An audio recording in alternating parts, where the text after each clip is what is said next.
Hi guys, my name is Michaela, also known as Maka. I'm here at NMSU about to stream UNM versus Ops. and I am joined by I'm Evan, here from NMSU, also known as Randy. And so we'll be casting today's first game of the day, of the second day of our Invitational here at NMSU. And looks like we're getting ready to start soon here. we do see a little bit something funny. We do see that Team 2 does have like Diamond Plats, Diamond Masters, while the other team is relatively unranked. Do you think that's like a red flag or? I think the way the bracket's set up is kind of expected with Seems you left your Brave pants at home. Want me to wait while you go get them? One seed for today's bracket, so it looks like they will be ending up playing against pretty much the lower ranked players here. It's just weird that they're all unranked, no? Oh, did someone leave? He dodged. Looks like we're just having a little bit of technical difficulties with two people leaving the game during pit. It looks like they were just rearranging just a little bit. Yeah, we're waiting for one more. Oh wait, Charlie, you know when UTEP is up for League of Legends?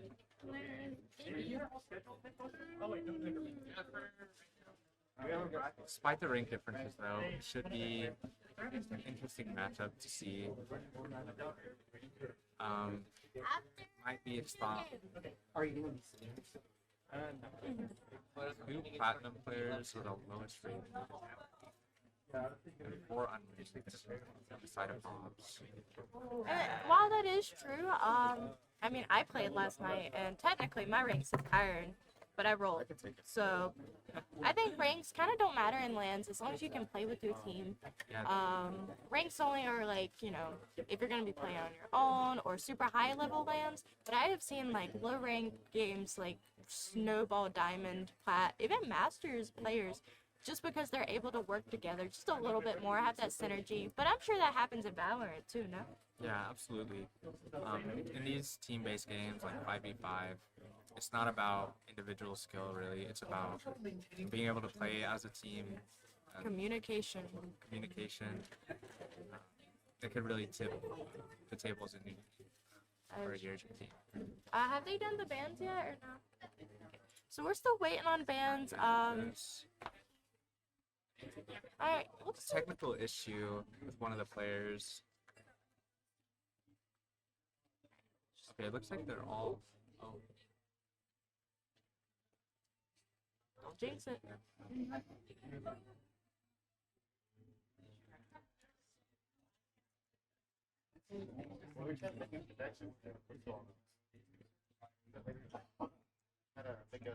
What's your favorite character in League of Legends?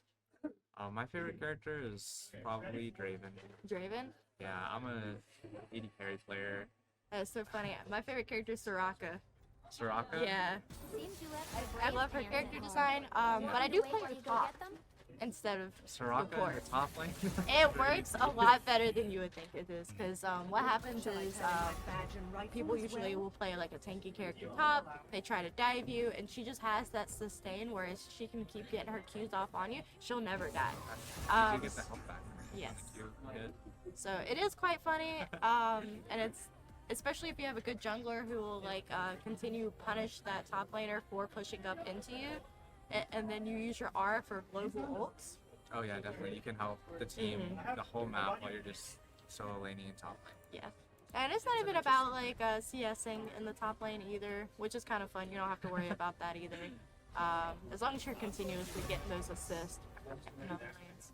But we do see a Poppy, Caitlyn, Akshan ban, and then also Yone, Mord, and Sat. These do feel a little targeted from yesterday's game. I noticed they did play, there was a few wards yesterday.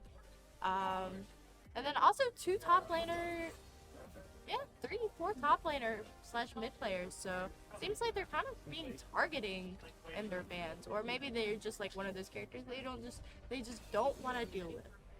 For me, it's Fizz. Insta ban. Fizz. Yeah, I hate Fizz. Oh, Wei comes out from UNM. In my opinion, that is the worst champion to go against. If that's an insta ban, and I don't even play mid lane. And we did see Wei quite a few times yesterday as well, like 2 or 3, I believe. So it's interesting that that one wasn't banned, just because he does have the range. He is like very annoying to play against, even if you're not directly in his lane. Because he has the rotates, you know, the damage. As long as he can get ahead just a little bit early, I think he kind of snowballs very quickly. We're also seeing that Sejuani to kind of pilfer Wei as well. Yeah, we saw in the games yesterday, Sejuani was getting great utility out of Phuket. Being able to frontline for a team, create that engage. The Sejuani pick looked very strong so far in this tournament. Well, that Ash ban, they are going for the ADC ban now. Ash, Smolder, Older, by the way. Vayne. Yet another targeted ban. It's an interesting ban. From the side of UNM. And then Malzahar ban. It's a bit interesting since I think the mid laner is already chosen from UNM. Well, Wei has been played support. If that Nautilus had not picked yet, I think they could have assumed that Wei was going to either be support or mid. Because he is a very strong support. I would compare him to like a really good Morgana. Just being able to zone people, do that damage on her own, sustain herself without even needing the ADC around. Yeah, actually in one of the games yesterday I did see a Wei bot lane. Yeah, could be seeing that as I mean, well. stranger things has happened. Like I said, I was Soraka top lane yesterday. That's crazy. Yeah. We're seeing some interesting picks. So.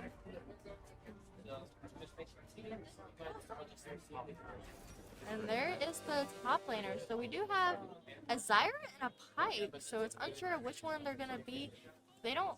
So Ziggs is probably ADC, Warwick jungle, Aurelion Soul mid. The Pike and the Zyra is the little confusing part on which one's gonna go support, and so that's gonna be an interesting pick. Whereas we see another more like traditional type of team, Talon mid, Sejuani. Oh, Wei's actually the ADC here. Yeah, it is the bot lane for Wei.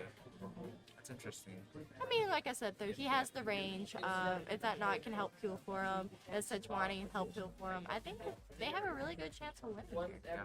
Yeah. The Wei can definitely snowball and carry the game, which is typically the role of your bot lane that you want them to have.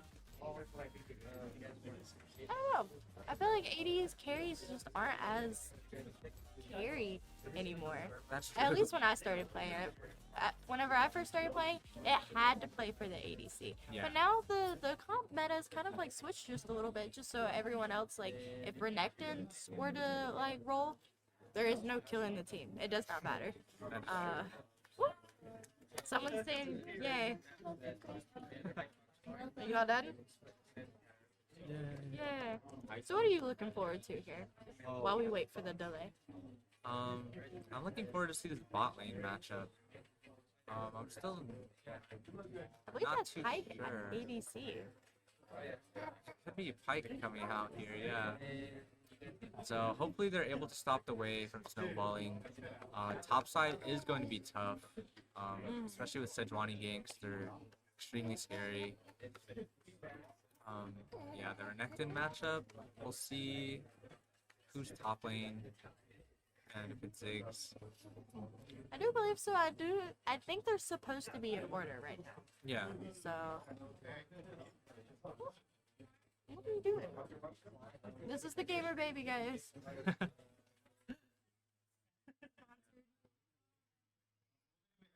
Huggies sponsor us, please. We do need a Huggies sponsor. Would be amazing. I think games are honestly like good, as we know we have a lot of middle schooler, high schoolers here, college students, and they do say that games are good for not only like competition reasons, but also learning how to work together, communication, also just being able to have better hand-to-eye coordination. So while games still have that sort of stigma of being like kind of the weird kids play it, I think it's very beneficial for the mental. Yeah, I definitely think so too. There's a lot of benefits to it, especially just being a part of a group, a team, having that social aspect. It's pretty great. It's a great experience for anyone. Oh, you did? It says stay tuned now? Hit the pen. Oh, yeah.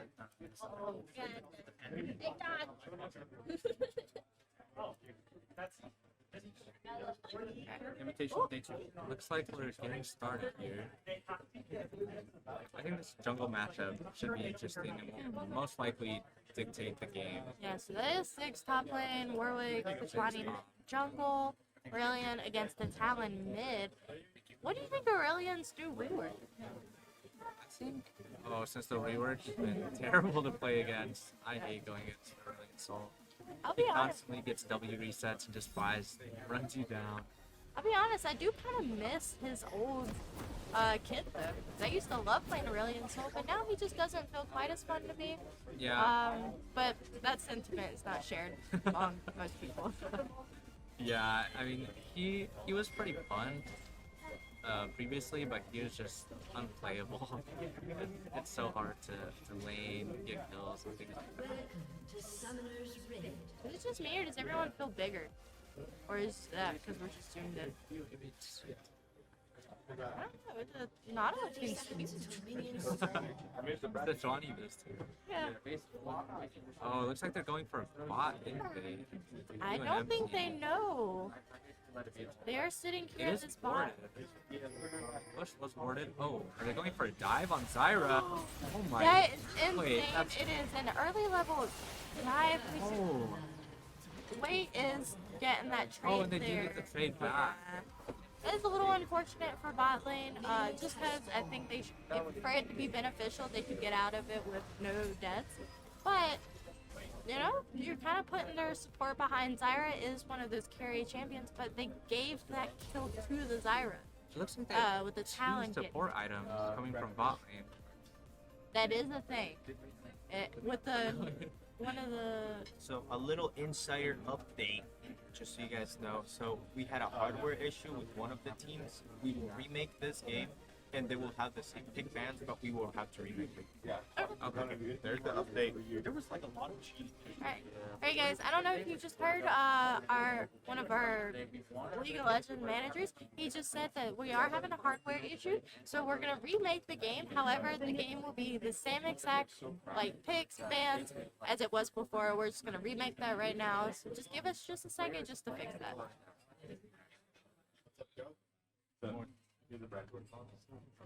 I wonder if they knew that the game was going to be remade and decided to go for a crazy dive level 1. I don't think so, because I don't know, that was kind of bold. It was. Yeah. I think it's like all about just having fun in this It is. game. Like I said, that was kind of impressive. That poor Zyra though. But you know, she did kind of get the trade off and she got a kill out of it. So she also got the gold. So I don't know if that was necessarily beneficial for the other team. You really want to say that just because of what happened yesterday? I already told them, so I just need to find one staff member to come in. I mean, if Alex is free over there, I need to be here, or maybe I mean, and you guys are both staff. Looks like we are going to get started here again. Pickfish should be coming up soon. So how do you feel about the event so far, the NM State Invitational 2024 Invitational? I think it's definitely better than like the years before. All we can say is that we really improved. It is entirely like student run. We design everything from the brackets, from the like collegiates who we invite. So it gets kind of difficult sometimes, so like bear with us. We're human. We're still college students. We still have all of our assignments. But I do definitely think that this has been a huge improvement from even our previous years. Yeah, and even she agrees. I think, yeah, I completely agree. It's a great event. All the students and staff like worked really hard for it to put together. So it's been awesome. And yeah, seeing so many gamers gathered together here to play, it's really awesome to see. Hey, what are you doing? Yeah. And you know, we try to be inclusive. We try to like give a platform for these colleges, these other high schools, these other middle schools, to just really have a place where they can come and play. They can get an experience of what it is to play on a land for a team. Kind of get more of that competition in person, be able to meet who else is behind the screen around your other team. So it's a good way to communicate, to look into high schools or colleges, and just like really get to know other people who have the same interests and likes as you. Yeah, that's true. Are you from Las Cruces? Or? Yes, I'm from southern New Mexico, just like so just south of here. Okay. Has esports been around here for a while, or? I remember it really started about at my high school. It started in my last year there, so I didn't take part in it, and I wish I would have started here sooner, but I just learned about it this semester actually, so wanted to be a part of a team. Yeah, I am from South Carolina, and my high school did not have an esports team. You had suggested an esports team, they would have looked at you like they were crazy.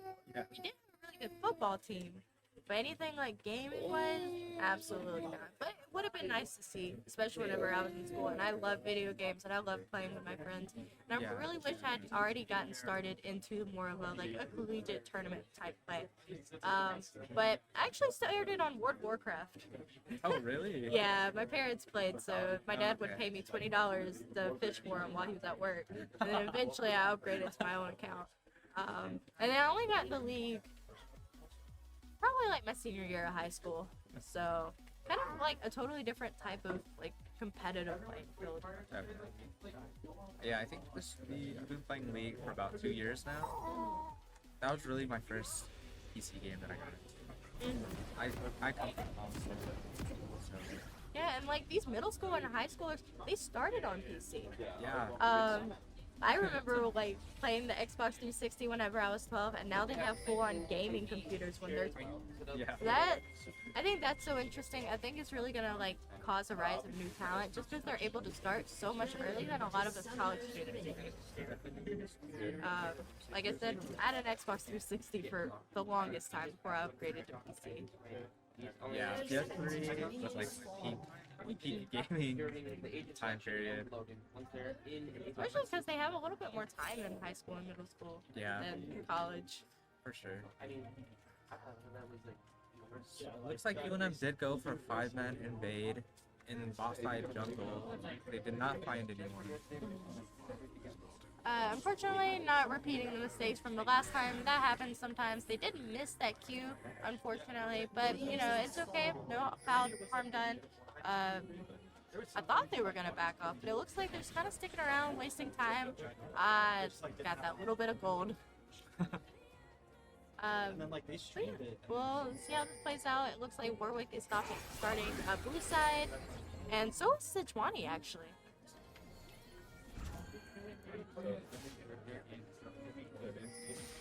Pulling up the scoreboard real quick just so you guys can also see what we're seeing. But yeah, looks like Aurelion Soul's already a little bit down on health, not really able to get those trades off on Talon. Oh, he gets a big Q, chunking out Aurelion Soul early on. Kind of forcing him to get off. Oh, Nautilus does hit a hook. Oh, they're getting some big damage back on him. He's getting extremely low. Pike might be going for the kill here. They do have a note that there is vision in that bush now, so they're not going to be pushing it quite as much anymore. However, we are seeing kind of a slugfest here in the top lane. Renekton against Ziggs, kind of pushing that Ziggs back off of CS. Oh, and they took to go for the engage on level 2 in bot lane. Zyra Oh, is and they dead, get the first blood. Pike has been forced to flash. While the two support items in the bot lane are really beneficial and really good this patch, I'm not sure that it's going to be that great against a Wade not, especially because Wade has the damage and Nautilus is able to zone off very well with his hooks. Otherwise, you know, we see that red side has pushed blue side back to their turrets, kind of trying to push them off CS, push them away, but yeah. Trading more on top lane. Ziggs getting extremely low. While bot lane, Wade did find a double kill at level 2. And having a double kill this early in the game is honestly so helpful to their econ. Just getting ahead, kind of snowballing so early. We see this Warwick jumping in. Talon Ganks, but might get away just because of he's baiting it out. It's because that Sejuani is right there. He's trying to waste their time. oh, Yes. Sejuani's there. And they are forced to flash. Sejuani also flashed just to secure that kill, and so they did get a kill on that Warwick. We also see Wei and Sejuani are also going back bot. Ziggs out The of mana. push. Renekton getting the solo kill in top lane. Oh, Nautilus could be caught out here. Gets chunked out extremely low.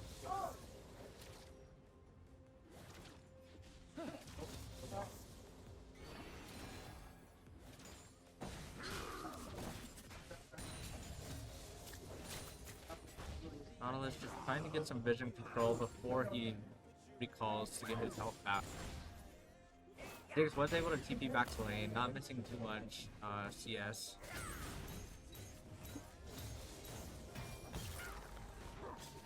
Necton just able to hit tower for free and He tries did to take get it. some damage before you beat balls. And it is really beneficial to push the wave back like that. By the time he gets back, the wave is going to be pushing more into him, no matter what Ziggs does to try to freeze it. Necton does still have that teleport. That is true as well. Talon still pushing Aurelion Soul off just a little bit. That CS difference is crazy, 28 to 9 currently. So not only does he have a kill up on him, he has 2 beginner items and 32 CS. We do see that there is currently a 3k gold lead by top-side, which not looking so well this early into the game, since it's only been 5 minutes. Yeah, 3k goal lead at 5 minutes into the game is extremely significant. Pops are going to have to be crawling back in this game from the beginning.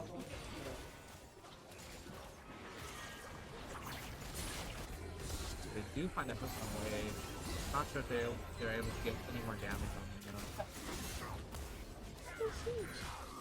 Looks like Sidwani grabbed the Void Grub. And Ziggs is most likely dead here. Yep. It was interesting that she walked into every one of those monsters. I don't think she had to do that. I'm not sure if that was like a showing off that she can't. Hey, put your shoes on. Well, they do find Warwick in mid lane as well, and 6-0 star for UNM. That is a crazy 6 minutes in. That's a minute per kill. You know, their jungler really isn't able to contest it at all. They're about to die the Syra right here.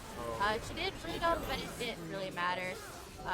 Talon Aurelion going Soul, for a dive as well. and he did die, but you know, he's still ahead. He can sacrifice.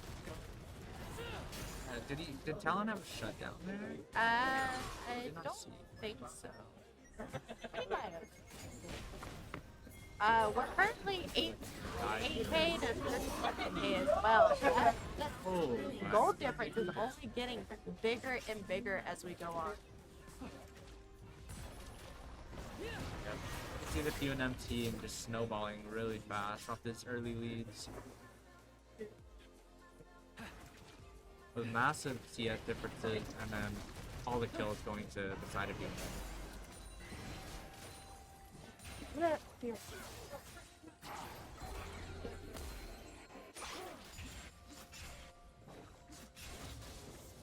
Bot lane is able to share gold with the 2 support items, which is very interesting here.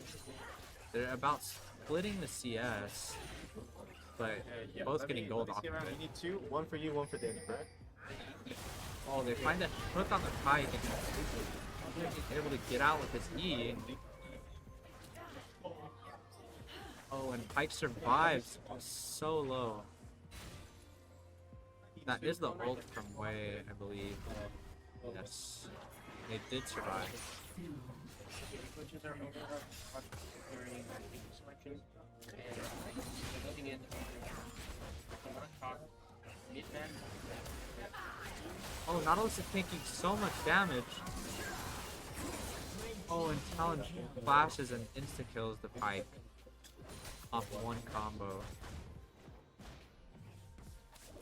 They did kill the Nautilus, but bot lane is dead again.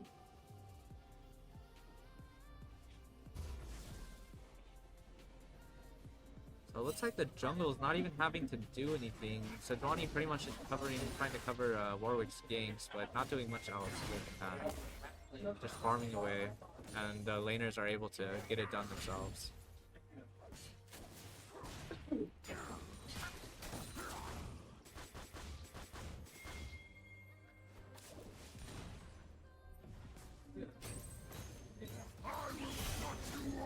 Oh, looks like Renekton is going for a dive.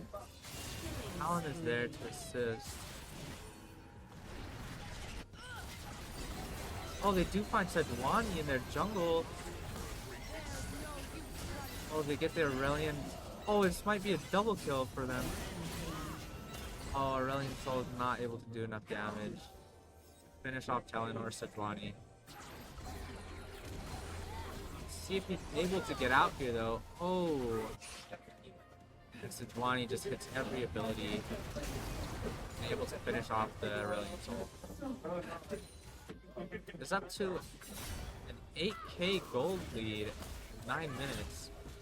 And Ziggs is getting killed in between his turrets. Looks like they dive bot lane once again.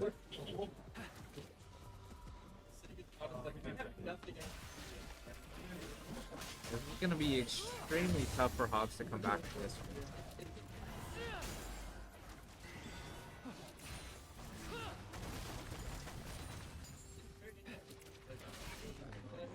Oh, Warwick does find Sejuani getting the grubs, and she is low, and he's able to steal one of the void grubs, and at least gets some objective from the map, despite UNM's dominant gameplay.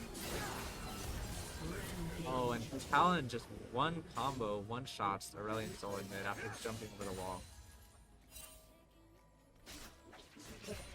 Yeah, this UNM team is just snowballing so well, playing perfectly, not making any mistakes to make sure that Hobbs doesn't have a way back into this game. Alright, I'm Michaela now. Let's do this. Alright, we got a very interesting game going on. How's it going? How's it going? Today, Michaela had to leave shortly, and so now I'm joined by Gabe. The one and only Gabe from NMSU. The one and only? Thanks. The one and only. Oh, okay. Yeah. That's so unfortunate that they all just started collapsing on that Warwick inside the jungle. Four people inside the blue team's jungle. How unfortunate. Extremely unfortunate. Up to 10, almost 11k gold lead, 11 minutes. Very hard deficit to come back from. But it's possible. We have seen worse. It is possible. All they need is the shutdown. Exactly.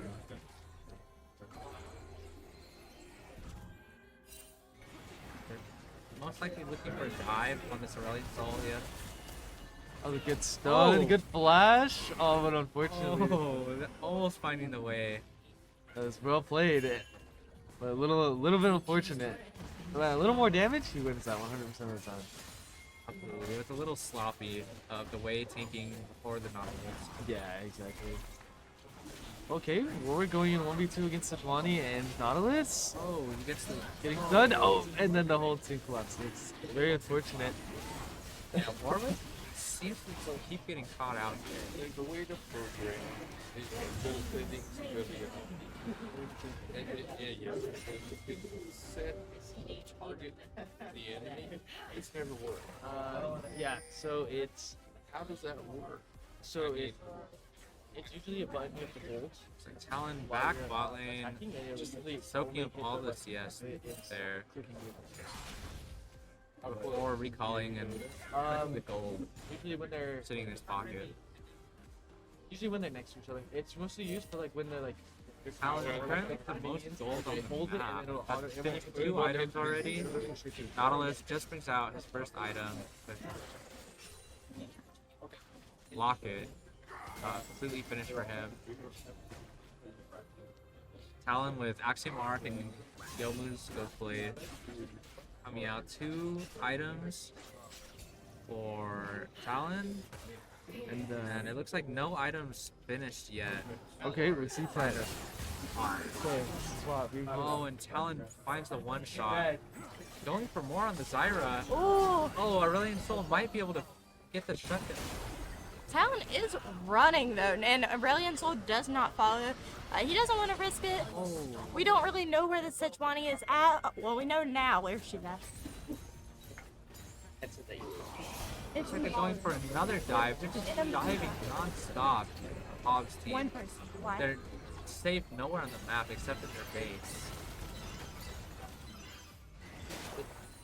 Jacoby from NM. Looks like they're going for a Rift Herald off spawn. They have 3 on it and complete map control for you. We are getting Rifty here. I love the new update to Rifty's design. Where did your sock go? Oh, I'm so sorry. Yeah, the new update for Rich Herald is As well as Baron, I think the graphic design, I think there are still some characters that could use. Ooh, unfortunately, he wasn't able to get that off. Pike misses his R and Talon lives. Like Money. 280, yeah, oh. Oh no. This happened to us yesterday, guys. Okay, Oh, we're back. thank the Lord. Yesterday, our thing did like have the spectator mess up, and it was stuck in the same place the entire time. It would not move, no matter how many times we restarted.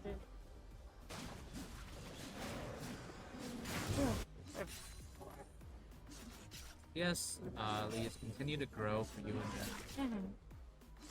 Yeah, 18k to 33k. Also, that's what. 14k. Yeah, that's huge gold difference, and it's only 15 minutes in. Only 2 kills to the 25, and the kills are on Zyra and really and that's only 2. I don't know if they really have a chance to actually come back from this. They would have to get a shutdown on every single person. And what would you do here if you were on this blue side? If it was my game, I would probably FF.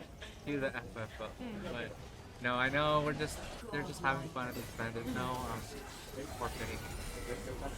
So You can't, but I think I would play so much safer. I would not let them to get any more kills on me. I would not engage at all. I would be focusing on getting those objectives, getting the gold in the jungle. That's a possibility. Being everywhere where they're not, basically, because I want to get ahead in this scenario. I want to come back. And unfortunately, fighting, I'm not going to be able to come back. They just have such a lead on me at this point. they're not gonna win. No. I think earlier it was crucial to have some more vision control in their jungle. They're constantly getting rotated onto the jungle. It's just so hard to see it coming without the vision there. And you know, they might be also feeling discouraged at this moment because, Yeah. but they have to remember that this other team has just such a high skill level at this moment. Unfortunately, this does happen with lands, but honestly, I think they played well. I think the double support bot lane was a very good attempt, and I think I would love to see them play again. I just think, unfortunately, with the bracket, it wasn't the best for them. But otherwise, GG, have fun, and like congratulations to you guys. Yeah, congratulations to UNM with a very solid win there. Solid performance, solid win.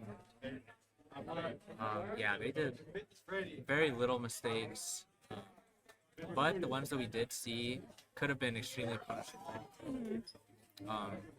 If they were up against a better team. Yeah, so they might have to tighten things up for their next match. Yeah, I will say blue side team was like, oh, I meant red side team. They were kind of cocky, just a little bit. A lot of those plays would not be able to like work very well in like higher level. Yeah. Just but unfortunately, just because of the skill difference, they weren't really able to combat that. But I would like to see them try it in other games just to see if it gets punished, like you said, or if they would continue to win. Yeah, definitely. Okay, and so thank you for joining us, and we will be back when the next game starts. Should be coming up soon in the next 15 minutes or so.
free and dive into the sky. Hear the wind crying out its prayer.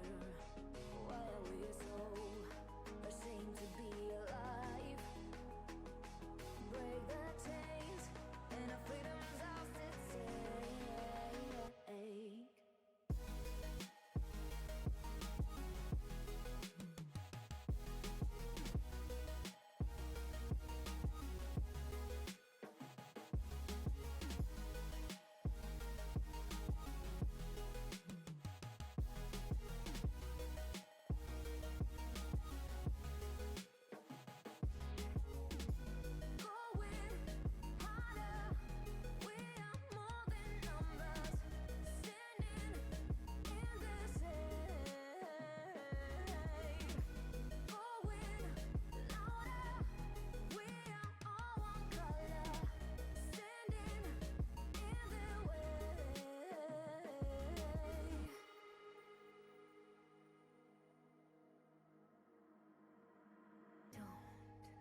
Look behind your back.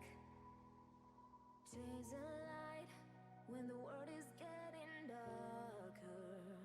I have a dream where love's the only side. So take my hand, join the army of the side.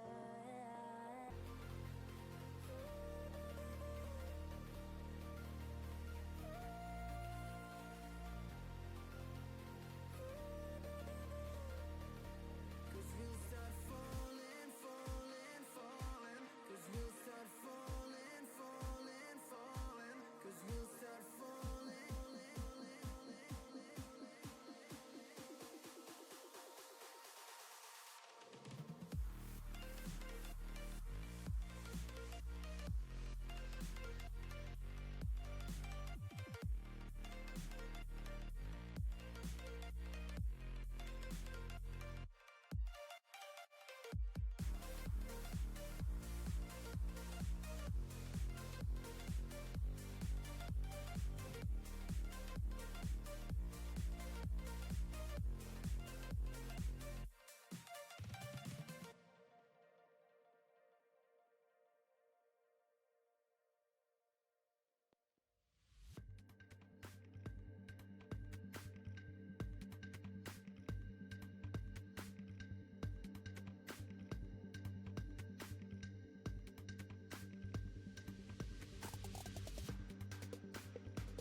No stopping us.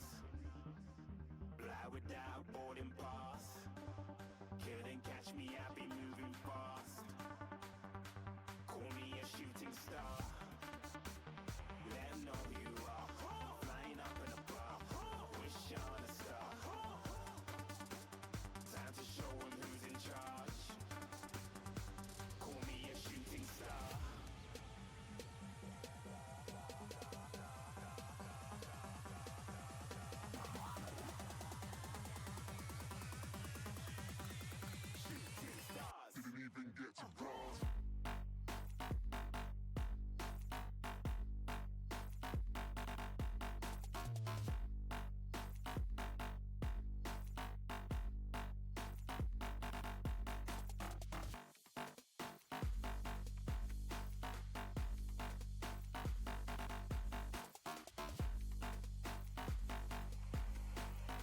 I said I'm moving too far. Getting lost.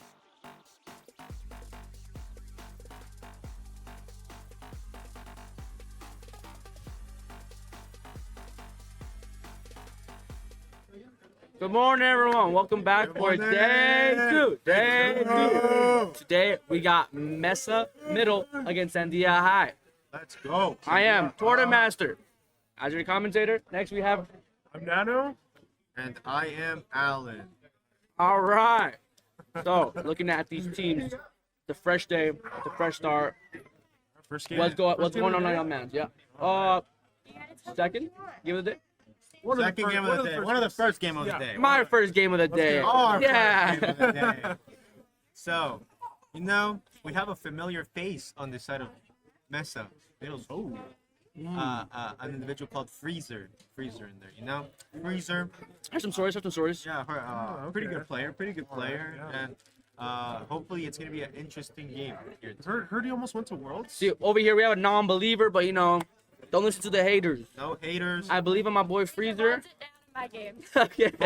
For context, stream, Freezer is one of the junglers for NMSU's varsity team currently. Yes. On a middle school team. Bro. Yeah, they have to fill for the middle school team due to lack of students, but it's still gonna be a good game, and hopefully, it's a really close one. Maybe he can lead him to victory. Maybe. We'll see. So, right now, I think we're just waiting to start this lobby up. I'm not sure if we're gonna be doing in-game or draft law. I hope we do in-game draft. I get so we quicker. can just get right to the action. From what I remember, So we didn't know there was gonna be. Pugman Jacob was the apprentice of C9 Impact. Yeah. Oh, I don't know if he back in the day. C9 world Impact? champion. World champion. C9 Impact. So eyes on him. There's some Eyes on him. So competition. Pugman Jacob And- rivals Faker. Yeah, and he plays Nar, so you know. Yeah. So he's better than like Zeus. Yeah, exactly. Oh. As from what I heard, cool guy, 1975. You know, he's born 1975. He has a lot more experience than the others. I know. I want to see that experience in the Rift. In the Rift, okay. I mean, if I was also born in 1975, I would have a lot of experience. Yes. Right. Yes. Playing League Man, of Legends for like 30 what about years. Christy Hasuf, 31? What do you Christy know? has oofed 31. Yeah. What do you know about that? So she has made 31 mistakes in their life. So they oofed. They oofed 31 31 mistakes, but guess what? She's still in that lobby. She's Oh. still playing. Will we She is still proceeding. I have a We question. grinding. Yeah. Will we see a 32 in this game? Ooh, Will we that's see not what we want to hear. That is, I don't think. That is I don't not think- ideal. I'm That is putting not the top ideal. questions out here. I don't think. not I I want to see don't this think. team succeed. I don't think we will see a 30-second. Hopefully. Hopefully. But you know, on the side of Sandia, we do see Fishy. What do we know about Fishy? Give me some background. I've seen his jungle gameplay. Very aggressive person. He plays Kha'Zix. He plays assassins. He's really just going into the enemy jungler and just dominating that role, that territorial. Super strong champ. Okay. Super strong champ, Fishy. Yeah, Yo. yeah. Does he play Fizz though? Ooh. Is there a fish jungler? Or like an aquatic? Belveth. Not Aquatic. I mean, she's Manta Ray. fish. Yeah. Yeah. It's like the It's great Manta of Ray. the Manta Ray. boys. Manta Ray. Who else then? No. I don't think so. I think Fish is like the only fish. Nami. Oh, Nami jungle. Provide support. Nami jungle. Nami jungle. But what about Chad the Barbarian? Chad the Barbarian. I'm looking to see some top lane action. See, because he's a Chad. Mm-hmm. So you already know he's But calling out the Chad pick. Could he beat Pugman Jacob? Pugman Jacob. I don't I'm know. looking That is going to be the forward. matchup of the I'm day. looking forward. Pugman Jacob. Hogman versus Jacob, Chad Barbarian. Crazy matchup in the top lane. Yeah. And then, you know, we have Crimson Red in the mid lane. Seems like a very solid mid laner. And then Shard 904, not the 915, but unlucky not It for will me. do, It it'll will do, do. it'll 904 is do. fine. Shadow 0635. This guy thinks he's Sung Jingwoo. Sometimes shadows from the ground. I don't know. Dude, that name just I don't reminds think he's me- him. You remember White Shadow from the movie Turbo? Snail? Yeah, the snail movie. He's like, White I never saw Shadow. Is that him? That's him. Damn. So, Shadow, we're looking at you. Hopefully, really good game happening from Shadow. Really exciting to see these players here today. It looks like we are having some technical difficulties with the lobby, it seems. So, I think we're having some tech difficulties, but we will get back in lobby hopefully soon. I think we'll be taking it here to a tech pause real quick, and we'll be right back with you guys soon.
Yes. We're getting into draft now. We got band stage, first band stage. What are you guys' thoughts on these teams? These two teams. Who we got playing? This is Mesa Hills, and this is Sandia. I think so. You got a Narban and a Sante. Oh, Two really annoying top laners. taking a hit for Pugman Jacob. Pugman Jacob getting target banned. Oh, If y'all don't know, you hate to see it. Pugman Jacob is actually the apprentice of C9 Impact. I don't know if you know who that is. Yeah. I do Okay, not know he's a pro player, so he's like the student of him. And he plays Nar. They banned his Nar. Exactly. Target banning. They target banned. They don't want him to win. No, exactly. He's too powerful.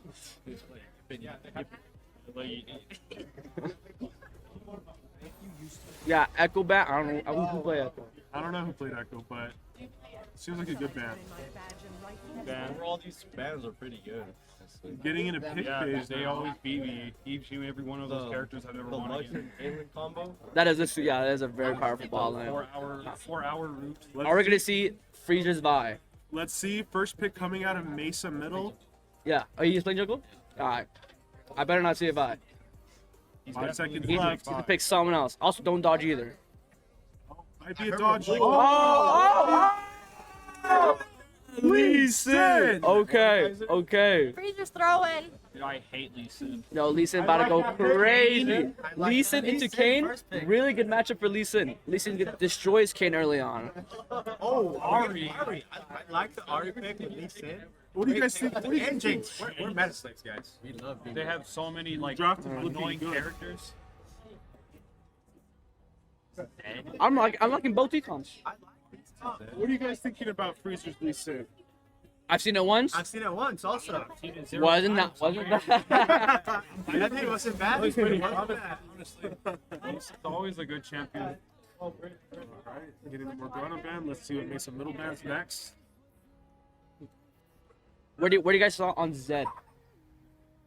Okay.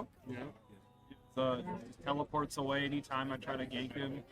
Yeah. Yeah, I do free cards. Jungler? Yes. Yeah. Balling. Okay.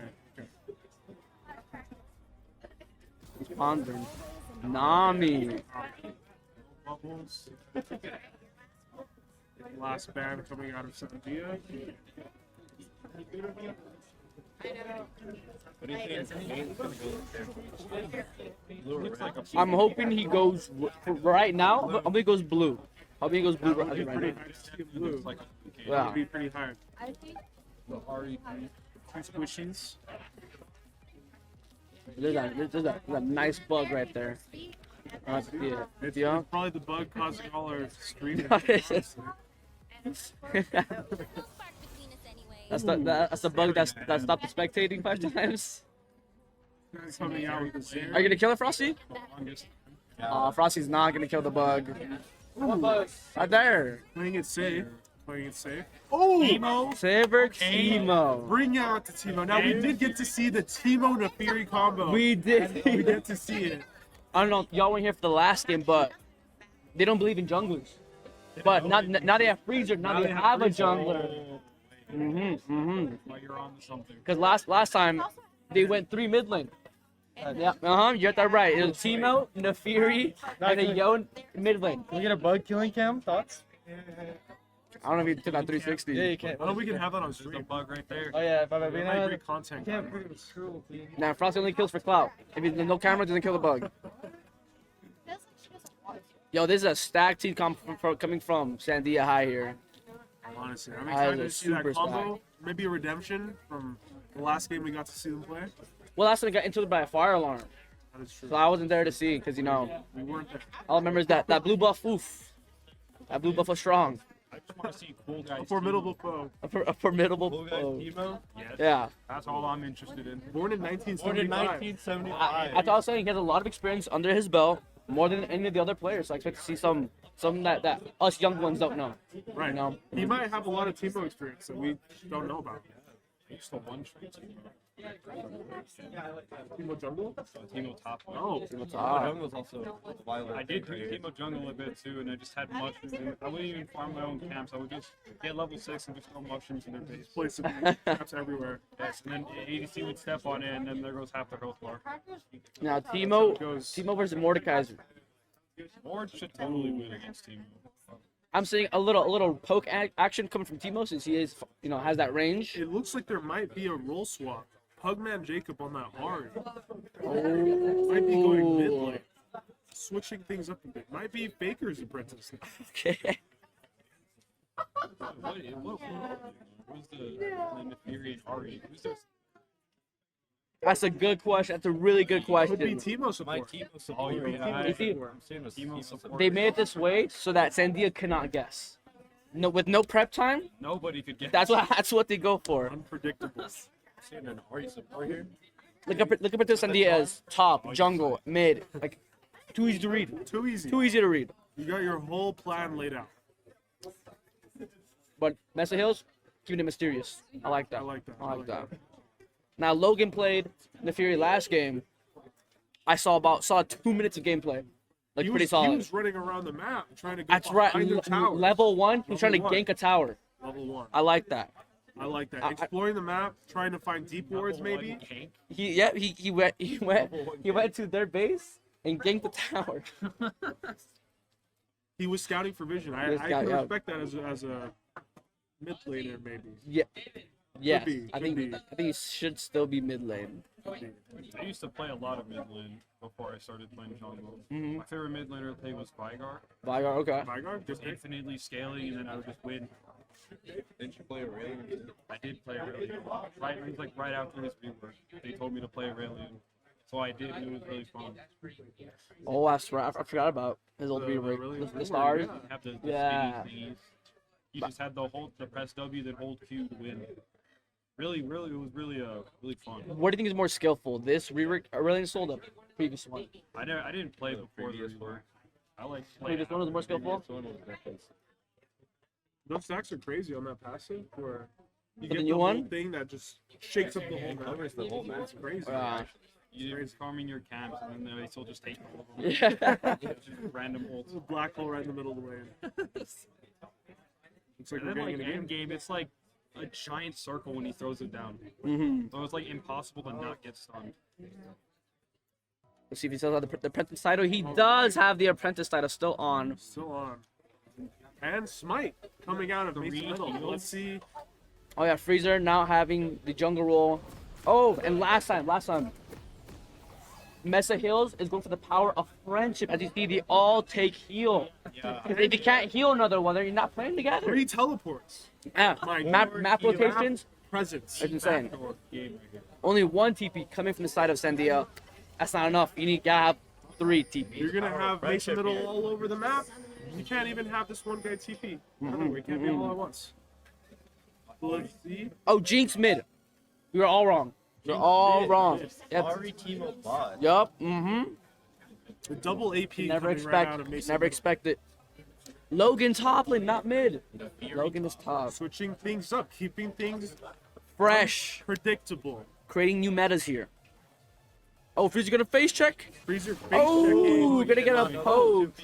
That is Run half away HP. this cage. A flash gonna come out or ward up? Ward up. Hawk starting W level 1. What No. do you think about that? Freezer starting W is not the worst. I start W sometimes. Very nice. Thank you for that. There we go. We got the scoreboard now. That's not bad. Not bad. That's very not bad. Oh, we see Logan's classic meta strat of not buying items until he has enough to buy the full component. Well, Pretty genius. why buy a component when you can buy the full item? That's what I'm saying. That's what I'm saying. I always stay in game with like 4,000 volts so I can get my items. Nice. Yes. Yes. This is why we have this tournament to see new ideas. Innovation. Looks like Logan. he's looking to cheese the bush. Coming right behind. Oh, hit Doing the E, dodging the Q. More Q.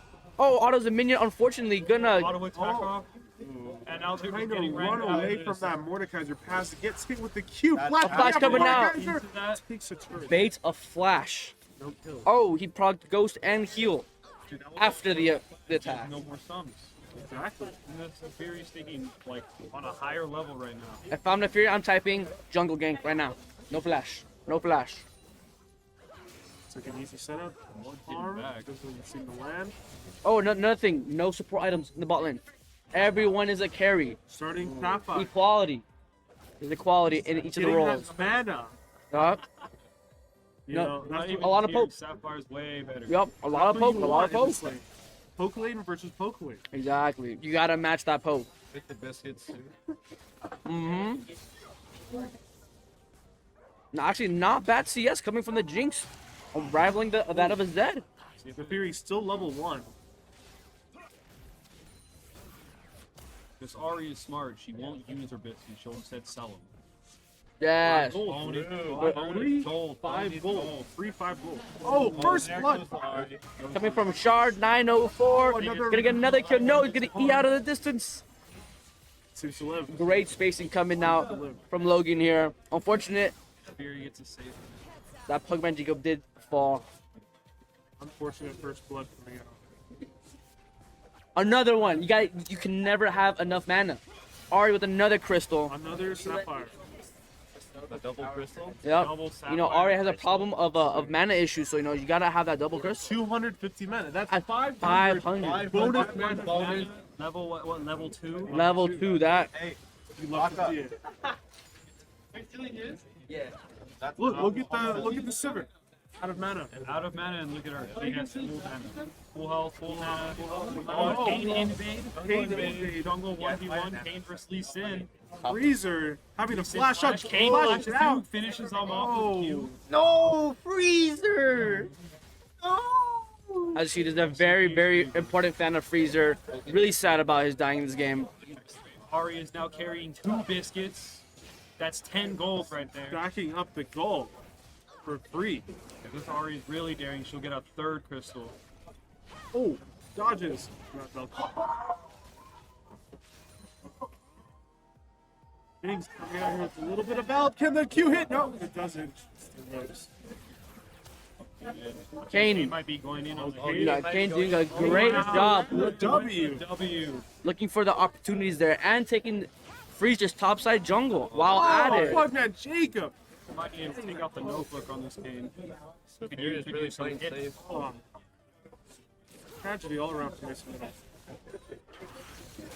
Looks like there might be another kill in the top lane.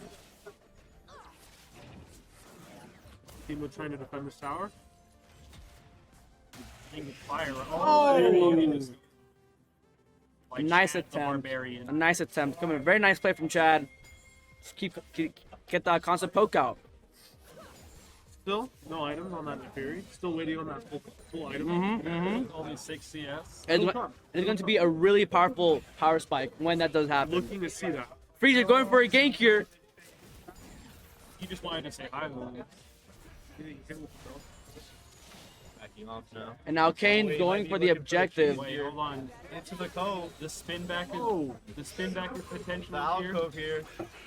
Oh, Nefiri going in. Oh, Lee Sin lands a Q. Runs Oh, away. but no follow-up after that. But great Q. Chad the Barbarian getting poked out by Logan, by the dogs here. And Kane just getting free farming those grubs. Getting his team ahead. That's not objective control. Mordecai's Here, art. 1v1's going in. Chad's auto Hits the attack. ult. That's passive. Is Chad is really, destroying. really killing him. Oh, wow. It's another death for the Nefiri. Popping that heal. Like Ari used 2 of her biscuits. She has 1 left. Will she sell it or will she eat it? Guess we find out here. Oh, there's a gank Zed here. coming out for the Gonna game. come from the mid lane, gonna get the full combo off of Ari plus the Ignite, gonna ult to Timo, securing the double kill, hits the Q. Double kill. Very nice play from Crimson Red, roaming down from mid lane to bot lane to secure 2 kills. Excellent run. Out of Excellent. Sandia. You can also see Kane on that blue side of the map, counter juggling. Yeah, Kane is always, as soon as camps are up on Freeze's top side, take him. He has prio both mid and top. I don't see a reason why not to. In time. Ulti coming out. Gets the finish on G and gets the escape. Freezer is gonna look to fight the. Freezer could Freezer in the jungle. If Freezer could just land at least in 3-1 him. Maybe Fishy can bait this bush. No, Freezer is not gonna take any chances. Oh, more cheesing Bush. Barely out of board passive. I think the Fury has a chance against this Mordecai. Oh, totally. Below 50% HP. I think so too. No, She's gonna get the item before more. That's why yes. It's gonna be crazy. Oh, Focus on that CS. She's definitely going for that. Yeah, she's Really wants that. He needs that item. really needs. Ooh, Fishy getting the bot side camps as well. Freezer does not be able to breathe. Anytime he goes to his camps, they're gone. 24 CS down. For Kane, it's free real estate. I think what Nefari's doing is she's feeding the Mord so we'd have a huge shutdown bounty. That way, he Investing. gets a cheese kill You're on right, the board, investing, and then he investing. gets bonus 700 gold right there. Oh, mind game here. Exactly. Freezer with the gank. Get the flash out of Chad the Barbarian. Looks like he's Warthog. trying to run him down. Gets ulted by the Mordekaiser. Mord. The Fury standing on standby. Hits the Q, hits the E. Will he come out of it? Will he come out of it alive? He able to doesn't. play at The Mord's Fury. health. Chad hungry for 2. Bot lane Team's getting demolished. gets the right now. dragon looking for more. And more. Oh, a double Q coming from Double Phil. kill. Double Cross kill. map. That is- Double kill. That's a lot of kills. A lot of plays going around the map. A dragon was taking double kill bot, double kill top. A whole lot of motion. Looking bloody. Oh, Chad? Nah, not gonna die. Has to proc that shield up. Doing it all, mind you, on a Doran's ring. At the Barbarian. Only on That's all Doran. he needs Yeah. so far. Maybe once he backs, he'll have enough. Yeah, you might be pulling the same strike. I think Chad and Logan are copying the same mentality of don't back until you have the full item, and it's working for Chad. Oh, looks like another 1v1. Shutdown. Well, Chad procs the Conquer. That Conquer plus Flash Shield is not gonna. Passive is way too much for- unkillable. Mm-hmm. Zed buying the first ever item in the game of Hydra. That's gonna be huge. Mordekaiser with the boots. And the full item. There it is. There's that Crystal Scepter. strategy in And action. he has plated.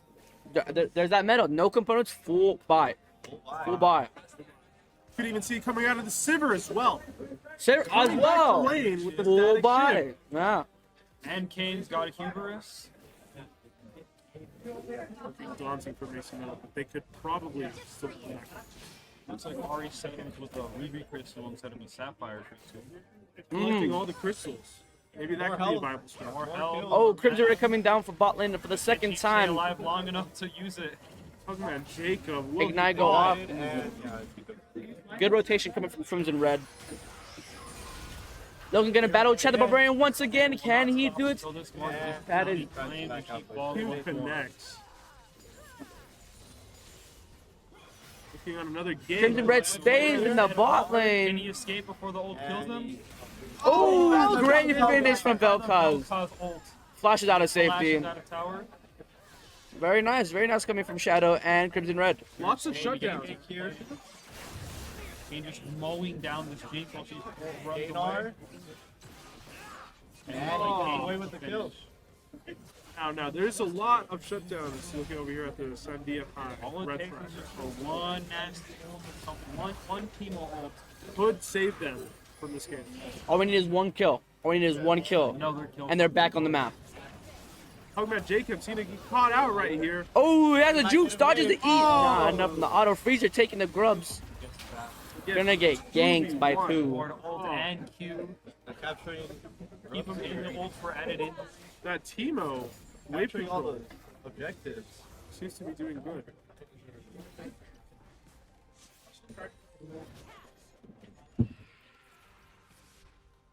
The new item though, she no longer has 2 crystals, or she doesn't have 2 crystals and a She ruby. built the Mega Crystal. The mega crystal. Catalyst of More health. Aeon? And more Gives mana. both health and the mana. Who do you- Freezer gonna hit the Q. Oh, Go back! he gets the kill. He gets one. He gets one. Double kill for Lisa. Double kill for Freezer. He's on the map. Bot lane. That is what they needed. 2 shutdowns. 750 gold for Lee Sin. That's That's a the full Lee item Sin right I there. know. That might be a full item right there. If I've ever seen it. I think that is a full item right there. Now, we got one item on the side of Mesa Hills. I think it might be looking like a comeback soon.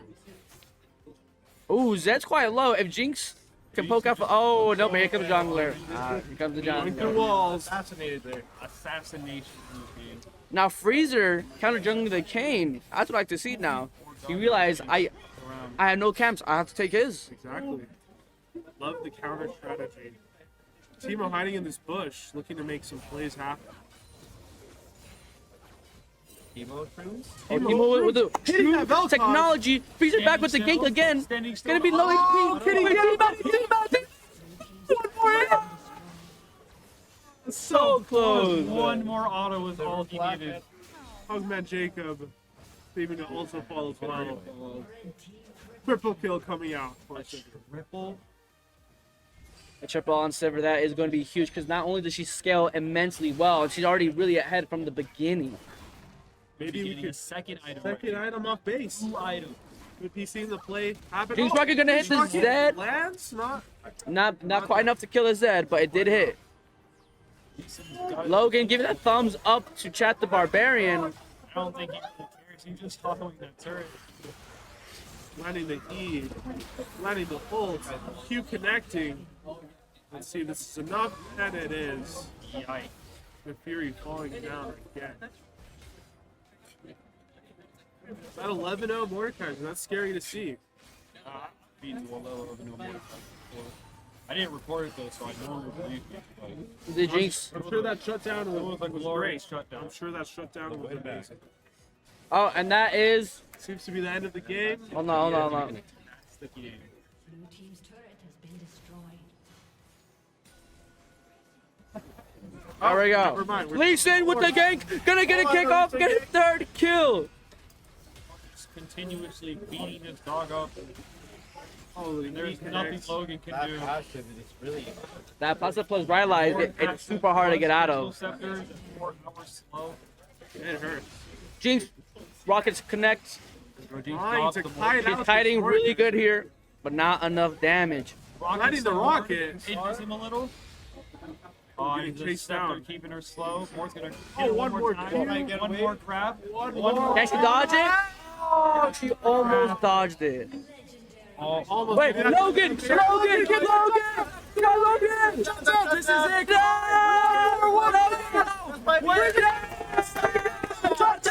Shut down on Mordekaiser. This might be a turnover here. Lee Sin can solo carry this game right here. That is one, as three members down on the side of Sandia. Bot lane TP. Zed and Kane still undefeated as of right now. If they can just kill those two, collect their shutdowns, Collecting bounties. I'm seeing a comeback potential right here.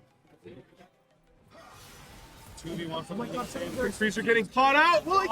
Nice to the bell. Oh, Pokemon Jacob trying to get that tower. More people mid. This Jinx cannot hold that turret by herself. Being sneaking around for the flank. Ganking the Neferia on all sides.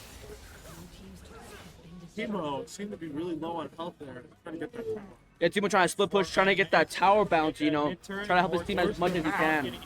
Alston Ari. Look, man, Jacob juking left and right, dodging the Q. Around. Might get away. Is it enough? Ooh, dead there to Zed pick up got right after the played mortal up at the end. kill. Jinx Rocket lands, almost taking out the game. Missing Herald. Ooh, great.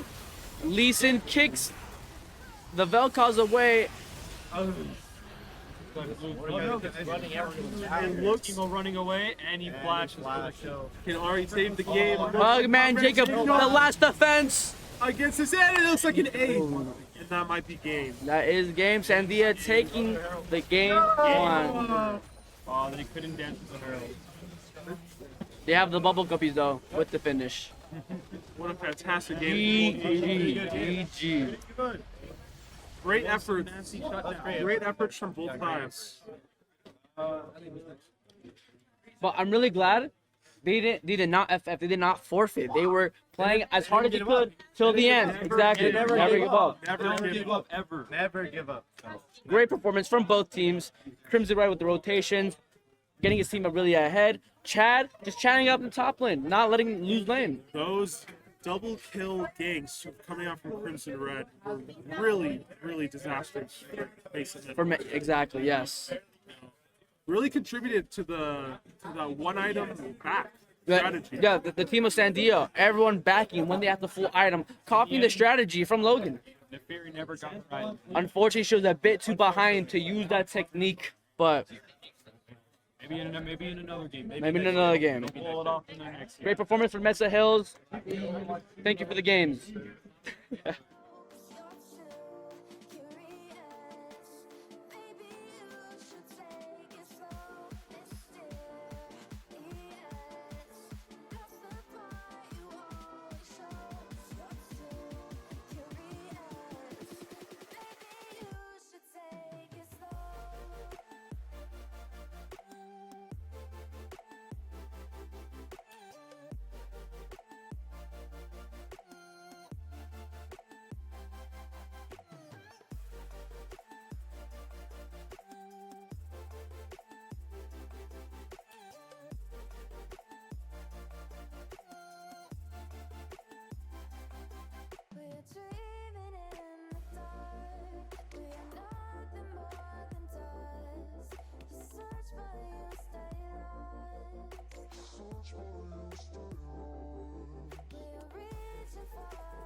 While you and me repeat, this bittersweet heat is suffocating.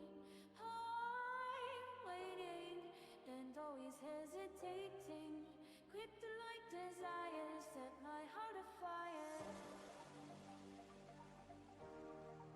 Heart on fire,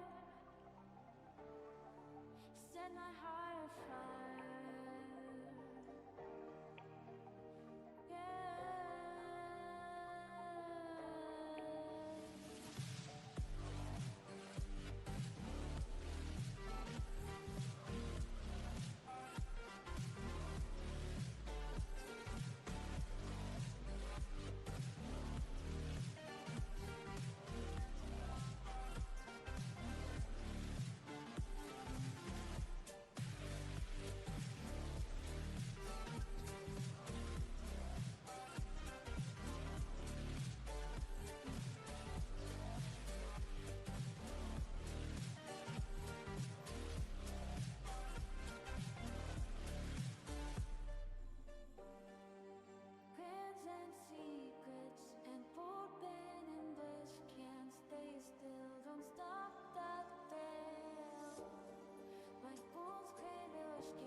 Welcome back, everybody. My name is Patrick, better known as Inix. I got my homeboy here.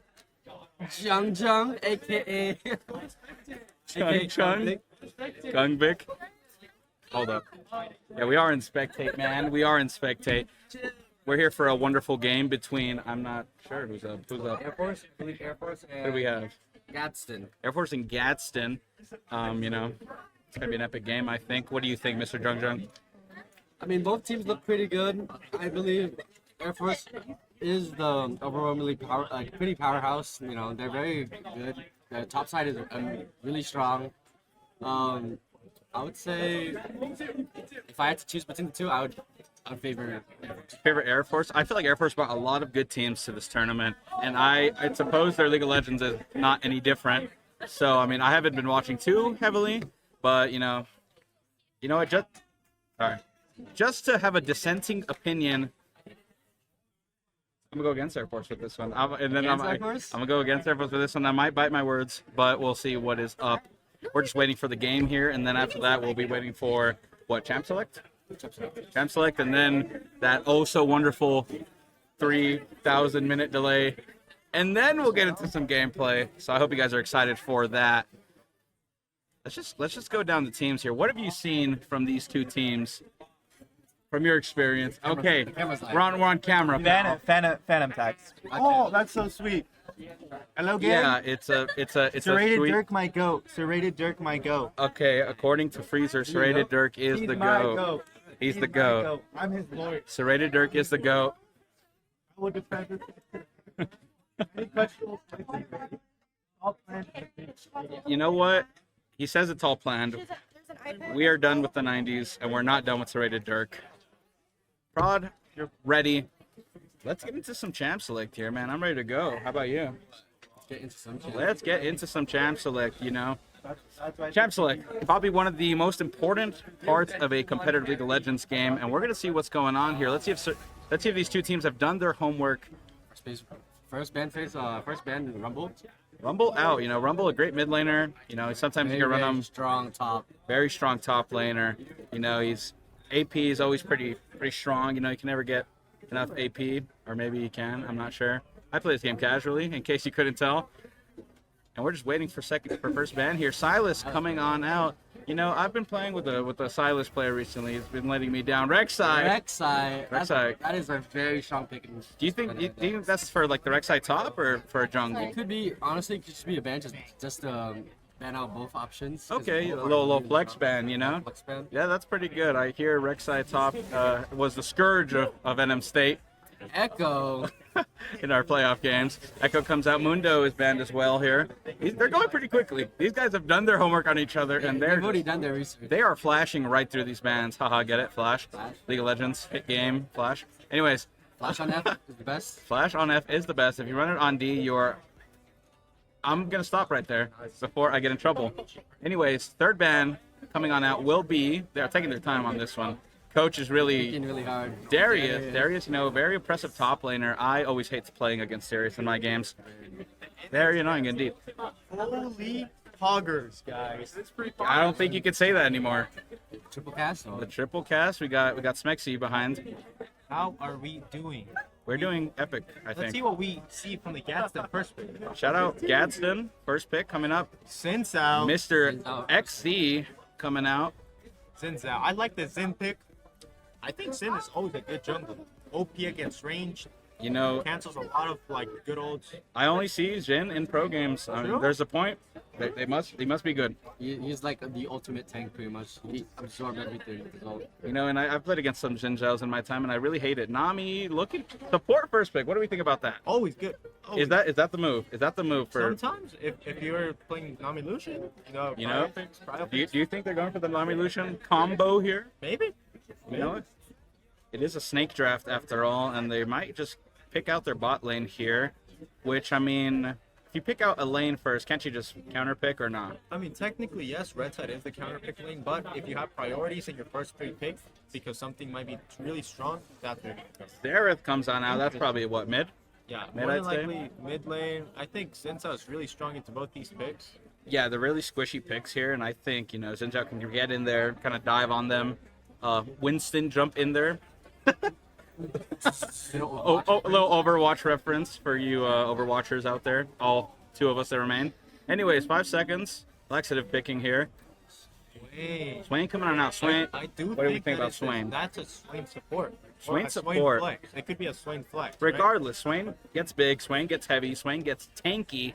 This left side team, this blue side team is looking really, really heavy on the health. What are we thinking? For sure, yeah. They look a little thick. You know, Swain, if he goes top side mid, it could be really, really tanky on the support, right? You're still going to be pretty tanky, but not as much. We do see the Lissandra coming out. So it's either going to be a Swain top or support, more than likely support. You know, just a lot of sustain on this blue side, I think. And then, okay, you know, that is... If this, oh my goodness. That is a spicy pick, I think. Singed. I like this pick a lot. I like this pick a lot. It's very... I think Singed is so niche. It has really awkward places in competitive. Yeah.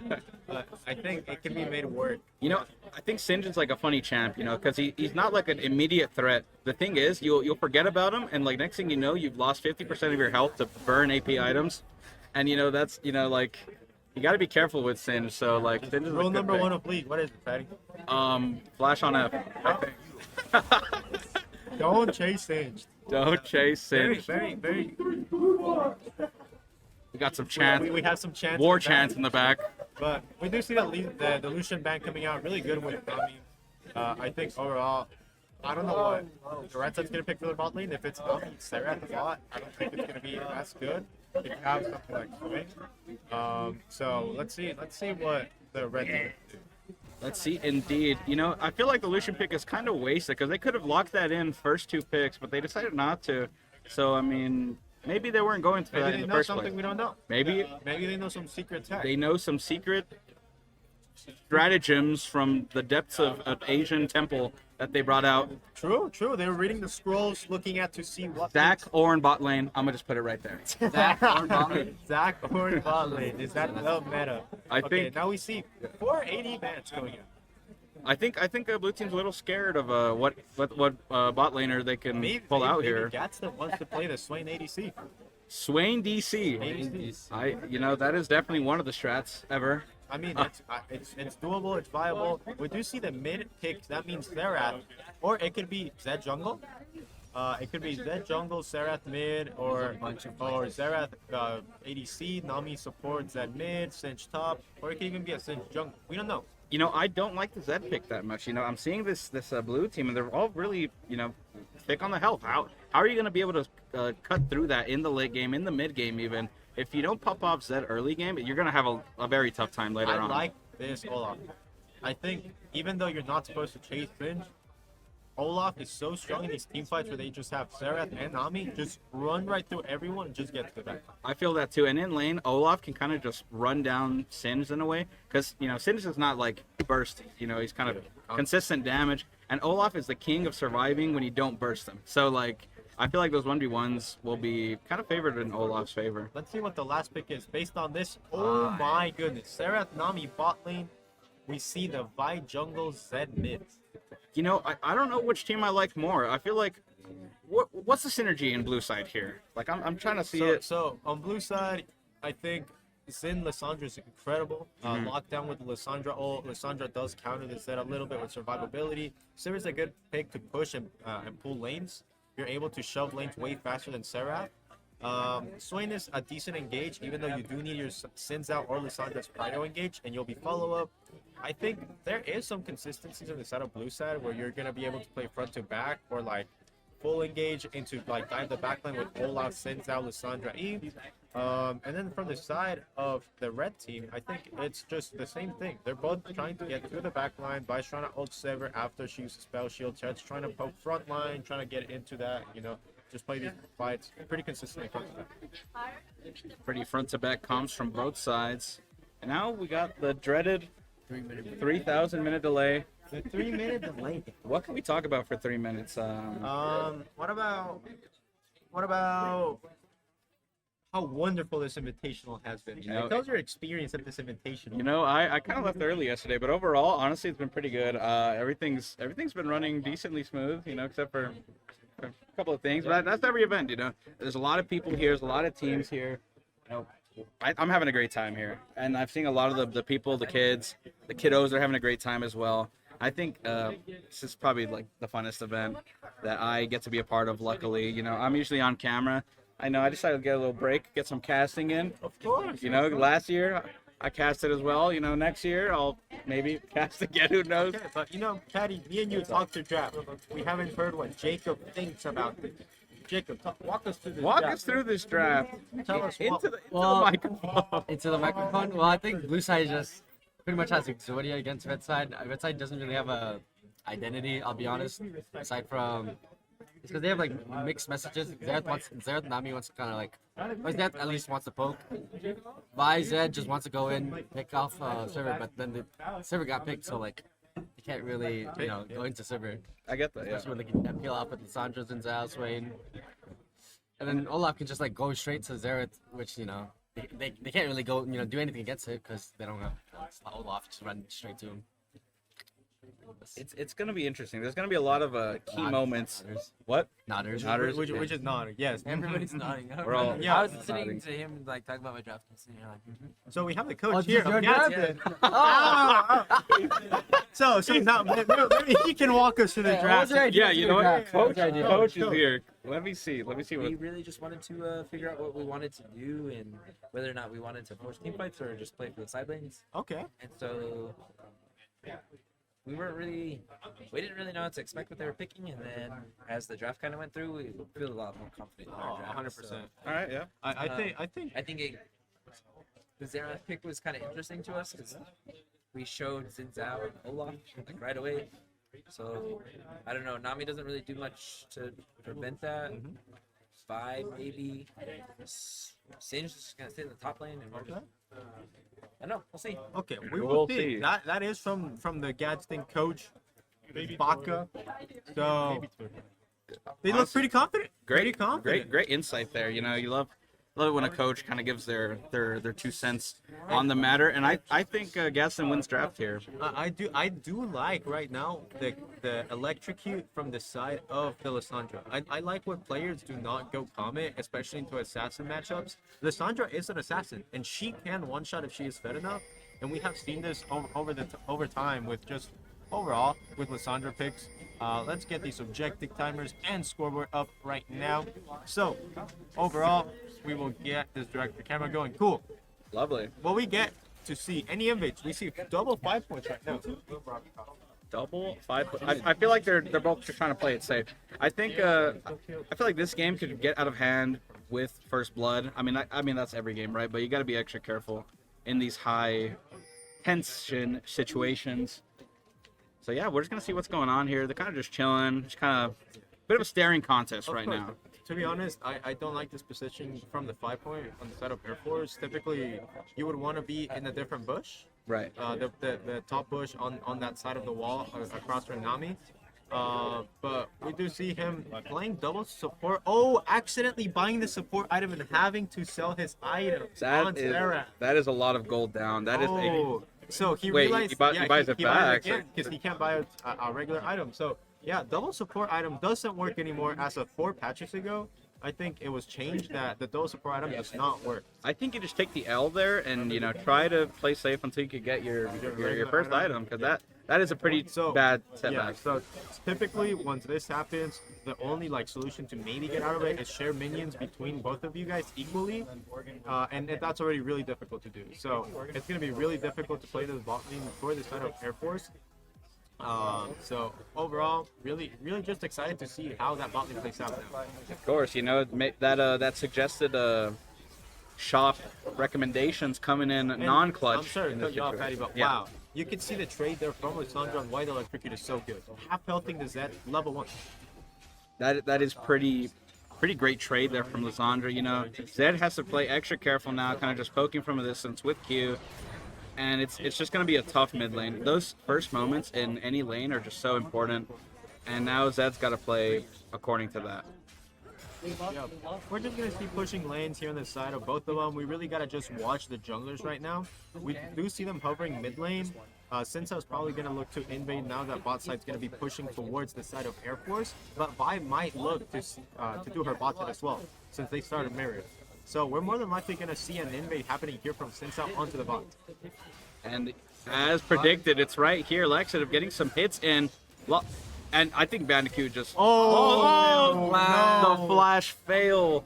No. Unable to get through the wall, and they will pay for that. Unfortunate from the side of the red side. Unlucky from that buy. Really well played from the side of a Laxative from Gadsden High School. I really like the way he was pathing, understanding that he would be bot side, understanding where he would be. That's just great like management on the side of the camps and understanding where the jungler will be. That's just great jungle game sense, you know. You know where they're gonna be, you know they're gonna be weak, you know you're gonna be stronger than them. So why not just go collect that free kill?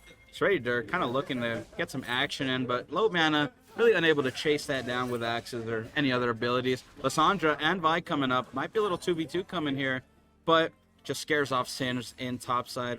We're kind of watching Bob, but I saw that through the map. And yeah, just kind of staring contest here in bot lane. Sticks just kind of get some poking. So Jacob, tell us. If you're either of these teams, what objectives would you pry this game? Personally, I mean, if I was blue side, I would just prioritize drugs. Okay, drugs. And blue side, I don't know, just try to get anything you can. I don't see any like way you can get or drugs unless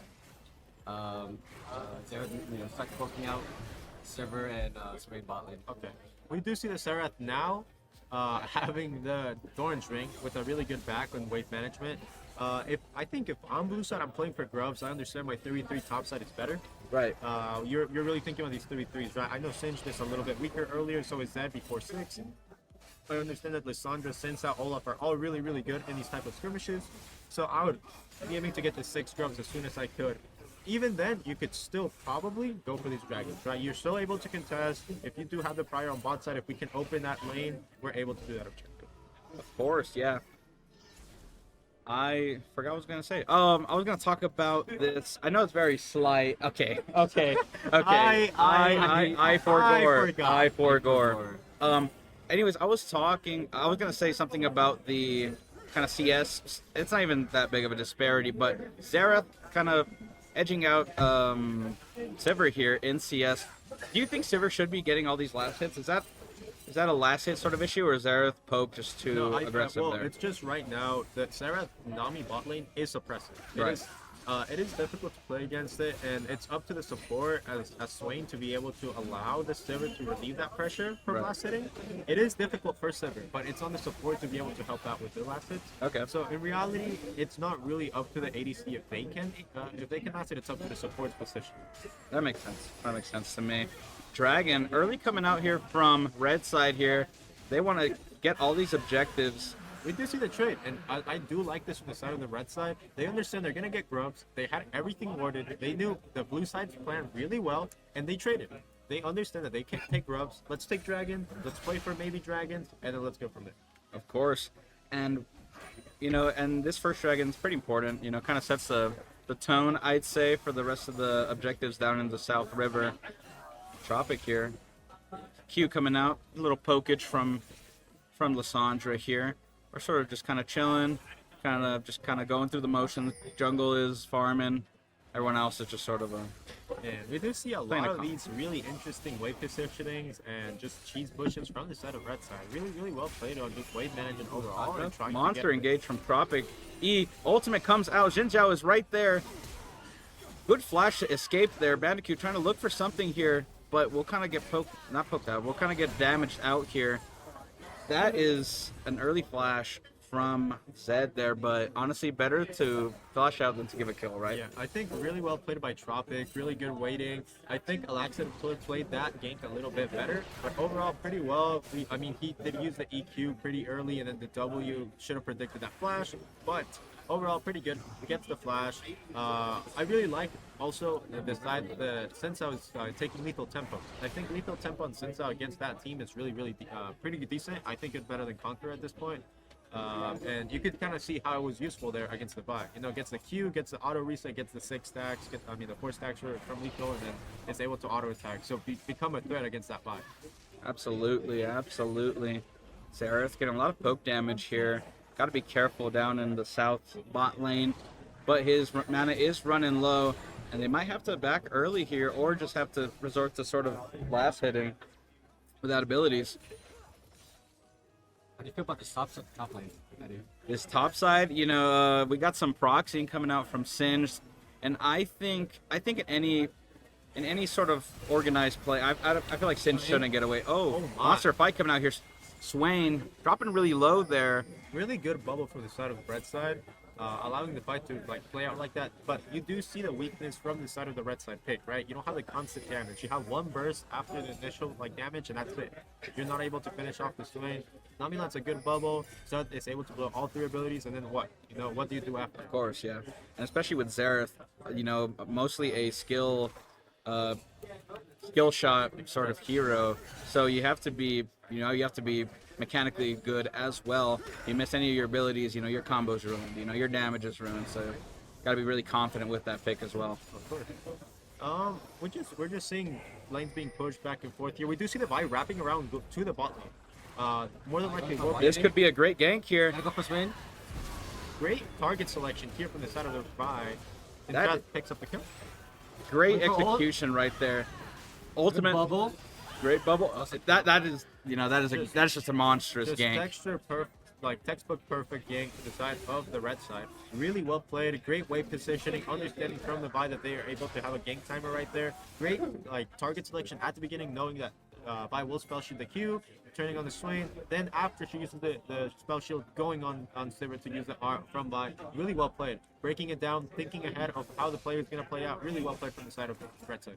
Absolutely. Great gank there. You know, as you were saying, that target selection was just amazing there. And Smex has left us. It's just Smex has left the building. Me and Jung Jung. So our pro and analysis man has fallen. I'm here to step up. You gotta step up with the analysis now, I guess. We said for drugs again, as we're told. Red really can't do anything about it. It's pretty much. Blue side's pretty much got Krugs. The top side is too strong. It looks like Drag is up in couple seconds, I think. In 40 seconds, yeah. It'll be Inferno, so that means I'm guessing we would get. What do you think? Do you think it's Hextech or do you think it's? I think it's Mountain. You think it's a Mountain? Yep, I do think it's Mountain. And bot lane really pushed in. They're trying to deny them that easy dragon there. Serrated Dirk trying to get some trades in, but he's kind of taking a lot of damage from that Singe Cloud. Look, we'll get flipped here, but R comes out. Serrated Dirk not fighting here. Flip. A lot of damage coming out there from Serrated Dirk. Popping ultimate, kind of predicting that he would get flipped there, but instead pops ultimate, and you cannot move him. Looks like Red Side's assigned to prep for Dragon. It would be very hard for Blue Side to walk in here. They're fully blind.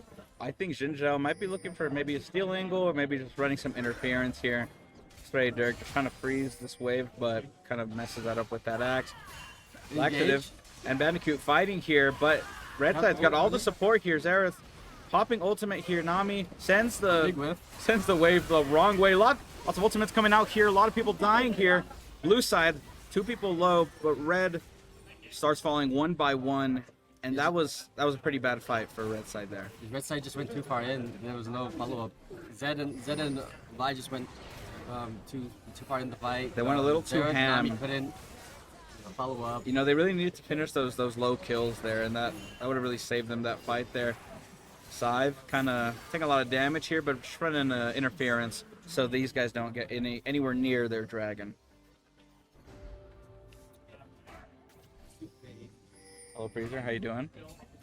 Tired? I'm tired. He is tired. Ladies and gentlemen. Kind of Vi gang? Vi coming in, but the camera leaves us last second. Ultimate coming out. Flash away. Good flash. That could be dangerous. Flash goes from Singe there. Yes, thank you. That was okay. That was a lot of investment for nothing there.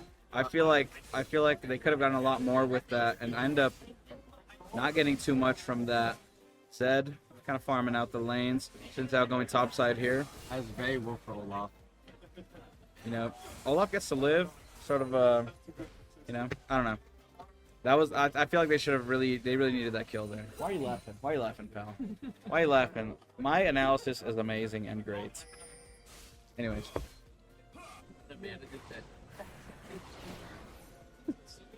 I am indeed casting League. Fighting for the control ward. Fighting over this control ward. Strix gets a lot of good poke here. Laxative. Finish off that blue buff. So what are we thinking? What are going to be the key team fights coming out here? Is it just going to be wait until Soul comes out? Or what are we thinking? If they'll be able to get on the Xerath road. If the Xerath's able to free hit, I believe that Red has a somewhat chance to win the game. Or if they get like a random pick. Red can get some random picks and Drop it, gets ganked here. Has to flash out to not die, anyway. But does die anyway. Jin Zhao coming out here, trying to finish off some kills, but then able to. Gets chunked out. Has to use ult to get out of there. And if you're red side, you're feeling really good about that gank there. What's from Xerath? Oh, Sweeve, unable to dodge all of those. Nami Bubble. Bubble comes out huge. Scythe has to get out of there. Strix, monster flash there, gets the stun there, and Strix finishes off the kill there. That was a great fight from this red side, and I said it earlier, and I'm gonna say it again. If you're red, you're feeling really good after those fights. I mean, the red side's now just like protect Xerath, let him poke it out, let him deal damage. And we see the pings. He pings himself that he has a bounty.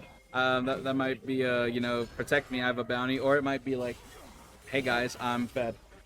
So we just gotta see what kind of plan they're on. Keith kind of looking for something here. Dirk, send a little axe his way. Let me ask you a question. Okay. Ask me a question. Ask me a question. I will not. Looks like Vi wants to engage outside so they can get ripped. You know, and Olaf kind of out of position here. Olaf knows some, just has ult. Olaf will probably just get out of here with ult. But that ult might run out. He might get flipped, but they will not go deep enough to get that flip off. And you know, you could play kind of silly and get away with a lot of things with Olaf ult. I love this reaction from blue side. They know that Nami rotated tops or ripped, so they all just had bot lane, so Xerath couldn't. And that will most likely be first tower coming out of the bot lane here. A lot of good macro from both sides here. Xerath ult comes out. They're trying to just get all these minions so they don't finish the tower off, and they are unable to finish the tower there. But Mini Wave comes in, and they will be able to just. They will be able to get first turn. Tropic. Oh, ultimate comes out. Strix trying to make it out alive, but a lot. Scott getting chunked too hard here. Strix ends up getting shut down. That is massive gold influx for blue team here, and they're actually, despite being down kills, up in money here. That's the power of shutdowns right there, folks. And Vi sending Shelly right into this tower here, and they're trying to by getting top turret. Of course, you know, you got to take turns here with your plays. Has to use ult to get out of there. Close quarters in a bad spot here, and he just gets caught out. Kind of a bad position there from Zed. He was greedy too much for the mid turret. He definitely was, and that will cost them in the long run. They're even now. Blue side up by about 900 gold here. That's very huge for the Drake fight coming up in 17. You know, I'm liking the gold distribution here from blue side. They seem really even, where a lot of the gold on red side is kind of stacked into this Xerath. Flip from Swain. A lot of damage coming out. Chakith ends up falling. Bandicoot trying to get out of here, but ends up falling as well. Bartholomew kind of gets a little too close to the sun and ends up blowing up. Nuclear bomb. Goodbye to red team. Bomba indeed. And that will allow blue team here to get one and maybe half turrets here. Tropic falling kind of low. Xerath popping the ultimate, but unable to finish that kill off. And Xin Zhao could have kind of gone in there. If I was Xin Zhao, I would have sent that and I would have died. But maybe these people are playing and not me for a reason, you know? Strix trying to get some damage in, trying to stop. Trying to stop this Olaf. I feel like Bandicoot wants to go in here with R, but Serrated Dirk can just do that. He's completely fine. Ooh, Bandicoot does end up using the ult there. If they had a little bit more patience, they could have waited out the ult and just R'd him right there, and that would have probably been a kill, I think. But popping ult when Olaf has his ult up is not much of a play, I believe. They saw that Red Side was all top lane trying to kill the Olaf, which didn't work, so now they're reacting by getting dragged. You know, great macro play here from blue side. They know what's going on. They know where the people are. They have a lot of good vision here, and they just end up taking the free Drake. And that's 2 Drakes to 1. Still not too close to solo fight here. So how are we looking for red side here? What is the game plan? What has to happen for red side to get back into this game? Red side honestly just has to try to find a pick or just in team fights just like Xerath as much as you can. Nami ult, Nami Vi ult, kill for him. So Xin Zhao just jump on Xerath basically. Yeah, so basically if Lissandra gets a flash ult or if the jungler Xin Zhao come out and gets in Xerath, team fight's over. I think as these team fights start to come out, we're gonna see a lot of that. We're gonna see a lot of flashes straight on the back line, just trying to get to those threats. And, you know, I think if Strix falls there, then Red loses a lot of damage there. You know, Singe not necessarily having a lot of damage here. 1 item, sure, but not much else other than that. You know, Vi has a little bit, but not too much. Zed. You know, I'm thinking if Xerath falls here, then Red is in a kind of a world of hurt. So they got to really defend Xerath here if they want to win these fights. Right now, I mean, besides just like pushing up from Red Side jungle, so they're trying to push them back so they can get vision over their jungle. Prepare for a Baron. Of course, you know, just out of getting vision, getting control of the map here. Baron will come up soon, but I do not think any team is sort of strong enough to take that on right now, unless they sort of 5 it. But then that kind of opens up a can of worms. You know, potential team fight that could go, you know, pretty bad pretty quickly. Right now there's nothing else, so they're all just farming, you know, ready, you know, the calm before the storm. Yeah, a bit of a nice beach walk, sort of chilling. Nothing much going on. Straight to Dirk. Axes to keep the question. I'm sorry, I can't stop. It's the axe puns are too good. Red side grouping up here, sort of mobbing up, and then they split up. Never mind. Drake's just sort of clearing out these wards here. Red side sort of grouping up this top side. Might they be looking for a Baron play here? What are we thinking? I believe that blue side should generally play more top side instead of bot side. I don't know why their junglers, you know, on bot side when Baron is up. Especially when the team's hovering around Baron. Interesting positioning here from Xin Zhao. Sort of killing in bot side, but is backing. I feel like they want to set up this Baron, and Red is sort of maybe catching up to that. Blue side has to sort of leave because I feel Xin Zhao was just out of position there. I believe they 100% could have done Baron. I do too. They're really strong right now, and if Red tries to contest them for that Baron, they just lose, I think.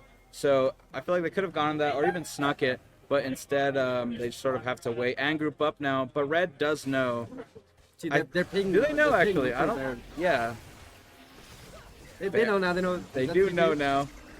5 blue team members fighting here for Baron. It's gonna be a 5v5 fight. This is gonna be the first and probably one of the most important team fights. Xerath comes out here trying to snipe people. Big damage coming in. Big Nami wave gets a couple of them. Chakith ends up getting Lernwen. A lot of kills coming out here from both sides, really. It's just kind of, oh my goodness. Just combat all over the place. Zed's still alive. Sive ends up falling here. Serrated Dirk chasing after this Singed here. Red side seems to gotten the best of blue side here. What a great fight if you're blue side here. No, not blue side. Sorry, red side. Flip ends up coming out, and Olaf falls here.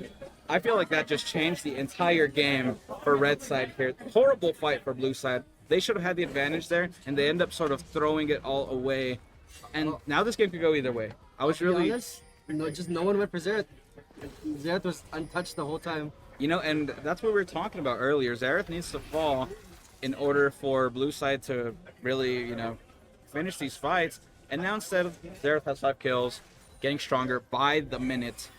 So it's going to be pretty hard if they don't have any flashes up or ults or sort of any movement like that to get into the back line.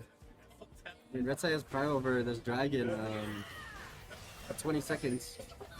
And are they going to fight again here for Dragon? It's going to be another back-to-back Another bloodshed fight here. Blue side try to walk up to the river.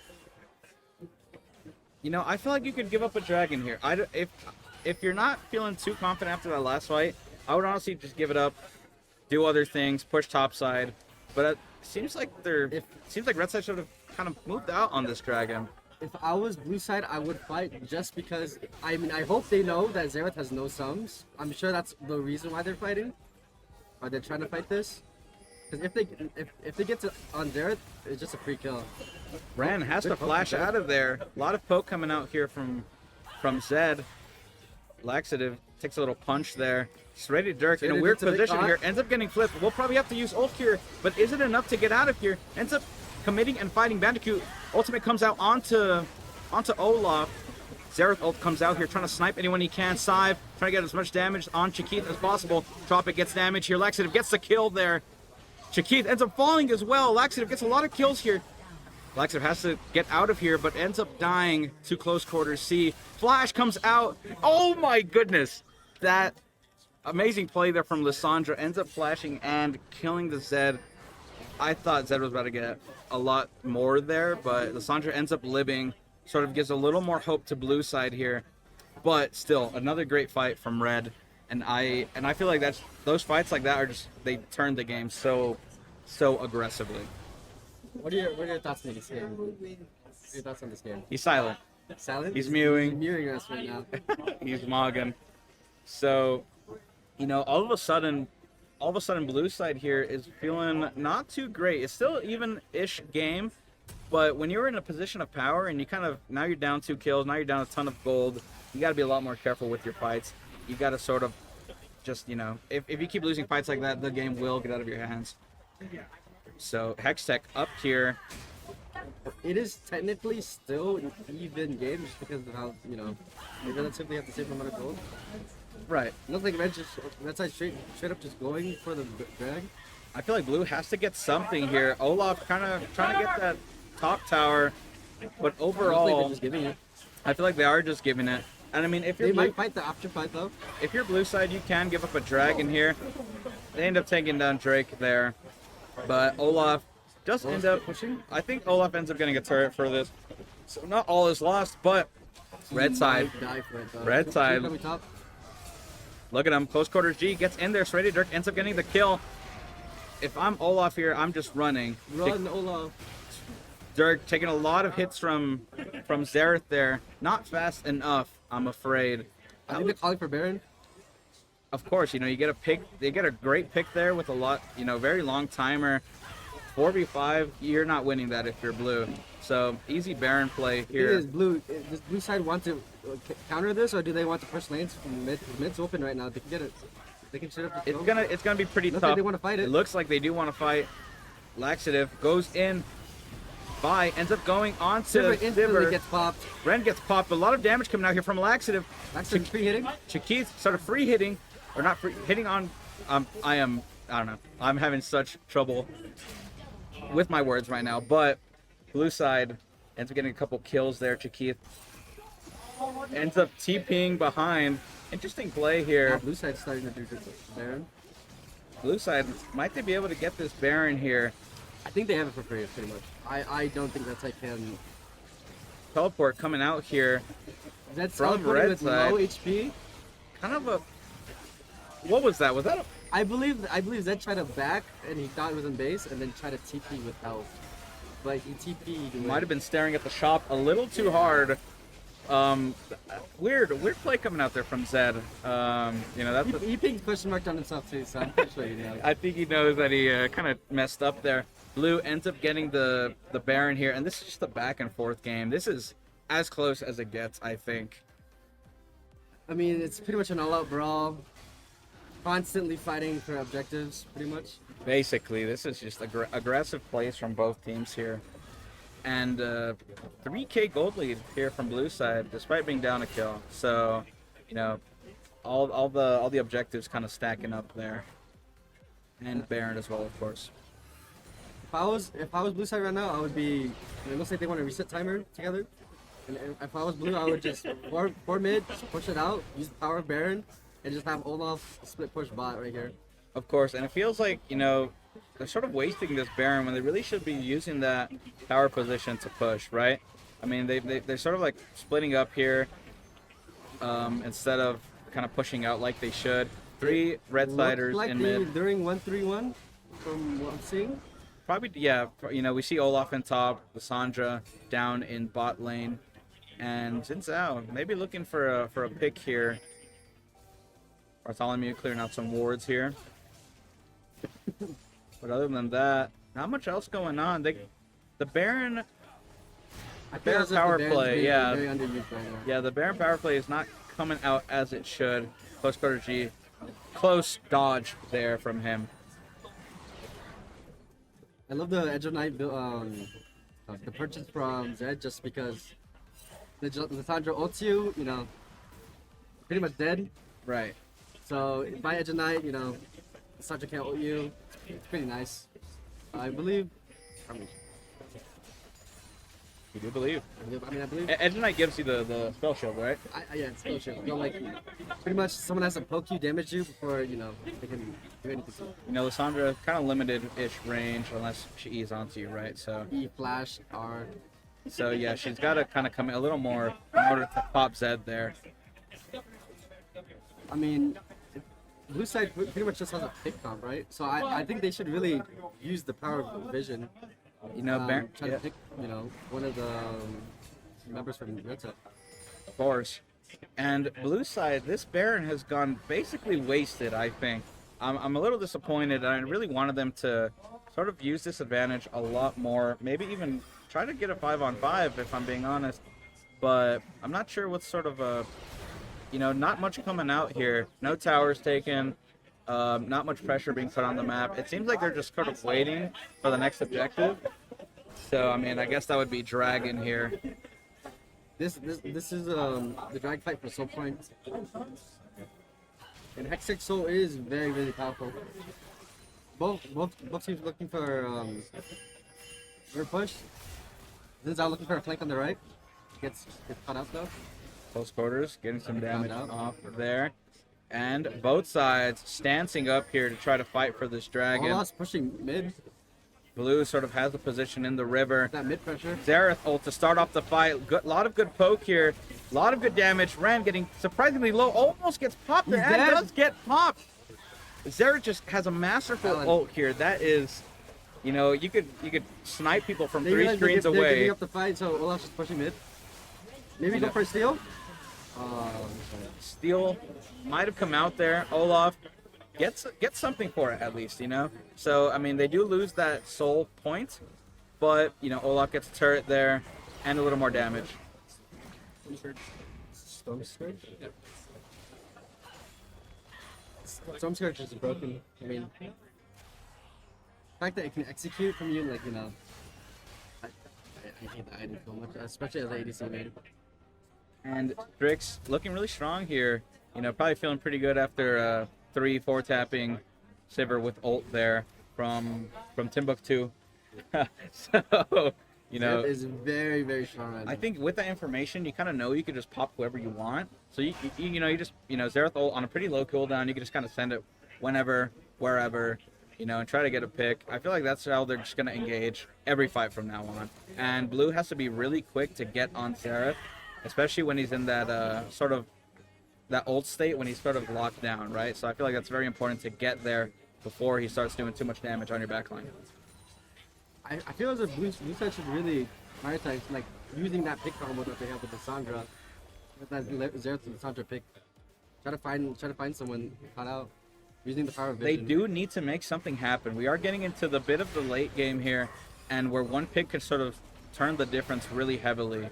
So I feel like they have to sort of get something pretty soon here. But red side sort of playing buddy here, sort of chilling together so no one gets picked off too easily, right? So top laners sort of stancing off in the bot lane. Four mid in blue side. in no 4 blue siders in mid. Sorry, Bandicoot. We have Baron in 27. So Blue Side's I'm locking up smelling a Baron fight here. I think if I'm blue here, I try to back off, get my items, and be a little stronger for this Baron fight. I feel like this Baron fight will dictate what way the game goes, I think. If I was blue, I want to fight free Baron. Try to find something, try to catch someone out. Because realistically, I don't know if they win team fights. Of course, you know, and especially with Strix sort of being protected this heavily, they have to make a move here. 4 on 4 here, but we see Sin in the bot lane, kind of gonna be slow to the fight here, but Red sees know that. they want to go here. They know that, and they have to play it back. They know Singe is not there. Blue side really wants to get something done here, but ends up just pushing them back into their base, and they might be looking for a little bush cheese here. Might catch someone out. Tropic gets pushed into Red Pit from the plant. Sort of an interesting troll from a laxative there. Vi ult is a laxative. Vi comes in. A lot of damage coming out here from blue side. Laxative ends up getting shut down, but he ends up falling. Olaf's running everyone down. Olaf trying to get. Xerath? Okay, Olaf gets a Xerath pick. That is very big. Shakith is the fastest man alive here. Flashes onto Zoomies! Ren. Zoomies coming on out. Ren ends up falling, and now Saive, the last person standing, except for Olaf, but Olaf is kind of far away there. A lot of kills coming out here from both teams. 1 survivor for blue, 2 survivors for red. And if you're red side here, great fight right there. They can't quite do Baron, but you know they got a lot of gold there. Honestly, a lot of shutdowns coming out from both sides, so the money is sort of even still. You know, kind of a bad fight, I'd say, from both sides. You really want to win with more people up there, I'd say. But I believe that. I mean, I don't know how Olaf got to there. I'm guessing because we ran at him straight up. You know, and that's kind of like the win con there. They have to just sort of sprint at Xerath if they want to get anything done. So, I mean, I feel like that was a pretty good play there from Olaf, sort of sprinting down at Xerath. I mean, red side completely just dumped everything on the tank Xin Zhao, which, I mean, it's good. However, you know, the carries are just going to be able to kill you afterwards. Absolutely. The thing is, if you're blue side, do you want to give up Baron for drag? Honestly, for so they don't get drag. Well, the thing Olaf is, getting a bit caught out here. Olaf gets caught out here, is immune, but ultimate timed out perfectly right at the edge. So ready to trying to get anything done here, but the damage is just not there. That Vi ult was longer than my league career, man. Interesting joke there. Shakith gets flips him out of Xerath's range, but Strix ends up getting dived on. Laxative gets the kill here. This is exactly what we've been talking about. Oh, and another. Oh my goodness. We have a fire alarm. Ladies and gentlemen, that is a fire alarm. We might have to pause here after this team fight, I think. I'll do my team. What? Someone have to DC or what? Cut out. It's an ace from blue side. After the delay. Anyways, we'll be back. We have another fire alarm. You know, lucky us. We'll see you in a bit here.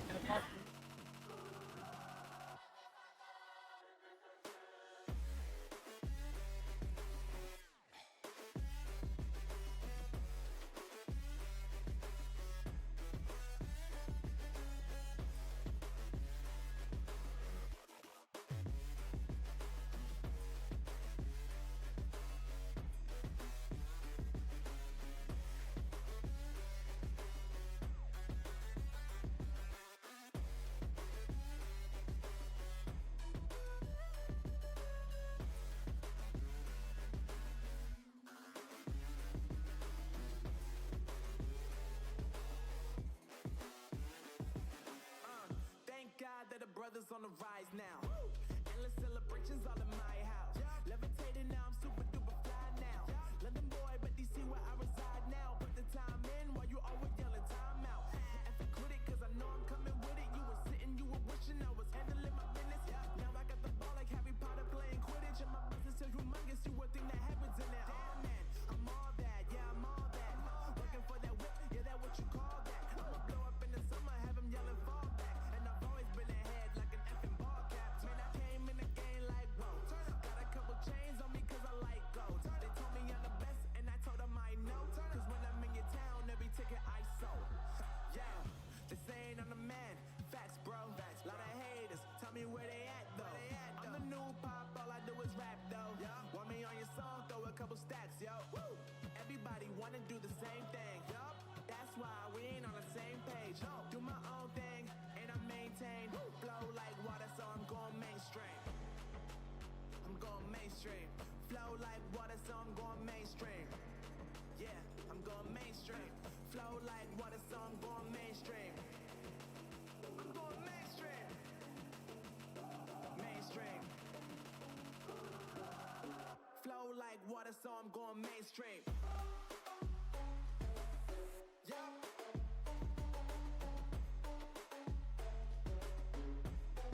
Walking around in the circle of life, doing the things I know, walking the same ways 100 of times with the same soul.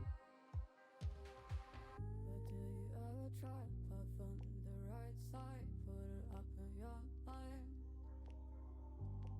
Or did you ever try to path on the left side, put it up in your mind? It's gonna be hard. You run, try, roll your mind. You run, try, roll your mind. You run, try, roll your mind. You run, try, roll your mind. Seeing all the watering fill your eyes, doing the things they know, talking about the same old stories they've heard about the people they think they know. But do you ever try to path on the right side, put it up in your mind? Or did you ever try to path on the left side, put it up in your mind? It's gonna be hard. You run, try, roll your mind. You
Alright, welcome back after the fire alarm. I'm now Pastor instead of Patty or Inex.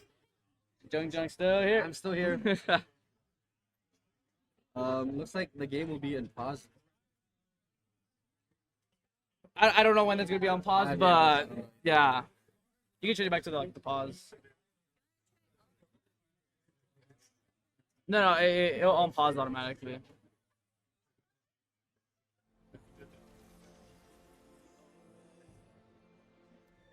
Sometimes you gotta let go, 'cause I gotta let you go.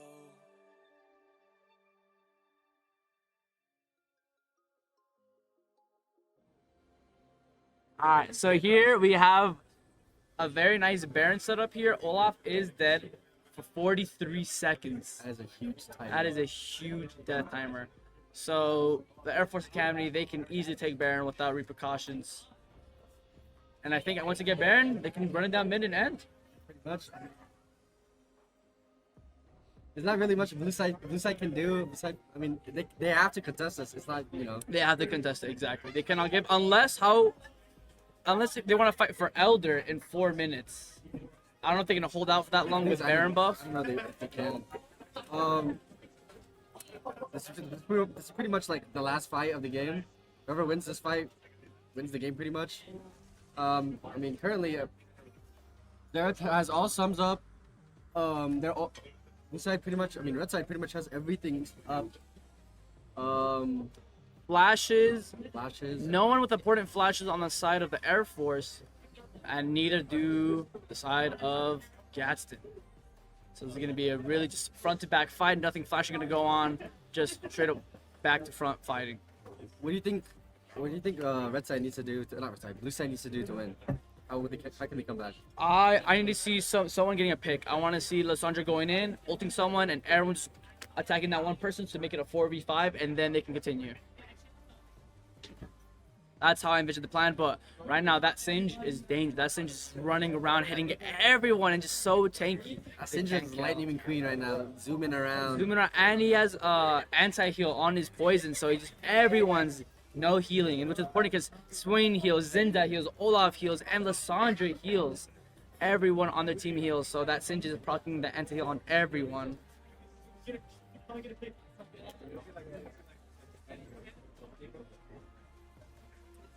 Disregard what you just saw. I think. What was that flashlight? Oh my god! I thought the fire alarm again. In 8 seconds. It appears the game has ended, but we don't know. We don't know the result. We don't know the result. Anything can happen here. Unless they just run it down mid. The game's over. Yeah.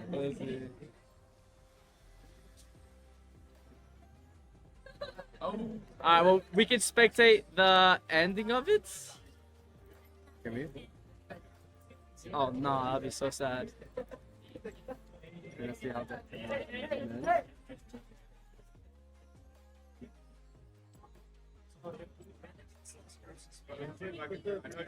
No. We can't see custom match here. Oh no! Let's see. Okay, we can't see customs. You can't see customs? Yeah, let me get to. Well, that is. Let me go. That's ending. Oh, why do fire alarms have to exist at such a time? No way. The game ended. We can't spectate. People are clapping. All right.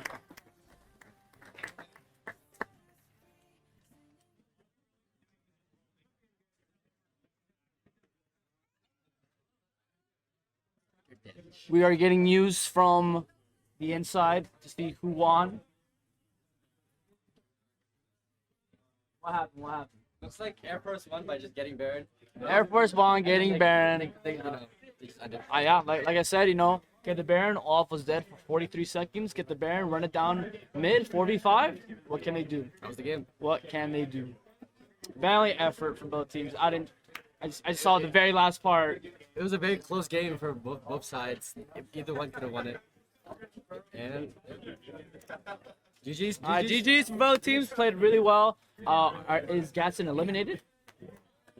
Gatson is eliminated from the bracket. And Air Force Academy moves on to top 8. Quarterfinals. Quarterfinals.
I don't know. Anyways. Welcome, welcome. Back for another game. We have an amazing game today. We have UTEP versus our own NM Crimson team. Boy. No, let me go do that. What? Actually, hey, Freddie, what's what do you want? As you see, our teammate is very well prepped today. We want red side. Getting his gamer juice in. Alright, let me go tell him. BRB. Anyways, I'll be back. The double game shoutcast's gonna keep going.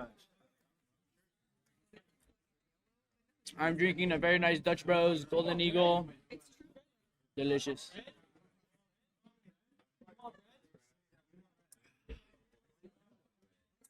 Do I need a straw to mix the drink? Whatever.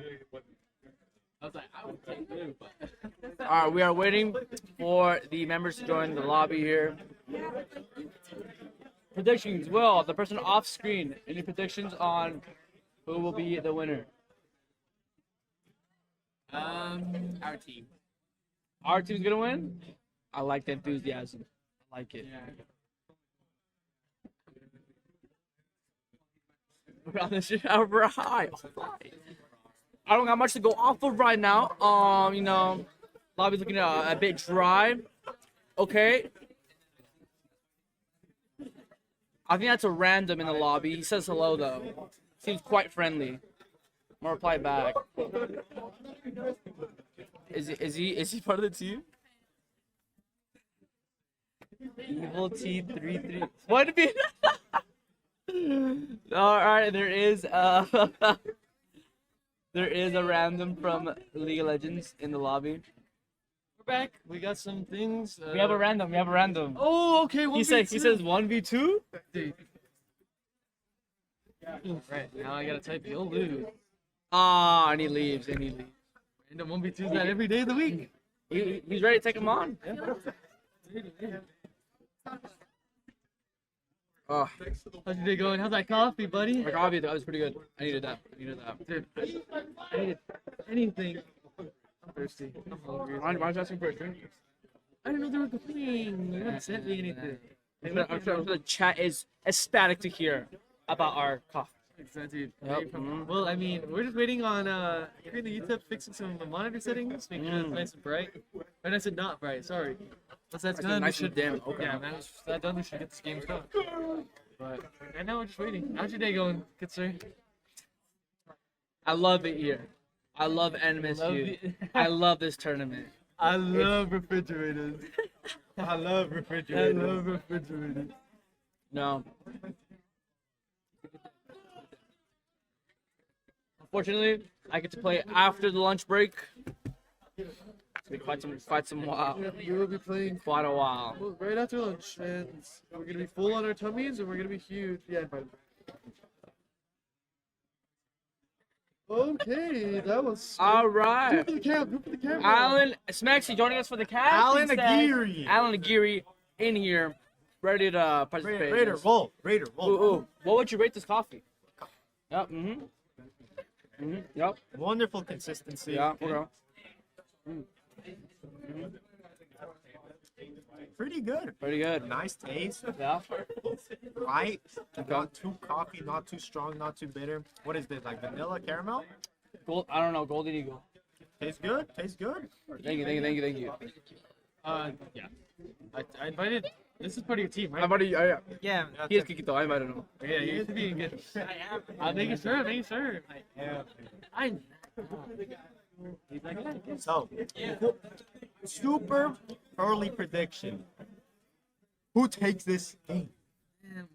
No, Will said we taking it. NMSU is taking it. Will's gone, but John he takes said those. John, come in here. Give us a player spotlight. Yeah. Well, how's the game gonna go, huh? How's the game gonna go? I'm gonna maestro the orchestra. He is ready. Oh, I forgot. He is playing. And yes. Where is he going? The player is leaving the computer. The player is leaving the The room. player is not here to play his game. There's my other player. Hey, Freddie, prediction. Player predictions. Who's winning? I I am winning. He is winning. Yo, so give me a that drink. means- Can I take a drink? Out of my drink? Yeah. Can you hand it to me? Can I hand it? Draw. I need draw. Alcohol. Please. You said you should have brought up and got it. I'm gonna leave it here. Yeah. I'm not gonna drink a lot. I'm not gonna drink any. I don't think anything. You guys have lost every game of Oh, good. I know. So You guys should. One try. One try. Where'd you put your drink? That's not your drink, buddy. Go. Look, I'm gonna take a couple sips here and there. Okay, guys, but let's get Frosty, focus on the game. What's gonna happen? Yeah, focus on the game. UTEP, I-10 Tap to the rivalry. game. Tap to the game. It's really exciting right now. It's really exciting. And we're not catching this game. Oh, look at the game, guys.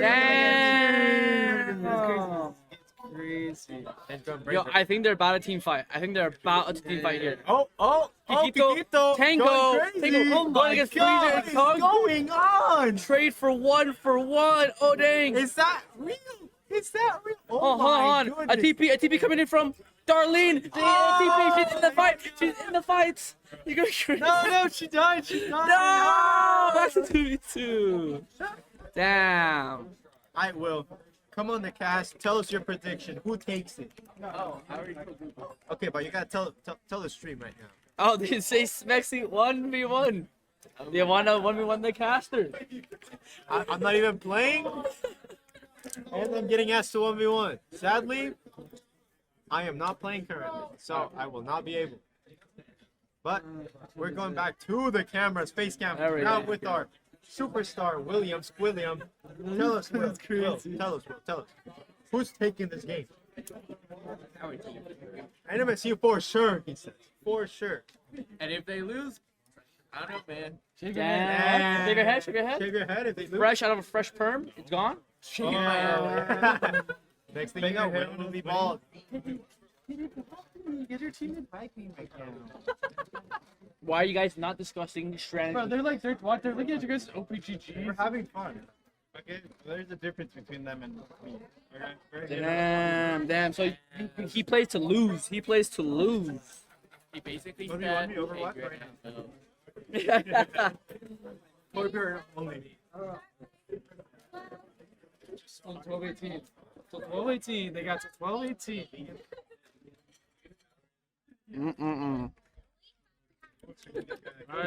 Scrumptious. All right, hold on. Let me do some coordination thing to text Matt, aka Hippogriff, that he's not gonna start until after lunch. Oh, where's your number? Hey V.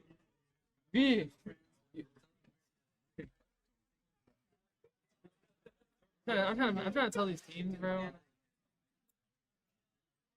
getting donable.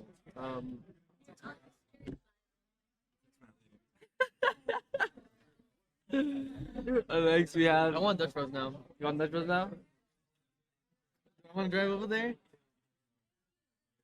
But I want You it. should have asked. You should have asked. I didn't know they were going. If I knew, I would have told them. I think you gotta be observant. You gotta be. Yeah. My face. You gotta be moving. Oh no, I was looking for Esport 1 or Esport 2. Esport 2. Esport 2. Dude, Sad. we're number 2, baby. No, we're number one. We're number one. We're one's what, Valley? We're baby. We got 4 minutes. T-minus 4 minutes. Not gonna until we lie. I say just cut it until the lobbies are ready. Okay. We shall be back. You know, be back once the lobbies are made. It's like quite a bit of while here. Yes.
And we're back.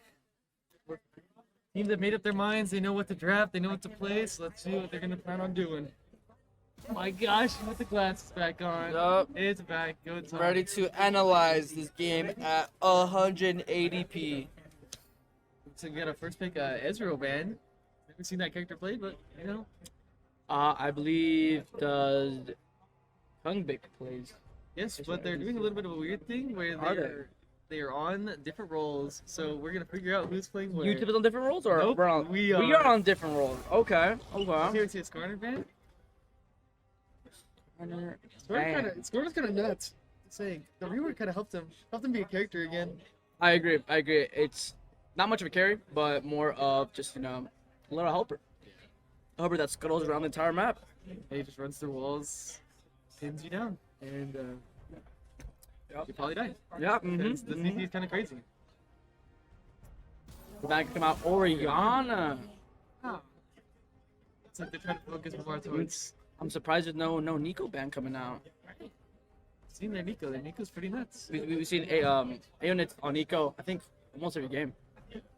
Every game that's on, he is playing it. Do you think the next band is from NMSU? I'm gonna guess it's a mid laner. Okay. I think it's gonna be an ADC. There. I could be mid or support. Or as we saw in one of the games, it could be bot lane. Oh, that's true. That is true. Was it the Air Force Academy played Zera APC down in the bot lane, and he performed really well. Yeah, he did. He was one of the carries of the game. Oh my God, draft! Yes, We're back. yes. We're so back. I like the Serath ban. Yeah. Yeah. Serath ban a little. Yon banning out PS. Yon. No. Four. We got four up in We here. got the NMSU JV team casting the We got the NMSU whole first team. JV team casting the Legit. big varsity boys. Big varsity boys. It's okay, guys. We'll get there someday. One day we'll get there. But what's this last ban gonna be though? Syndra. Banning out those mages, I guess the mid laner is pretty good. Maybe. I think. You had some insider info Yeah, I on think, it, or what? AO gets some, bro. I think AO can match. AO can match. See, I'm wondering is that they're not banning AO's Nico. True. AO's Nick is pretty decent. It's available. It is available. I like the Rakan first pick. It's literally uncounterable except for like 2 champs, and it's like weird to play those 2 champs. Who are those 2 champs? I think like Lissandra and Pop can counter Rakan in the support. Instant, it completely negates the. All right, we have the bot lane battle. Kaisa, Nadas. I think that counters Rakan. Sejuani coming out. I think Sedge is good. Yeah. Like overall good jungle. If it's paired like with the. It's a melee, safe pick, yeah. Yeah, It's a melee safe top. You could like pick it early. Oh, is that my headset? Yes. Same. Oh, but Jinx coming out. Zuko. Last pick coming out from Anit is going to be the Nico. So Who's going to pull out some pocket pick? Oh, the Ari. Why wouldn't you pick jungle? Maybe they're trying to. Why? Maybe. Okay. Because actually, no. Freezer is going to counter. He's going to read the whole situation. Maybe Ari was a prior pick. Ari might be a heavy prior pick. I saw someone playing it in practice. Oh, warmed up. I don't know. I guess we'll see how warmed up they really are. Hey, see, I do like the Kaisa. We know Hungbik is really good on the Kaisa, and we know Copium is good on the Knot. Yep. I have yet to see UTEP play, so have I'm never excited to see seen them. UTEP play this tournament yet. So I don't know what the vibe is with UTEP, but we do see 3 bans for mid lane from NMSU. Kind of interesting. I don't know what you wouldn't want to play. Is Lux into Arya tough matchup?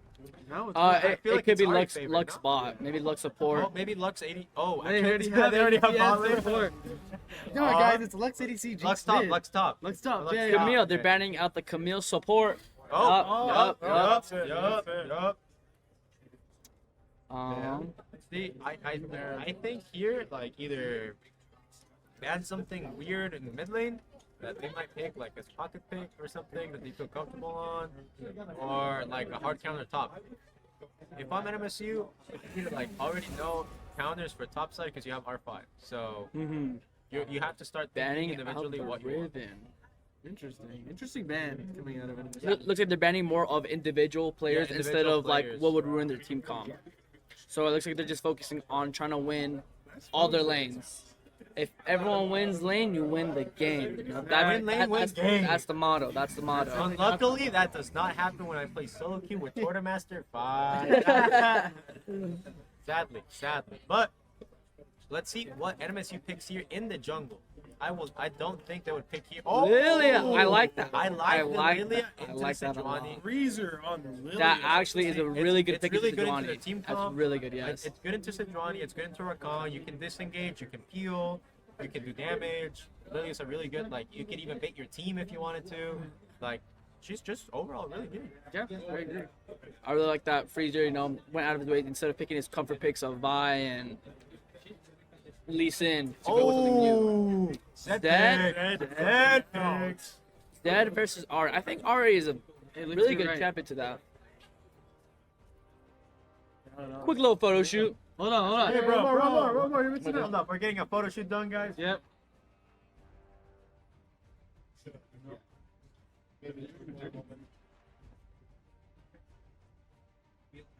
Okay, all right, we're back. We see the Zed pick coming out from the mid, countering the Ari a little bit. Are we gonna see a dodge? Happy pants. Lee Sin top or Lee Sin? It could be Sejuani top.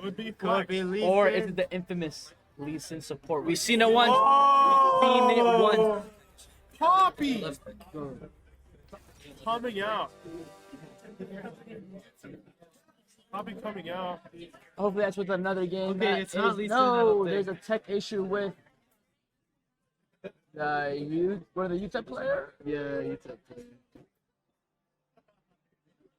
Hopefully it's not a remake. Hopefully it may not have been a Lee Sin last pick. I think that they were unable to select a champion. Yep. Man, no Lee Sin. Fortunately, we got a little bit of a tech issue. I don't know if it was just they didn't make up their mind or if they just didn't let them pick, but it automatically picked Lee Sin. Yeah, So- automatically pick Lee Sin. A bit unfortunate. Yep. He's just gonna get back in the game, and then we're just gonna restart from there. They're gonna do the same things. Yeah, and they still have one more pick, so like. Ooh, Tango. I don't have Tango pick. He's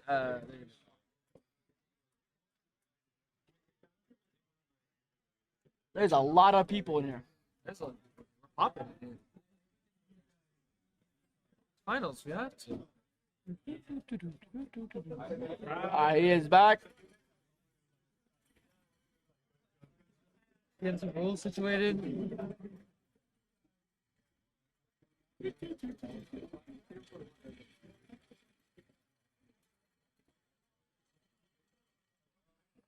All right, we're we're back. back into it. Hopefully we can do a nice little speed run back into where we left off. Better speed run. All right. In game. Yes, I know. I was trying to read, and I kind of sucks. All right, speed run. Let's speed run these bands, trying to get back into the game. Oh, so update. Heard. Update. So the Lee Sin was not supposed to be Lee Sin. It was Mordekaiser, but the player did not own the champion. Oh. So they had to dodge.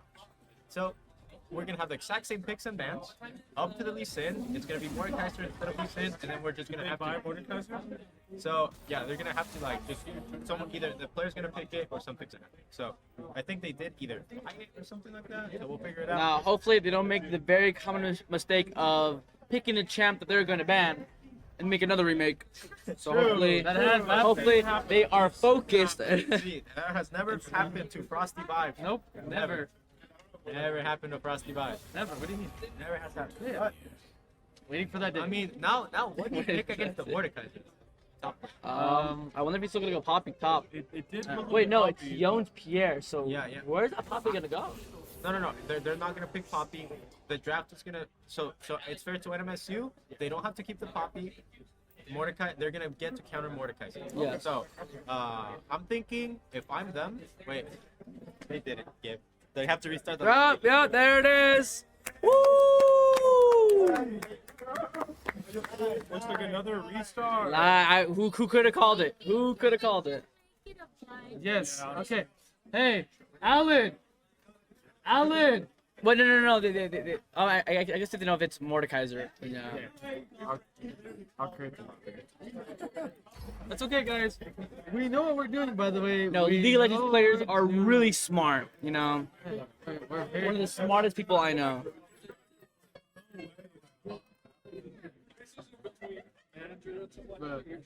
What's happening? They're in champ select. They're in champ select. These guys are so. Wait. They didn't invite us? No.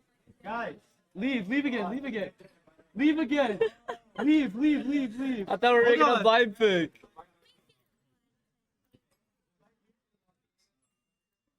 No. Come here. Everyone come here. Holy. Alright. Join the new lobby. We gotta help this great team go crazy. Order does not matter. Yeah, order doesn't matter. Oh, wait. But then how are they gonna know who's last pick? They already did all the bans, so it doesn't matter. As long as they know that they can't pick the ban.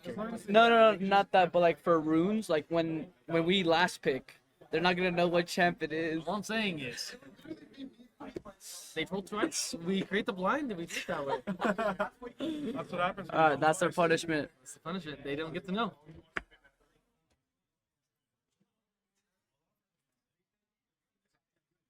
I'm listening.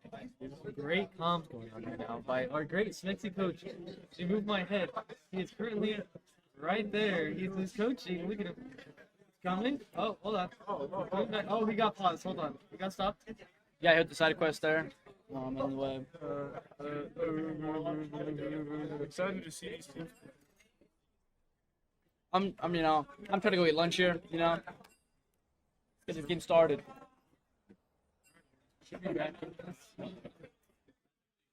There we go. Now we're in it. Now we can't troll, correct? Hopefully. Hopefully not. All right. Look, the team seems about normal. We're waiting to see what NMSU wants to pick for that counter from top.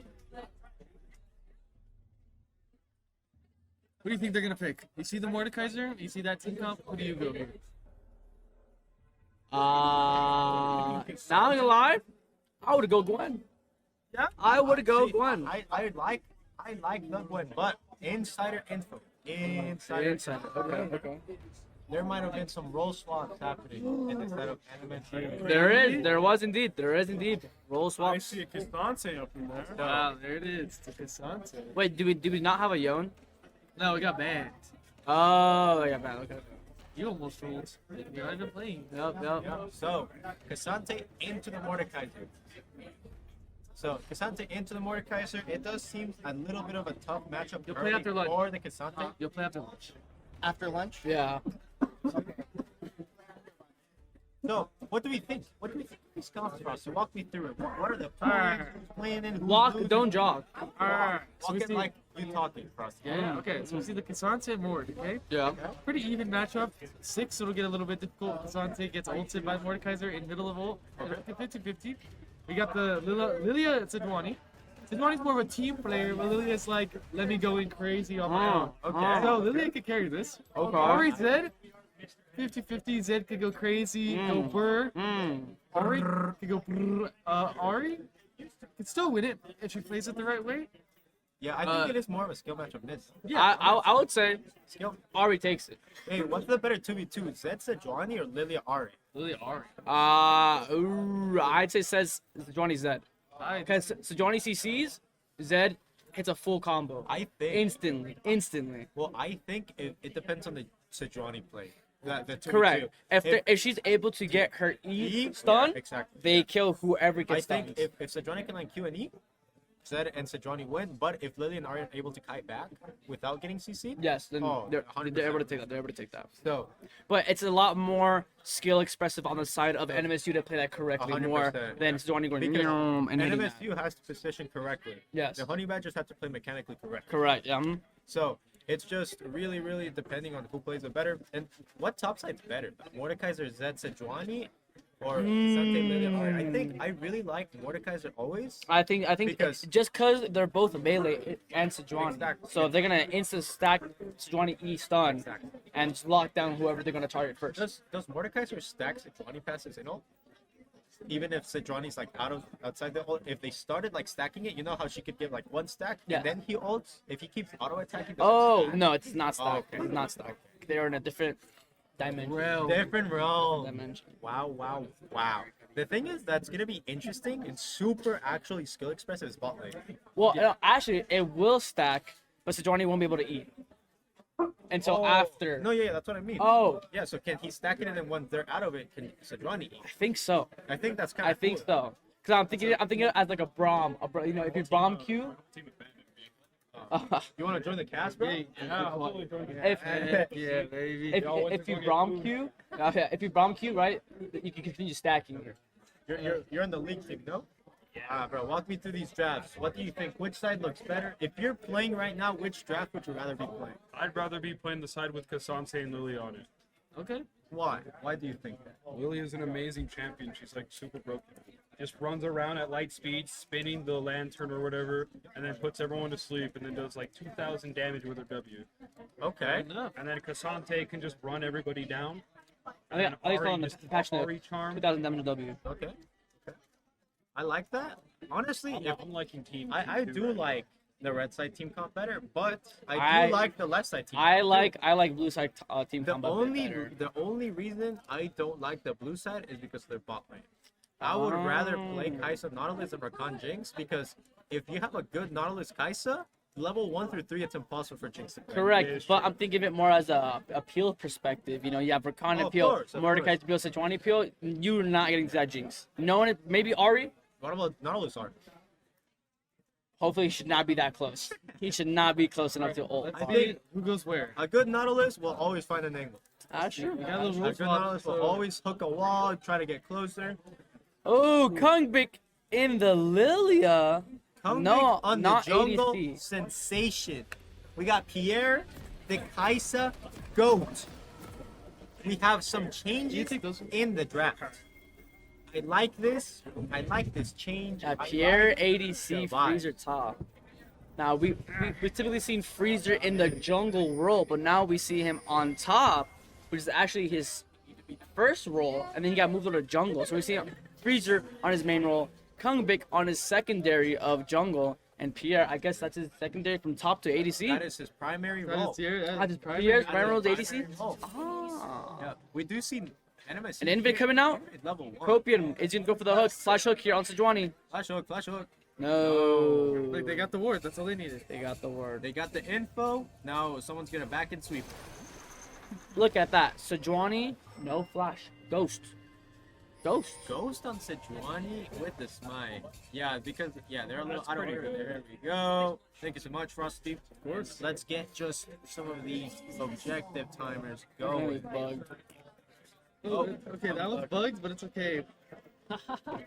Scrubs are a little broken. The grubs and Rift are broken, but everything else works.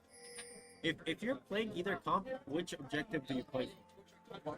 If I am I'm playing top. If I'm blue side, I'm playing grubs all day. All day. I feel like Grubs is not the most important objective.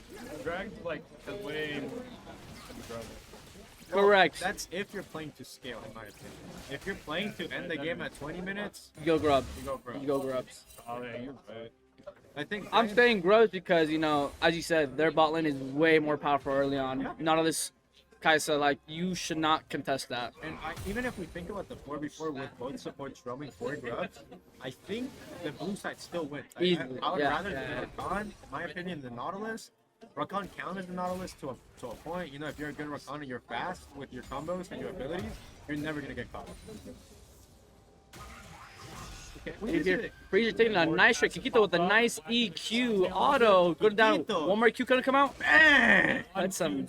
Damn. Crazy good trade from the side of the Mordekaiser. Already also going the Darkseal, he's feeling confident. Kikito's feeling good. It's working for him. He's low now. All you have to do is just get one good fight right here. So Zed going for the long sword instead of a Doran's blade, going to trying to rush that lethality component as fast as he can. Serrated Dirk is really strong, especially against Kaisa, against any Ooh, Freezer chugging those EQs. Oh, here with the Miss W, unfortunate timing with the switch. Unlucky on this switch there. We just see everyone just fading, trying to farm. Nothing's probably going to happen until we get to the Grubs point, unless there's a gank mid lane here from the Sejuani after the blue. That's correct. If you're Sejuani, would you gank right now? Kung Or Bik. would you go top side? That's right. Did Kung Bik? No, he did not invade. I would go jungle. I would go mid lane. Oh, Kung Bik not recalling. He is recalling. Now he's recalling. Good game. Like she didn't even do the romp. She went straight to the already. Yeah, he's. Did they bought out the Sejuani with the ward? Oh, I think she's trying to. Sejuani saw Lilia down in the bot lane. Is now gonna counter jungle.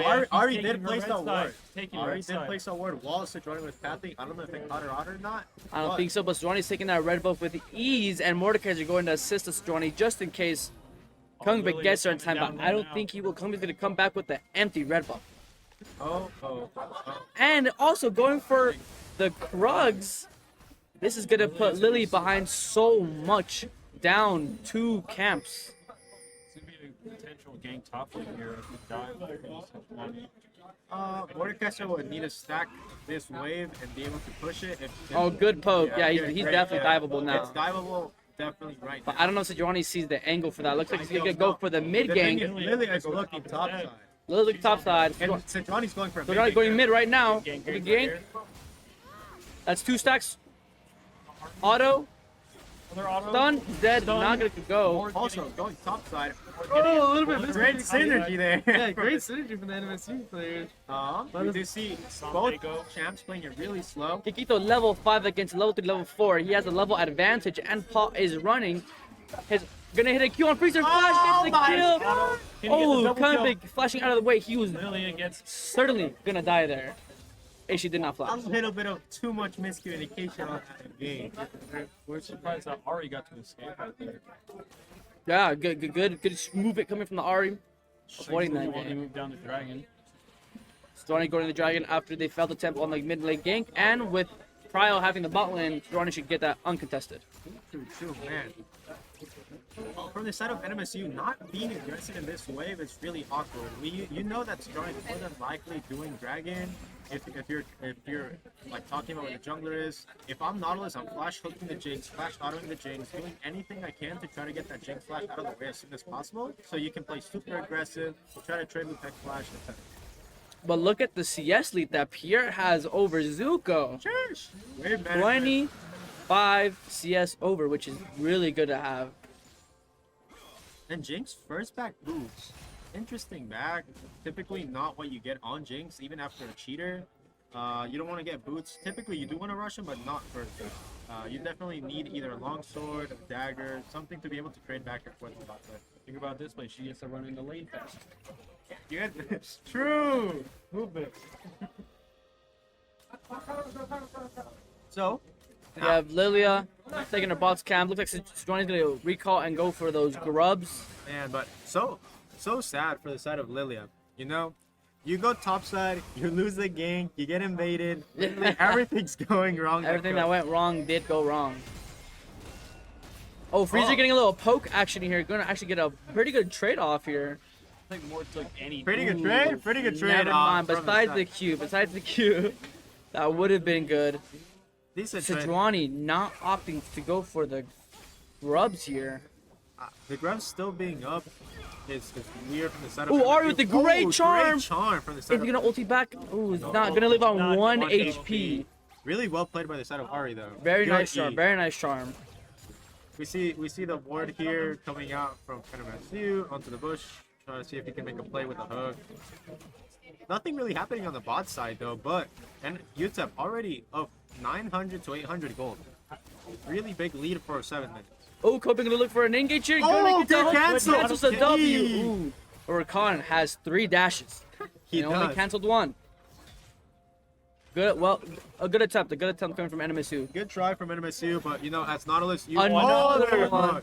Copian feeling himself Now, here. Really Gonna good. jump down That's Rakan. exactly what we have to do with Nautilus, right? You have to keep poking, even though if it's Rakan, you obviously your target's Jinx. A fight going on in Groves right now. A territorial battle between Mordekai's gonna rotate first as he top has Prio. But Mordekaiser is level 7. He can just ult at Lily and she won't be able to do much. That's correct. They're going to guarantee all those 3 grubs. Lilia being forced to back off as she does not have Prio by the laners.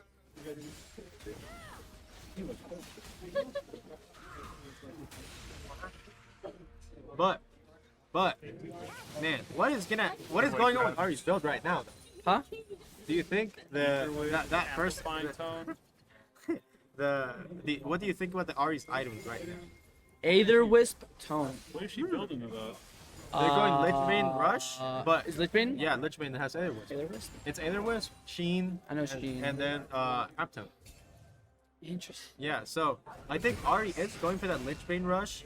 I think it's good. Typically, you wanna rush Malignance. You typically wanna rush Lich Bane if you're ahead, and Malignance a typical like Safe option. Safe option. I would have rather seen the Malignance here than Lich Bane second instead of Lich Bane into Malignance. Correct. I would go Lich Bane, but they have a Sejuani and a Mordekaiser, which is a bit too tanky. Yes. For it to go Lich Bane first, but I get the reason why. Exactly. You know, it's Zed and Jinx. You want to burst him down with that Lich Bane. Kopi behind the bush, maybe they're looking for an engage here. Kaisa missing the W, but A little bit of unsynergy there, but it's all right. oh, they're looking for a gank here. Ulti coming out. Jinx finally flashes. Rakan going for that counter. Oh, Jinx on Jinx, the run! Jinx. That's nice. Nice. Great snipe. Great That snipe is a from the side of MSU. 4-man gank bot. And no answer from the side of UTEP. We know they took grubs, and that was their turn. NMSU understanding they need to go for a play. So go bot side, make a play. Even then though, they're still pretty behind. 20 CS down in jungle, 35 CS down top lane, 30 CS down mid lane. The only lane that's really ahead is ADC. Correct. So NMSU's bot lane, the priority right now. They need to be able to get ahead. Kaisa needs to be building like strong items. If I'm Kaisa, I'm more than like, what would you be going Nano on Kaisa right now? Well, Static Shiv was the move, but it seems to have been nerfed this patch.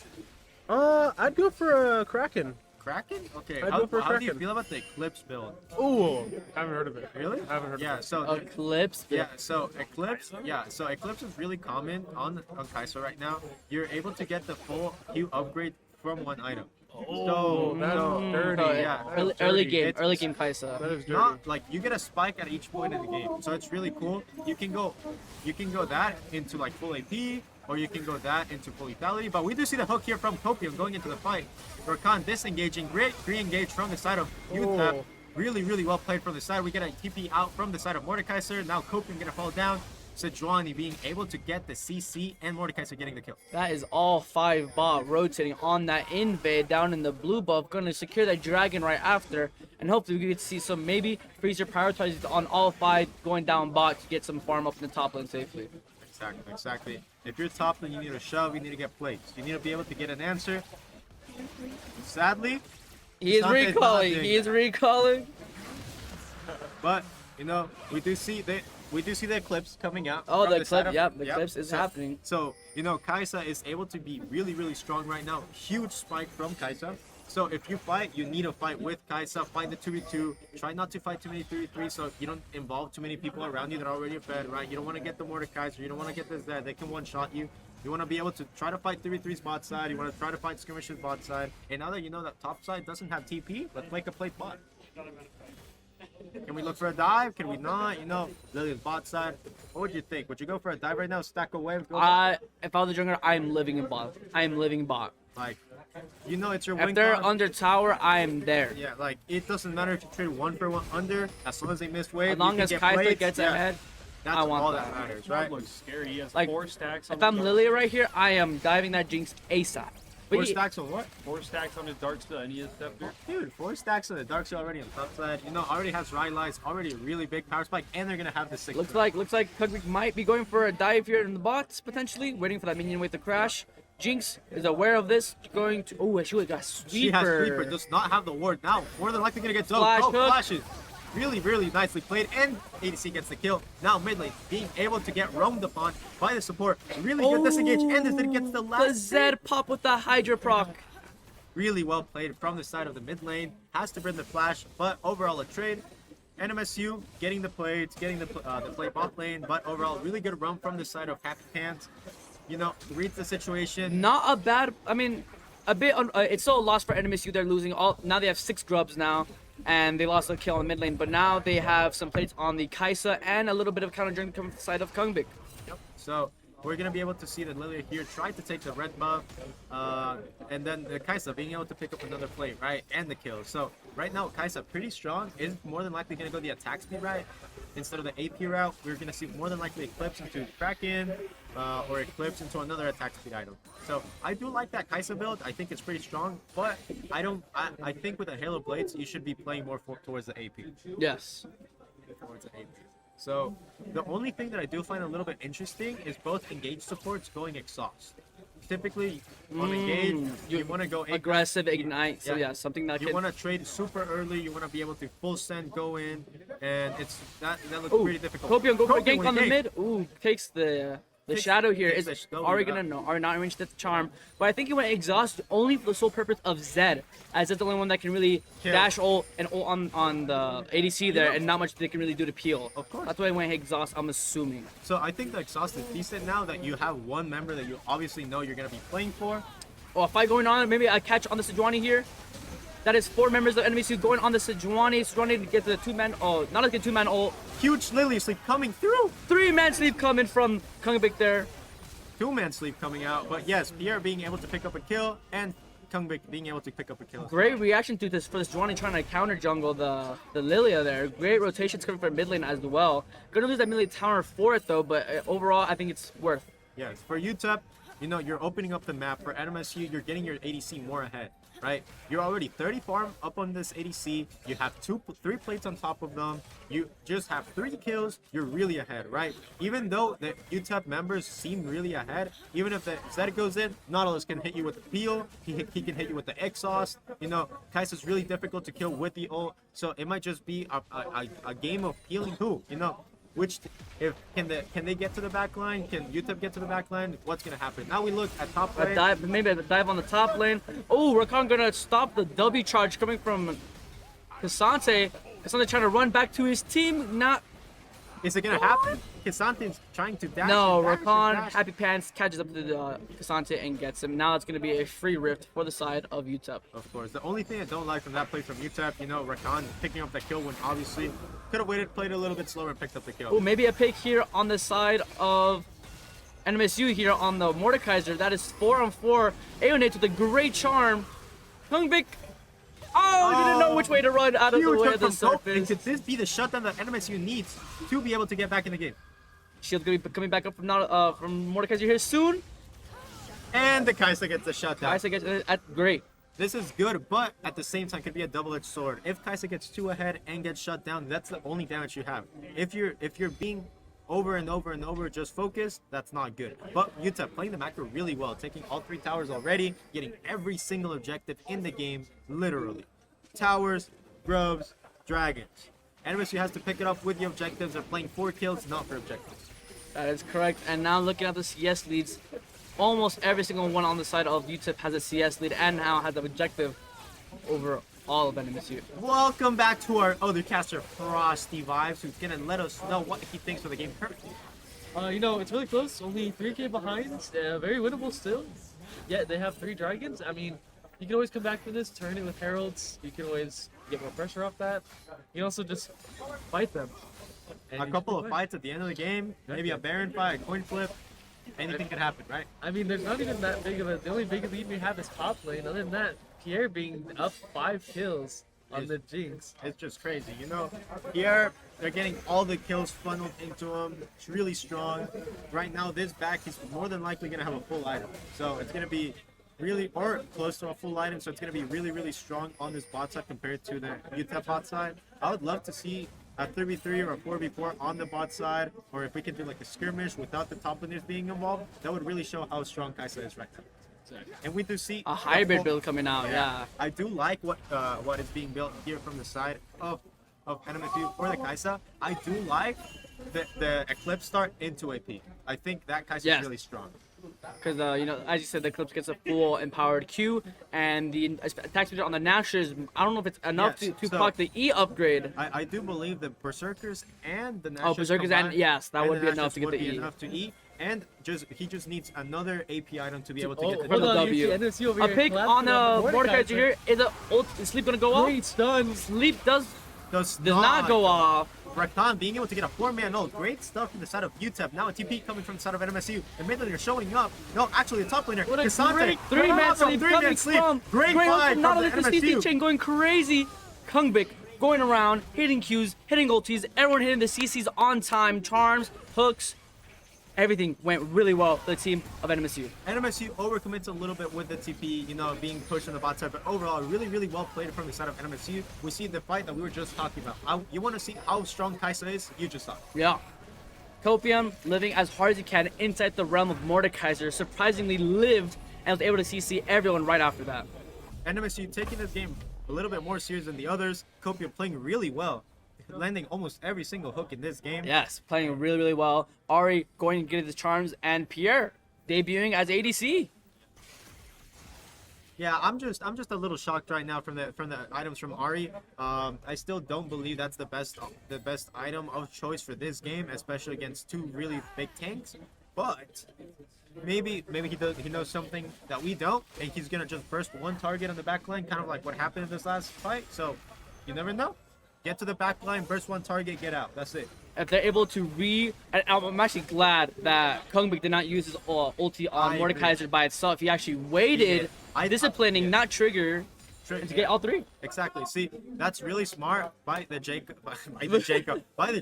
to be able to know what's gonna happen after, right? Yeah. Reading the play, understanding that you trusting can't just blow. trusting his team that he is going to survive in that death realm. Exactly. And waiting to get more people, more value out of his ulti. Exactly. And that's what we need to see from the people, like all the players, not just from NMSC but from UTEP, thinking ahead, seeing what's gonna happen. Or maybe a pick here on Jinx. Jinx with a flash immediately. Oh, but a flank coming from Freezer here. That's going to be a 5v4. We do see. They're going to insta ulti. A rocket coming out from Rocket. A rocket hitting Ari. That's going to cross. That's going to end. Death ulti. Kaisa on the backline, killing the set, shutting him down. Now Kaisa being able to be in the front of the fight. Lilia being able to get a Q. No sleeps coming Jinx out. stuck in Raptor's pit, not being able to move outside of it. Now Nautilus just frontlining, waiting to see how the Kaisa is going to be able to get onto the Jinx. We got to turn into the Jinx to be able to win the fight. 3-man sleep, 4-man sleep coming on the side from NMSU. Oh, but then not enough follow-up. Mordekaiser takes. Oh! And UTEP. Oh my god, Kikito's going crazy. Kikito is just way too tanky. His aura plus Rylai's is making every single one of NMSU have slow feet, and plus the Jack Show just getting all that MR and armor boosted. It just looked really sloppy from both teams there. It did. Really sloppy. Not being able to position the Jinx, somehow surviving in the pit of Raptors on our side of the map, living there until the right time to strike. Exactly. NMSU just probably miscommunication throughout the fight, not understanding that Jinx was on the side while Nautilus was frontlining for some whatever reason, right? Now, UTEP being able to play that team fight really well, ended up being able to, Kikito coming out strong, being able to 1v4 basically at that point, and now getting a big turnaround from the side of UTEP, and now is in almost 5k gold difference after that play. Yeah. That is a substantial amount of gold now at the time of around 21 minutes. Still to this point, almost actually every single objective on the map has been taken by UTEP. Every single objective. Now Dragon spawning in 2 seconds here. Freezer does not have TP and he is top to placing the rift down in the bot lane.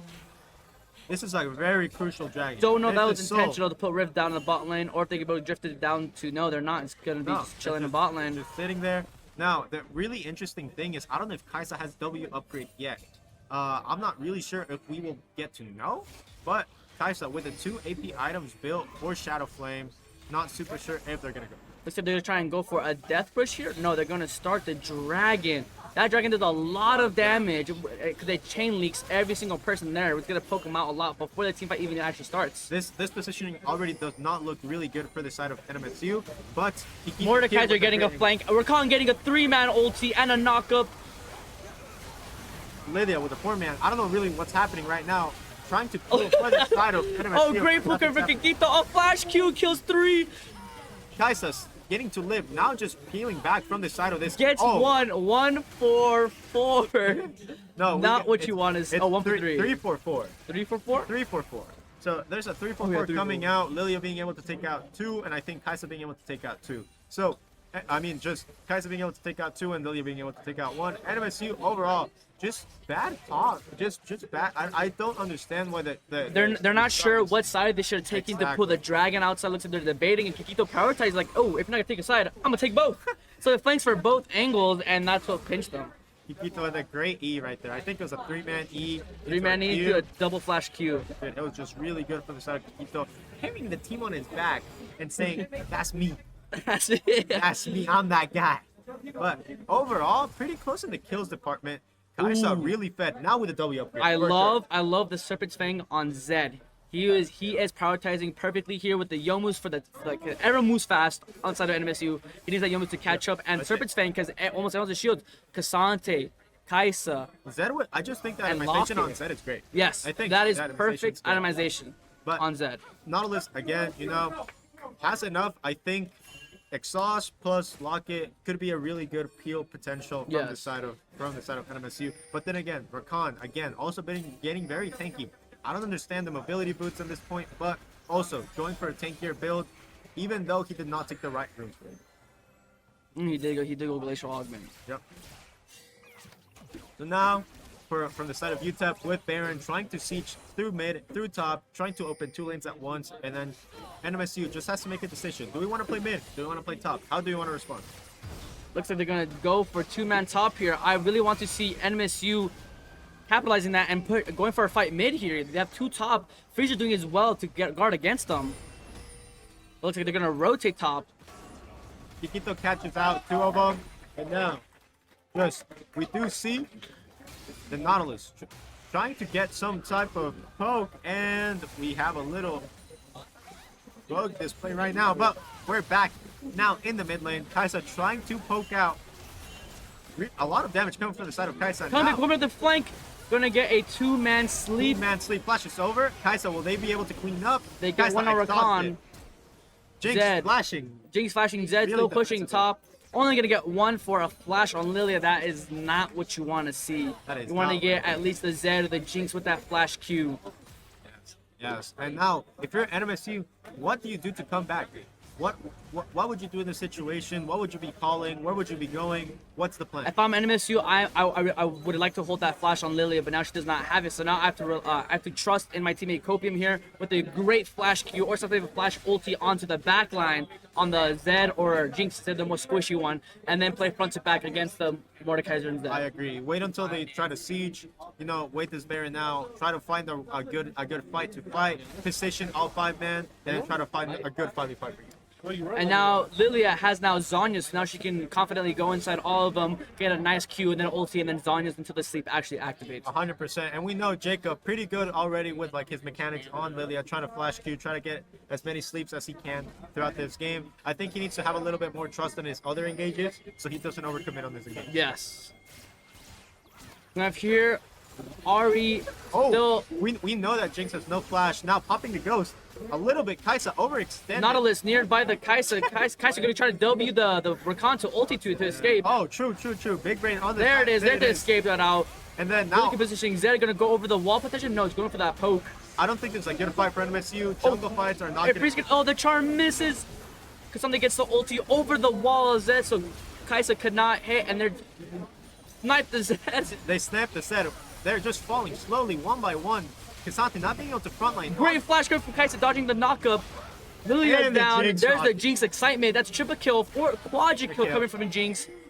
The excitement movement is just way too much for NMSU to handle. Yep. And here, NMSU more than likely gonna be pushed in through the top side. They have a wave. They have the time. They're more than likely gonna be able to get the inhib, but I'm not sure if they're gonna be able to end. 26 minutes in, and Jinx has finally got a kill, a quadra kill. In fact, now it's actually in the game. Yep. Jinx is back, Zed is there, Mordekaiser has been there. Now He's every back up. single person on the side of UTEP is now online and a heavy hitter to deal with. Yep. Now Cope, Ayo, what can you do to stop this siege? Can you go in? Can you protect these towers? Will you be able to with the Jinx?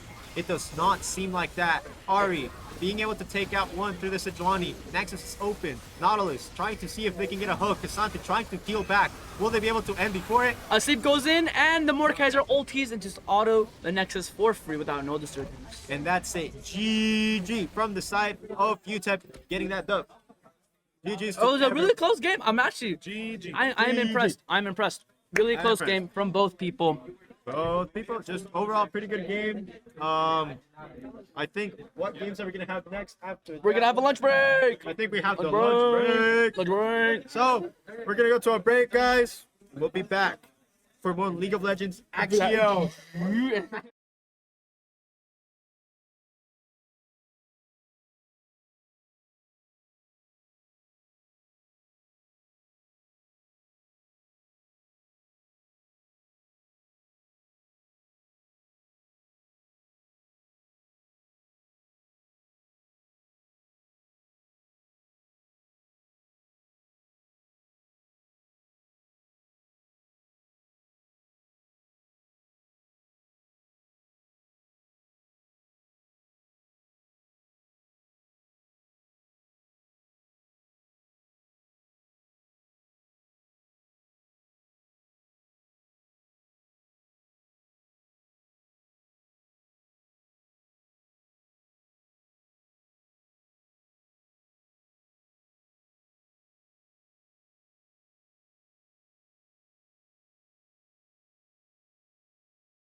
wanna cast? I'll hop in.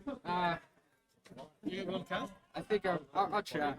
John, you cast in the meantime. You cast in the meantime. You're up. Michaela, you want to cast? I need reinforcements. Hey, Michaela's cast. Michaela, all right. Welcome back. This is UNM versus Oregon. I'm here with Michaela, also known as Maka. All right, so let's get straight into the draft here. We have on the UNM side, Skarner, Quay, and potentially in the Mumu band, while on Oregon, it's Aurelian Soul, Talon, and Poppy. Yeah, I don't really blame him in that way in Skarner. We did see it earlier today, actually. And they just rolled, honestly. Skarner is a really good ganking material. Mumu, I think it's really annoying to go against a lot of CC. Quay, a lot of hitting from far distance, very poke. Skarner rework, just pulling you in, multiple people at a time. Yeah. Crazy. And with the Poppy ban, if you don't know, UNM's top laner is a Poppy 1 trick, so I gotta get that out of the way. The mid laner's Talon has been a huge force throughout the tournament, always getting super high KDs, so they want to ban that out as well. And ASO, I think they just don't like ASO. Blame him. But wait, actually, though, we did see you ASO play earlier. So I wonder if that might also be a reason why. With Zach coming from Oregon Mountain, I believe that is going to be the jungler. Side of UNM, going to be 2 tanky Nautilus and maybe a Sejuani coming up. Any thoughts from Smexy? But Observing. UNM, very tanky if they pick this Sejuani. That is. So far, 3 tanks have been picked. Tank meta. I want to see some shredders, maybe a Brand, a Vayne, 4 tanks. Oh, this is a beefy list we have right here. Double full go in comp. Yeah, 2. There's the Vayne. That's what I want to see. Like that. Chunk those Nautilus and Sejuani that. with the max HP damage that she has. The ego Vayne pick is always good. If you're feeling it, you're feeling it. Are we going to see the same from UNM? Are they going to pick an anti-tank character as well? I wish we could insert like a song. Yeah. You just like hit the mic. Yeah. Very. Zeri is good. She lasts long. Yes. But not the damage they were looking for. Yes, Zeri will probably be able to do the damage that Vayne is doing with 3 items and 4 items. Correct. But maybe they're playing long con, with Nautilus and Sejuani, that's a lot of appeal for Zeri. So she can last longer in the fight. The longer the fight, the more damage and range she gets. So. A Fury and a Vex bands. Interesting. Have you seen Vex at all? I have not seen Vex. I saw an Fury once. I don't know if Oregon played it. Yeah, the Fury was played once. And the Fury did roll. They were very good. They were very strong? Okay. You can definitely tell they're not really coming to like play around or anything. They were completely serious about this. The Vaynes, they feel a little targeted. That confident Vayne pick. Katarina and Corky. A lot of personal probably pocket. Such a good counter. That is really good. It stops Zach, stops Vayne, stops everyone on Oregon. It stops from using their dash mobility moves. I like that pick a lot. That's a very, very good pick. I wonder how's Oregon gonna respond to that. I'm guessing some type of long distance range. Yep. Yeah, there we They respond with the that could be a Vayne top. A Vayne top Jin ADC. Interesting. Last band. What is Oregon hooking up? It seems that they have a lot of AD damage with only the Zach AP. That is true. It's understanding what you want to play mid lane into the Talia. Show me a mage. Vladimir. Okay. Hyperscaling mage. It's good with Vayne. You go with row combo, double and stack the ultimate top plus. It literally could be a Vayne mid too. It could be Vlad top. Depends if you really need the counter pick. Malphite. So I'm pretty sure that Vayne's gonna go topside into the Malphite. I think Malphite wins that lane against Vayne. It's if he goes Comet. If Vayne gets ahead early, no. No. But if Malphite plays it right, he goes tabbies into Comet and spam max Q and just chunk out the Vayne. Yeah. The thing is, Vayne, if she gets Vamp Scepter first back, it's gonna be really tough for the Malphite to be able to like even be one Vayne back means 2 Malphite backs in that ring. Malphite's gonna run out of mana after 5 Qs, so it's really difficult. But overall, pretty good counts from both sides. Very aggressive. Yes, for both of them. Yeah, so much engage, so You wouldn't much. have too much explosiveness. Yeah, they got Malphite, Sejuani, Nautilus. And I don't know how they're gonna catch Zeri. I guess maybe with Zach. Zach's the only one I can imagine that can be able to reach that Zeri. Honestly, if he times it right. Yeah, flash pool. Yeah, that's it. Both the Vlad and the Zach can actually catch up to that series. It all depends on the laning phase, because if that series put behind pretty quickly, there is no really catching up. That yeah. Especially around that longer range that Jin does. That's true, and they don't have an enchanter for neither the Vayne or the Zeri to get that movement speed like you're talking about. So it's just gonna be. I'm pretty sure they're both gonna take Ghost. If not, that's gonna be quite an issue with movement speed. But again, you know that Zach and that Rel can both like slow them down, so that's where also they could catch that there down for the Vayne and the Jin kind of having like a good mixture of long and close range. Yeah. So the Jin can play further back, shutting down that Zeri, Talia, Malphite before they can even get close to Jin.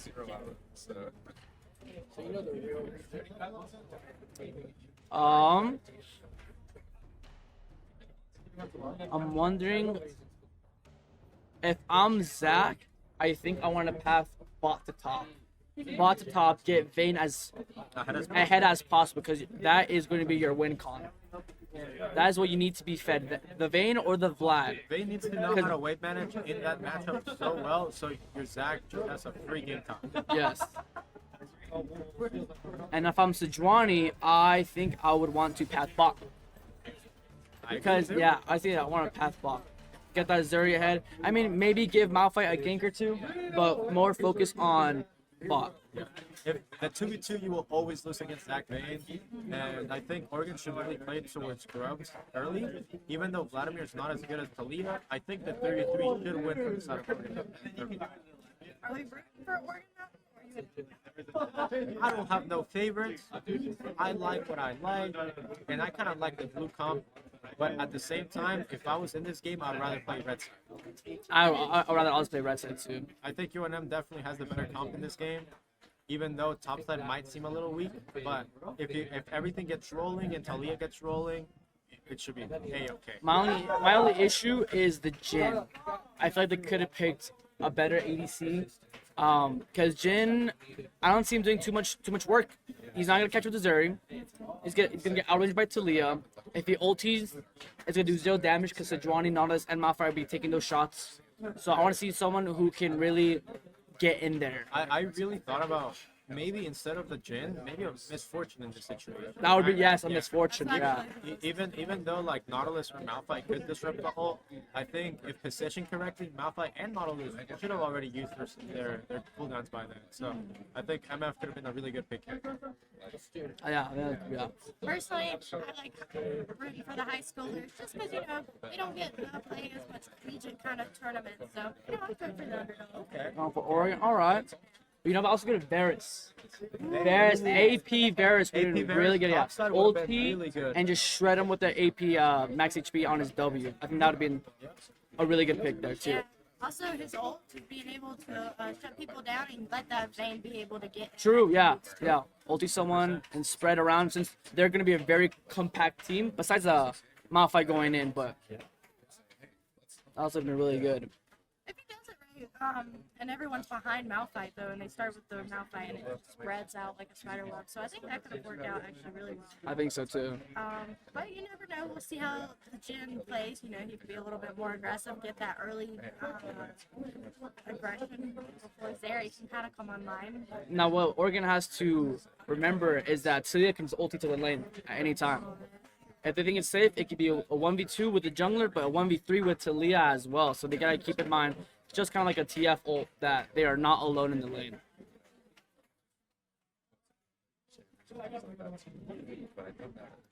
I'm excited. I'm excited to see how well Oregon Mountain's Vayne is able to kite, because this is going to be quite the rough game.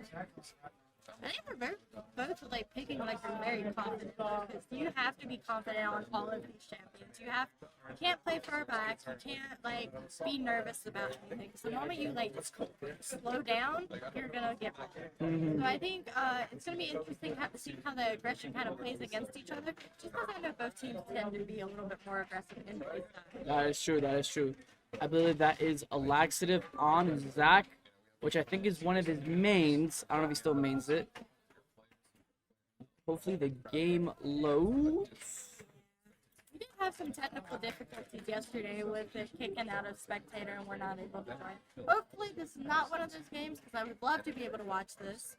But yeah, I guess we'll just have to wait and see.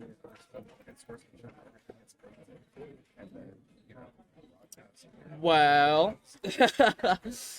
I think we did get the bug. And then I'm gonna restart it.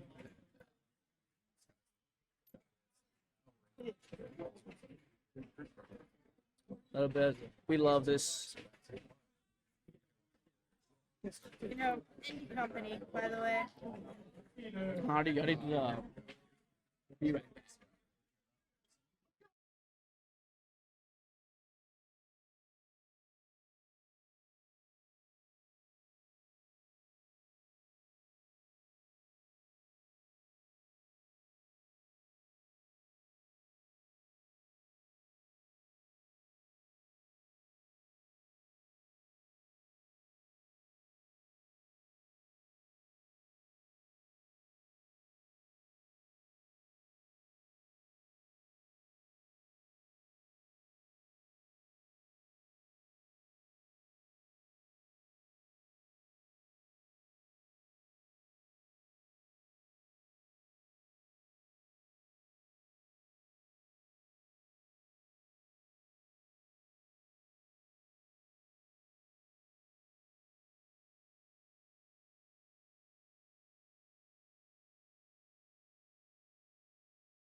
Do we start? Yeah. Heyo, how's it going? We're taking over the NMSU stream. We are the UTEP Honey Badgers. Yeah. This is Keegan. I'm Blaine. And Charles. Yes, we're all part of the UTEP main team. But yeah, right now we have Sandia High School versus the Air Force Academy. We're doing draft LOL. So, do I show this screen or? Yeah. Yeah, that's cool. Alright, well, while we wait, Air Force Academy. We played against them. They have a strong top laner. That's probably their strongest lane. But he is a one-trick Singe, so if you get rid of it, he will struggle. Yeah. But he's still pretty strong. So I'm excited to if see. they first ban Singed here. Yeah, we're expecting first ban Singe. It's just his most played. Let's see. They like to fight, Air Force Academy, right? Yeah, Air Force Academy likes to fight. I haven't seen any Sandia high school games. Yeah, go for it. Here you go.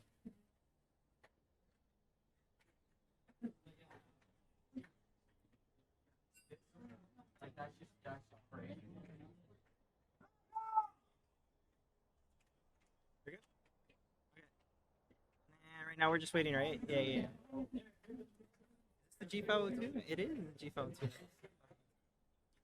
You guys know anything about the Sandia team?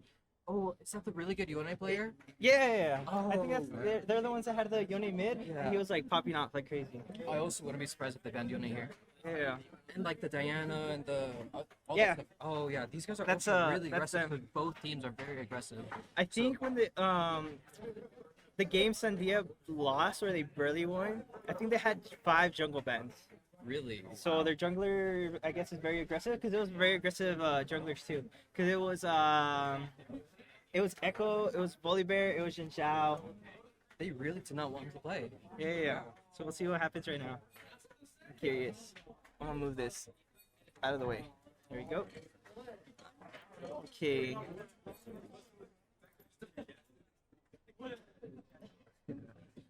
Oh. I know, huh? Yeah. Oh, it's not even on. He says he's behind us. We watch, guys. Oh, we have Frost saying hello to us. I don't think the camera will catch him, huh? No, unfortunate. I was gonna switch it, but there's no point to switch.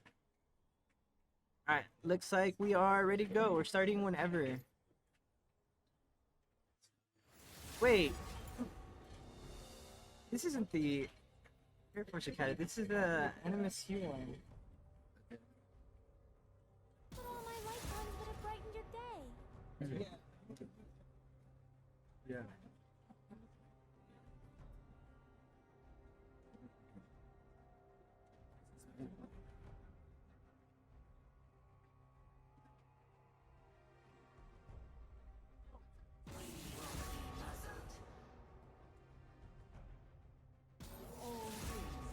I didn't mess up.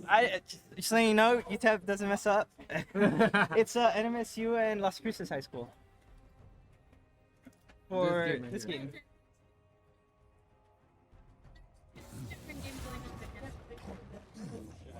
Wait, what? So who are we watching right now? The weak fear the shadows. Did I? Do I quit? What? Okay. Did you join another? No. Did I? I think you did, yeah. Which one do I join? I'll just tell him to invite me. Oh, polls. I'll just put that. Yeah. There we go. Oh, what? Can you put someone who moves to spectator? Like one who moves spectator. Oh, we're good. We're good. There you go. Something doesn't work. Alright, so we're good now. Cool. Alright. All right, now we're in the right game. Let's go.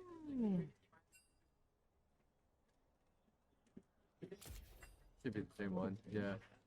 There we go. No mistakes for me. Yeah. I mean, we could have also just done regular draft, but all right, we're starting. Ooh, Zerath. It's a yeah, so Zerath band. When you see the little red bar, it means they're hovering. Once it disappears, it's yeah. Fully banned. So Zerath band. Oh, actually, their Zerath is very good for Air Force Academy. It's their support player. Ooh, the Air Force with the smolder band there. What patch are we on? Is this the patch where smolder got nerfed? Yeah. Oh. The most recent, right? Okay. With the Scar rework? And obviously Yeah. the Sims band right there. Yeah. Yep, the there's a Siege Siege band that we all called. And I wouldn't be surprised if those two are gonna be. Yeah, expect the Yone band here. We'll see if it comes out. Cross your fingers that I'm right. Fucking good as it first, so. Yeah. Sure.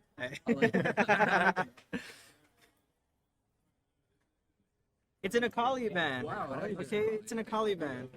And then, oh, they're The hovering over Nami? Nami. They must be really afraid of the support. Yeah. They got 2 support picks right there.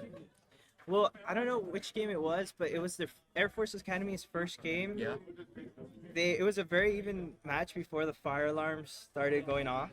And So then when they Air came Force back, Kane. Wow, no Yone? Really? who knows? surprised Oh, if they Mordekaiser first first considered pick. aggressive. This is very safe first pick. Mordekaiser is. I actually expect Air Force to go Yone here. If I don't see a Yone, I'll be very upset because Yone is amazing against Mordekaiser. And then they'd also be stealing from Sandy if they picked the name too. Yeah. And we go with an Ash. So this is Ash support, 100%. Likely, yeah. Yeah, because we know Air Force Academy's ADC like to play AP carries as well. I think they played Ziggs on one game, and then I think they already played Swain on a different one. Swain, yes.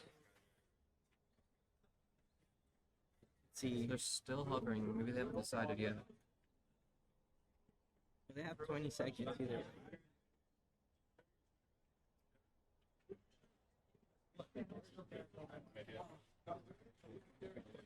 I think they're still deciding if they want to pick the Ziggs. If they pick the Ash, I'll be Ooh, surprised if they pick Ash Ziggs. Rumble. Oh, but that'd be a lot of AP already, so maybe they won't pick the Ziggs. Do you think they'd actually pick like heavy 80 mid lane and the heavy jungle? I think their mid laner is forced to play AD, but he does play Talon though. So I'm assuming this is a Talon or is that like mid pick? Because he does play both Talon and Zed. Kindred for Sandia, I like it actually. Kindred is very strong.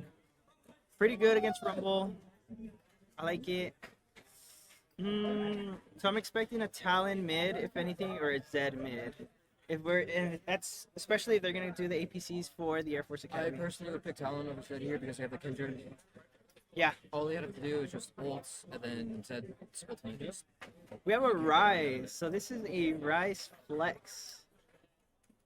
I'm assuming it's gonna go mid, but it can also go top, or maybe ADC. I think if you have to know what that's top lane or jungler, but you're gonna have the Kindred. Yeah, so I think it's this is mid. so this one's ASOL mid, 100%. Are they gonna make their ADC play an 80? When he's only played APs this entire tournament. Yeah. Interesting. Ooh, what can they pick? Because MF isn't a good pick here. Because of the Kindred ulti.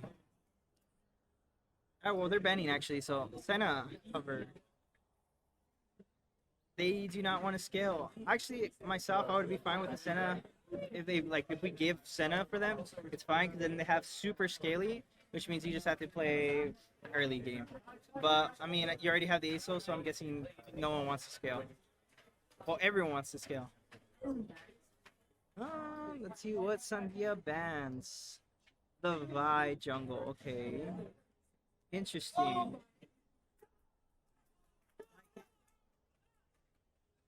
Yeah, I like the Vi ban. A lot of combinations with Rumble ult, Ash ult, ASO as well, just burning. So Vi is a really good ban here, especially since they do need AD, and that Thunder Sky build with Vi is pretty strong, which we did see right now earlier too. So works out. Wayne ban. Wow. Yeah. You know, I really want to have done that myself. They already have a Mordekaiser, they already have a Rise. I think Swain would have been a bad pick for them, so there's Yeah. no reason to ban it out. Feels like a wasted ban, but I don't know. Maybe they know some hidden tech. Because Kindred technically works as an ADC, right? So Yeah, maybe they're just playing marksman. around the Kindred. Sejuani, okay. Yeah, they don't want any CCs in the jungle. Makes sense. Do you think that could be Rumble Jungle? I don't think so because Air Force Academy's top laner already played a Rumble top. They played it in their first game, and they did win it, so I'm going to say no. Yeah, it's a Rek'Sai jungle. Okay, I like it. I hope it's not a tank Rek'Sai with that. Since I don't know if you guys noticed, but I think Rek'Sai's nerfed this patch already. But Rek'Sai, tank Rek'Sai was an actual thing. No, there's no. They kill picked me. Yumi. Okay. That is something I haven't seen in a while. Good champions with Yumi, Zeri, Sivir, Ezreal. Looks like we're going to What's up? Did I say Sivir? It did, right? Is Alright, that the let's see. first Yumi of the tournament? I think so. I don't think I'm really we've seen excited to another see it. Yumi. A lot of people like to play Yumi. People think it's boring, and it's also a little boring to watch, but I expect a lot out of it. Especially, it's really good with the server, right? Yeah. I love It's Yumi very with the safe. server. It's very safe. I'm curious to see how good this Yumi is, because even though it's a meme, you can tell good Yumis from bad Yumis. This is like, And it is the Ziggs. Okay, so it's Ziggs ADC, Ashe support, Rumble top, Acel mid, Rek'Sai jungle. That is a lot of AP from Team Air Force. Yeah, if you're Mordekaiser, I would say you're happy with this. Just build full MR. There's nothing they can do. Yeah. Because even Rek'Sai doesn't even have like that much damage as jungle. So I think it's perfectly fine. So I think now we go to here, right? Yeah. Yeah, they're about to start the game. Alright, so now we just wait for them to start. Move the cursor out of the way. Yeah, see, so Air Force does have 2 diamond players. I know one of these is actually a TFT rank. I don't know which one, but yeah. Okay, a lot of unknowns for Sandia. Alright, which draft do you like more? Red side or blue side? I personally love Sandia's team. Me too. Me too, actually. I think it's. I mean, I can see the poke potential for the Air Force Academy and the all-in, but Sandias is very more linear. Like, you have a strong top laner. Kindred is going to be behind early, which is very expected. You're waiting for Rice to scale, Sivir to scale, but that's also safe lane for her. So I expect them to do good. Are they? Yeah, they're doing a blind pick. Okay. Yeah. Like that one just chooses whatever they're gonna play. Already. Honestly, we should probably do that. Stream started to work yet?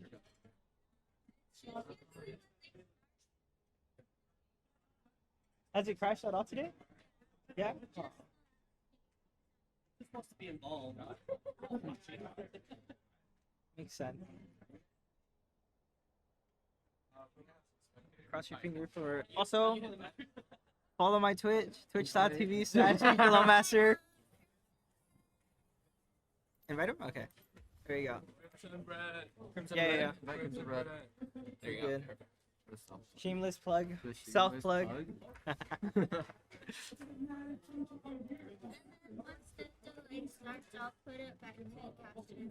Okay. Yeah. Sounds good.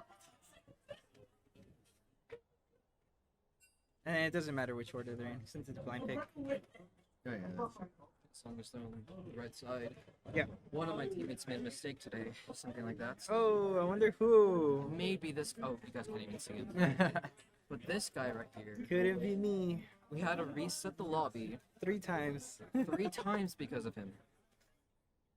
But we one of won. the times we were just doing the bans again, and this guy accidentally picks one of the champions we banned. How? How? It says please pick a champion. How do you accidentally pick one of your banned champions? I thought we were banning 5 in a row. No. It happens. It's a skill issue. My team captain, everyone. Alright, Right here. seems like everyone's ready to go. So, here we go. We're just going to be blind picking here. I really like blue side. Yeah, so Rumble Riverside, Asus, Ash, Sport. Who do you think scales better? Who do I think scales better? Because we do have Asol. They do have Asus. But they have... But they have Yumi. They have, Rise. yeah, they have 4 scalers technically. I guess 3 scalers. Because Yumi is basically already like super scaled. I don't know about you, but I actually don't like Riverside in the late game. No, I feel like Riverside he just falls gets off melted. mid game. Yeah, after mid game, I would say like after 26 minutes ish. That's where you start seeing like the fall off. Meanwhile, they have a Kindred, so Kindred's can True. outscale the Rek'Sai. Mordekaiser and Rumble. I mean, if it just builds MR, then it's not Yeah. really gonna be that bad. And then I think Rise, Asol may scale a little better than Rise, but Rise still scales pretty well. Ziggs versus Sivir. It could go either way. I think Ziggs a little more. However, the Sivir does have a Yumi. Yeah, And that Yumi so scales really the hard. Yumi should be providing like a lot of sustain here. Bot lane's gonna be very pokey for the Air Force Academy. So if I'm Rek'Sai, which lane are you gonna gank first? I think Who's your target? my bottom lane, because they have so much poke, they're gonna be pushing a lot. So I'd be going for more dragons in bot lane here. Yeah. And we're in cams now. Yeah. Woo! Again, we are casting, replacing the NMSU squad. We are Forever. the University of Texas of El Paso Honey Badgers. Woo! Shameless plug. So we're just waiting for the spectators delay, which is 3 minutes long. 3 Yeah. minutes long. So you get to see our beautiful faces for 2 minutes and 30 seconds. But so tell us a little bit about yourself, guys. A little bit about myself. Yeah. Okay. I'm the mid laner for UTEP. This guy actually forces me to play League. I quit League about 5-6 years ago. I was okay back then. And then this guy's mid laner decides, you know, he doesn't side, but he gets too busy, so they needed a sub. So this guy comes over to my house At 3 a.m. in the face, just, and then he's like, "You have to play the game." Yeah. So here I am on day 2. What about you, But Charles? it's been fun. It's been fun. Well, I mean, What do you do? I've never really played in a league tourney with you guys. I usually play jungle when we're messing around. Yeah. Or practicing, I would say. Yeah. Amumu's the best jungler. I'm just saying. Okay. This guy's actually a Rocket League player. He's played on the Rocket Yeah. League team. And a Junkrat one tricking over. Yep. And yeah. How's Rocket League? Rocket League, I had fun. We didn't have too much practice and stuff, so we were kind of rusty, and so we didn't have the main team on it. That I feel like that was part of the big problem. So, but for what we had, I think we did pretty good. That's pretty good. I had fun. I don't know about the other Hey, team. that's all that matters. Having Exactly. fun. Yeah, we still have 1 more minute left. So I guess I go again, right? Can you So explain? Or talk about yourself? no, so I am the top laner for University of Texas out of Paso, so UTEP. And I am also auto-filled because I am an ADC main. But yeah, I'm a top laner now. I don't know. That's basically it. I like how he says he's top laner, even though he just played Vayne top lane. Yeah, I did just play Vayne Yeah. top, and I did go 18-2, so I'm very happy about that. What do you think about that game? I think they did a really good job at the beginning, shutting me down. Yeah. Because as soon as they got 6, not even that. I think it was like level 4. I got a Mumu ganked. The Orin was able to get a knockup on me. So then a Mumu just continued to CC'd, and I was actually like, I was delayed for a little bit. But once you got 6, they made like one minor mistake, and I got like a kill. So I got Yeah. back into it. But honestly, they played it pretty well at the very beginning. I would say like the first 10 minutes was very well played. And there's the Oh, game. and the we're game. starting. All right, which button is it? There you go. Okay, so Flash TP. Oh. And We're starting to the We're starting. Mordekaiser has TP. And what does Rumble have? He has a Knight. So they may be playing for a top lane here, Yeah. a top lane strong side. Which, as said before, I'd rather them play bot side because they have a Ziggs and Ashe. Yep. But who knows? Maybe these guys are really confident in their top lane. well, their top laner is their highest ranked player, right? So maybe they're just gonna throw all their eggs into that basket, and hopefully he I carries. can see that happening. Yeah. Also, the ignite is so good, right? If you shut down the Mordekaiser, like it's just Mordekaiser becomes essentially from overpowered to very underwhelming. So True. I'm hoping, yeah, both teams doing Both 5 teams are points. 5-pointing, wow. Yeah, Well, Kindred I playing guess it a little both bit safe, but he puts the ward just in case. I don't see any innovative potential from both sides, so this is very understandable. Yeah, both weak early, not that much CC, so they're both probably just being really safe here. Yeah, I like it. Let's see. So the Axe lane and the Ziggs lane are very impressive and laning phase. So what River and Yumi are going to try to look for is trying to match with the weight pushes and at the same time try to scale the late game. Yeah, that makes sense. Yeah. Rek'Sai is actually starting topside. That contradicts a lot of things. Yes, it will be playing for bot side, but you won't really take advantage of that Ignite top lane because he's going to be playing for bot side. I'm interested to see how aggressive the Asus is going to be, because after, I guess, the recent patches, I guess, Asus is looking to play more aggressive just to stack up a lot more. So I'm excited to see if we're going to have a passive Asus or aggressive Asus. Kindred hitting level 2, Rek'Sai hitting level 2. Okay.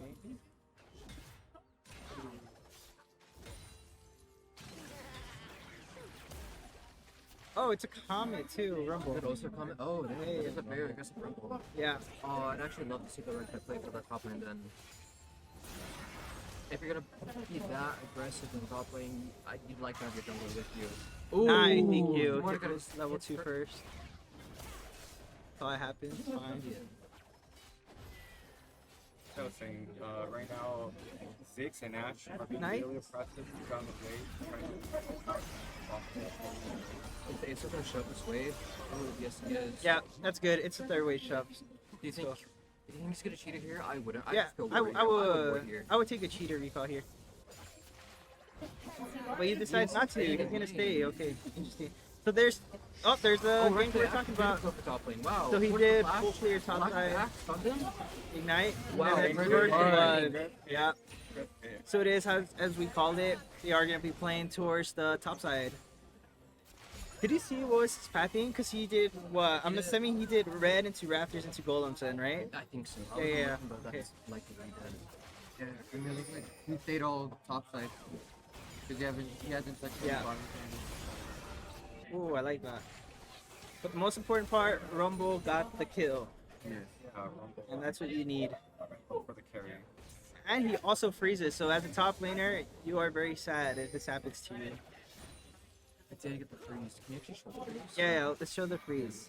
Yeah, I can just click it. Oh, that was terrible for Mordekaiser. Now the Mordekaiser's forced to walk up and he's got a level disadvantage. Yeah. Which potentially they could have gone for a double yank, Well, but there's no bonus. I hope he punches that. they're being very nice. All right, camera redirection and go. Oh. River is probably going to look for a bag. Hey, you're supposed to be scouting. No way. I did my job. Oh. Ooh. Yeah, it's just so much hope. But they do shuffle it in. Wow, so Air Force Academy already 2 early kills. Okay.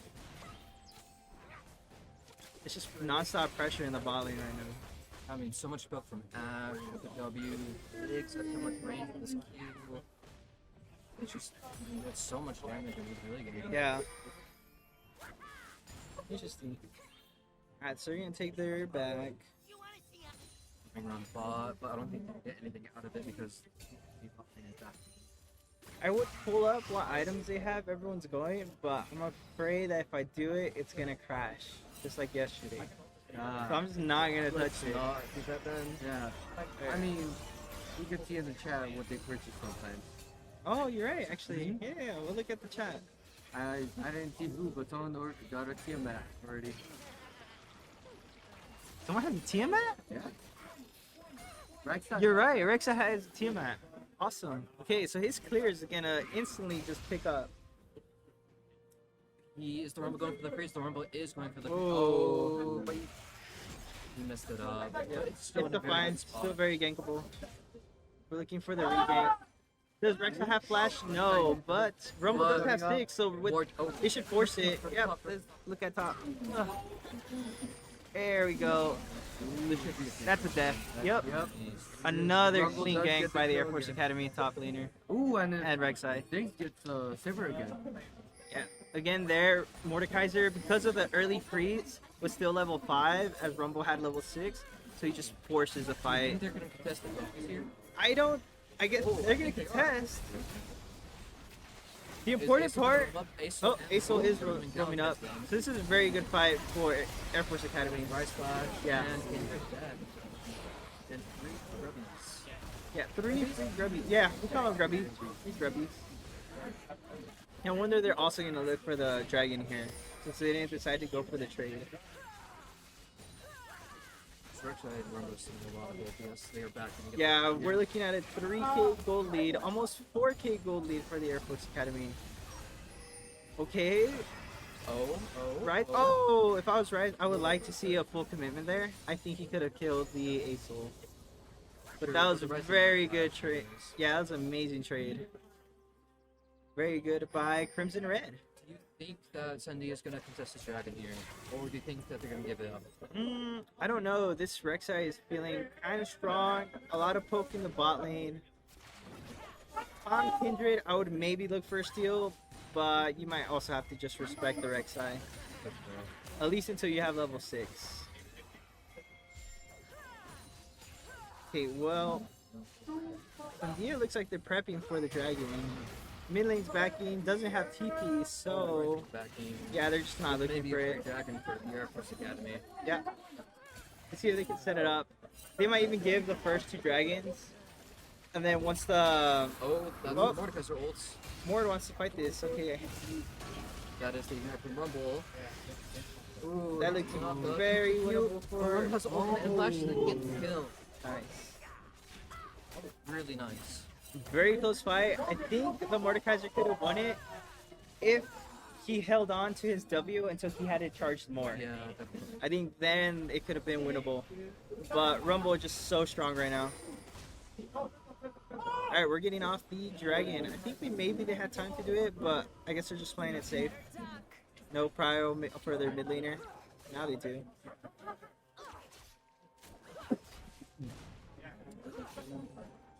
What do you think, Charles? I mean, me is rooting for Sandia mainly because my ADC main is Sivir. So, I like Sivir. I also like Sivir. Amazing champion. Yeah. Once you get a new quiver, you can basically Q, W, and you basically clear the entire wave. That's why I picked her up because I feel like she has one of the best. I'm curious on how many stacks Kindred has. Kindred has a total of 1 stack. It's pretty hard for him to invade right now. Doesn't have power in any lane. The top lane that was supposed to win got shut down by the Rek'Sai very early. So Kindred is having a rough time. Oh, the Silver's low and then the kill. That might be a kill with the flow. Next Q. W? W? Yeah. Oh, wait. Oh, flash. Another game top. That's a death. Nice. Wow, this top lane is dominant right now. Yeah, very topside heavy this game. Smart play, because your Sivir's still gonna scale. Your Yumi's always useful no matter what, even from behind. So pretty good choices from Air Force Academy. They know their win condition. They're just pushing their lead on. And so far we have a 5,000 goal lead. So if you're Sandia, what should you try looking for to get back in this game? See, I would just be focused on farming here. Get as much gold as I can so I can catch up. I'd probably give up a couple objectives and focus on pushing, getting plates whenever they go for objectives, and just doing my best to catch up. Yeah. I know I'm not gonna win any like team fights here. I can't. Oh, we're keep looking past for a top fight. objectives. We're looking for a top fight. The Rides is hovering to look for the ulti. And I feel like They're Air Force committing to it Academy now. feels it. Yep. We know Rumble doesn't have lag, Ooh. but he does not. Yeah. Down. Nice. What ability is that? It's a W, right? That gives you movement speed? I think you have to mark them with like the E or something and then hit the boost. Ooh, okay. And if you don't have that E, it only slows them. Yeah. Oh, Riverside looking for the Kindred. And still just non-stop poke from the Air Force Academy to Sandia's body. That's a very good E by Sivert. That was an amazing spell shields. If that hit, she was probably dead. Just ultied by the Ziggs. It's a very good cleanse, I guess. What is it called? Spell shield, right? It's not built to me. Look at all that poke. What's your thoughts on Ashe support? Do you like it? Do you not like it? I love it personally. I sometimes like it. I just don't feel like it's the meta for it right now. Oh, that's a good TP for Rise, but perfect disengage from W, from Sigs.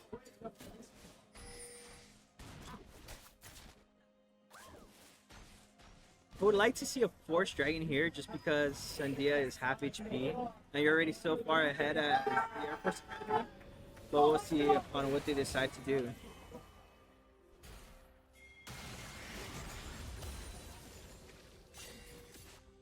Wow, crazy damage from the Rumble. Is he looking for a kill? He does. Wow. Crazy strong. Rumble right now? Is he? Yeah, I'm curious. I'm gonna risk it. We're looking at scoreboard. He's 6-0. There we go.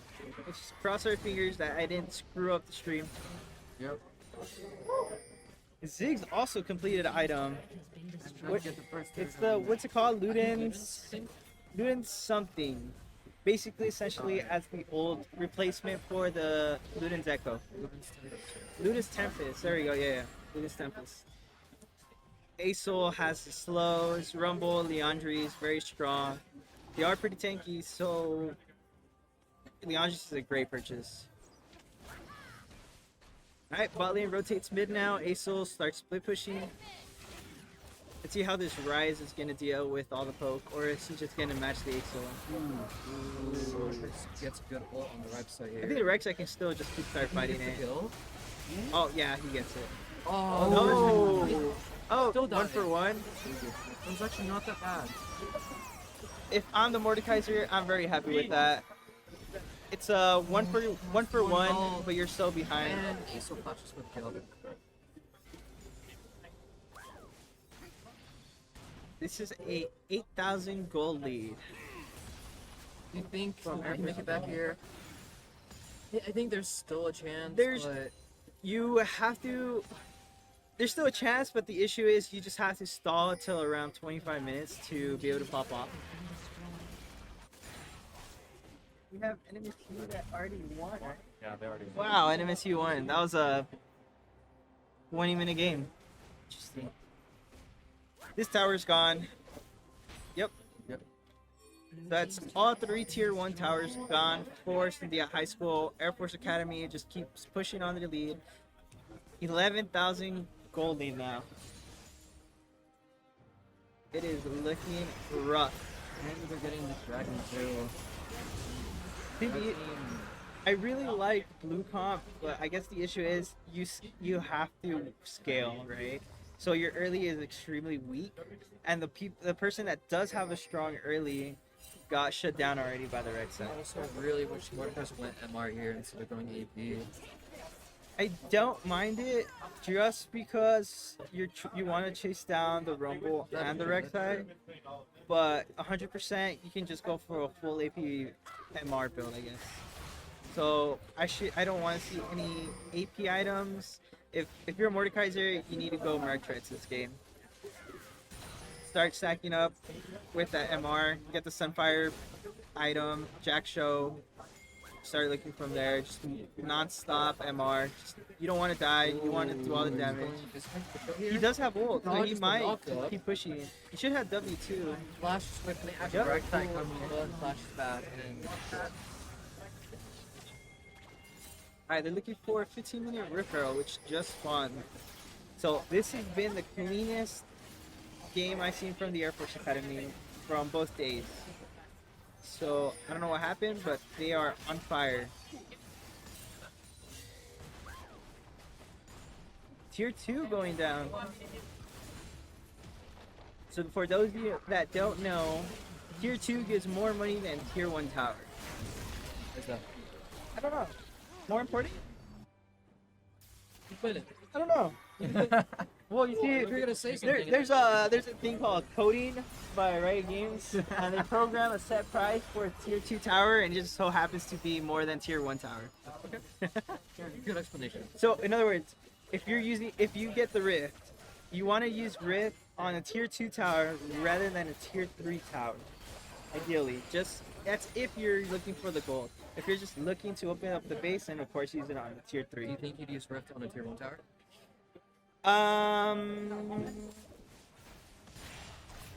Yes. If it's, I don't know actually. I don't think so because. Ooh. Okay. Okay. If you win a team fight, then 100% yes because you get both towers. Okay. But if you're just looking just to get like a random tower, I don't think it's worth it.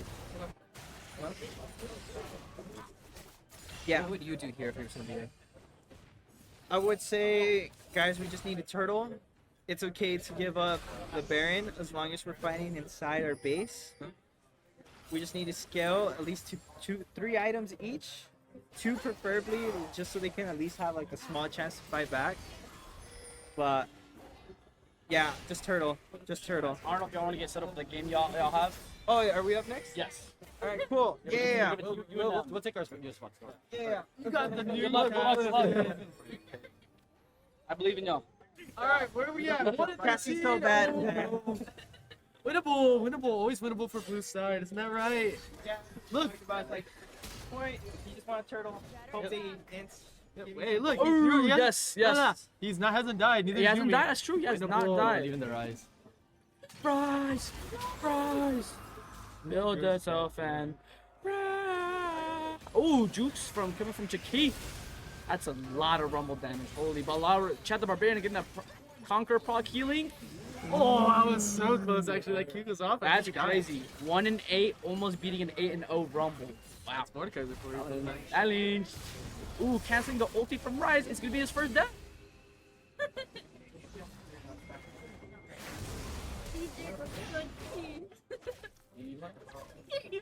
Anyways. Oh my Aso. Oh my Aso. Oh my goodness. He is barking. He's barking at them. He's breathing. The Q technology goes crazy. He only needs to wait 6 more minutes for his Rod of Ages, and it's so winnable. Man, the Q using the Rift top lane, gonna secure that top tower before Rift dies. Yes, Rift is live. One more, he can hop back on the Rift. Down.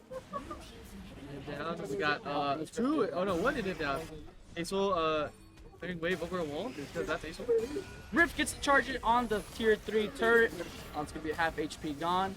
Oh, it's sick! And Bomba range to kill turret kills the turret automatically. Sick stuff. But look, that huge shutdown on Rise. 950?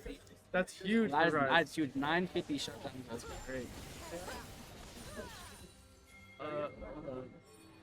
That's some objectives, man. Let's see what objectives are about again. Okay, Dragon. Yeah. Where's that button again? Oh, okay. Okay, keybinds. Alright, Dragon's up. They are up 1. They have 1 dragon. So, oh, looks like they're death pushing. No, Rex is gonna start the dragon here. Not gonna take the blast cone though, however, so that's still available for a steal with Kindred. She can ulti the dragon and bait out the smite from Rek'Sai, securing the drag. But we'll see what happens. they're just gonna give it. Yep. There's turtlings hoping that they int off. Hopefully get the free pick, free gold off of it. But we'll see. As you see, Mordekaiser was at 1-8. He almost won the Rumble as 8-1. So it's winnable. Like he can fight a lot of their team. Looks like they're gonna prepare for the Baron here. And I believe after this Baron, that could be the game whoever takes. Well, if. Hold on. Hold on, we're not gonna see who wins. We got the little bug issue there, but we're good. We're good.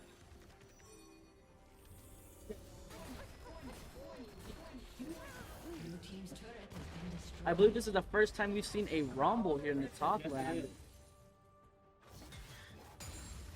Well, looks like Asus gonna catch out Chad the Barbarian here. Chad, I assume he's gonna ulti the Asul. Oh, gets Ash ulted while in the realm. That's gonna be free pickings for the Asul with that 2-second stun, making it easy for Asul to get that stacks off and burn Mordekaiser's health. Now, since Mordekaiser's dead, they only have a big tank to go through, so that's gonna be an easy Baron. Exactly. But let's see them kind of 2v1 the Rumble. Kindred ulti coming out. Rumble ulti is going to counter it. Let's see if they're able to finish off that Rumble. No, unfortunately, with the flash coming out. Oh! Rise going for the TP flank is not going to find that Rumble, but they will find the Baron. So it should be very game ending. Red team should be able to siege it through, able to end, get the minions through. It should be too much for this team, and I think they can take it off this. There you go. If this game could go on for a bit longer. Right now? Yes. ASAP. Call Alan, please. Anyways, I gotta set up for our game, you know? Oh, so if this game could go a bit longer. Kindred, Sivir, Rise are huge, and even Yumi are huge scalers. They actually outscale. I forgot who this team is playing. Is Air Force? And it's Sandia. Yes. Yeah, they actually outscale the Air Force, so if they can go for like 10 minutes longer, Sandia will outscale, but they're gonna have to hold it for 10 minutes, which is very hard against Asul, since he can just burn through everything and rumble. We'll see at the end of this game. Looks like Red's going towards boss armor. He's gonna look to try and end here soon, or at least get that tower. We hear his Nick W. It's a leave that tower. They're just running it down bot lane. Kindred just now recalled, trying to help defend the team. See a good little 5v5 coming on here soon. Who hit the lava?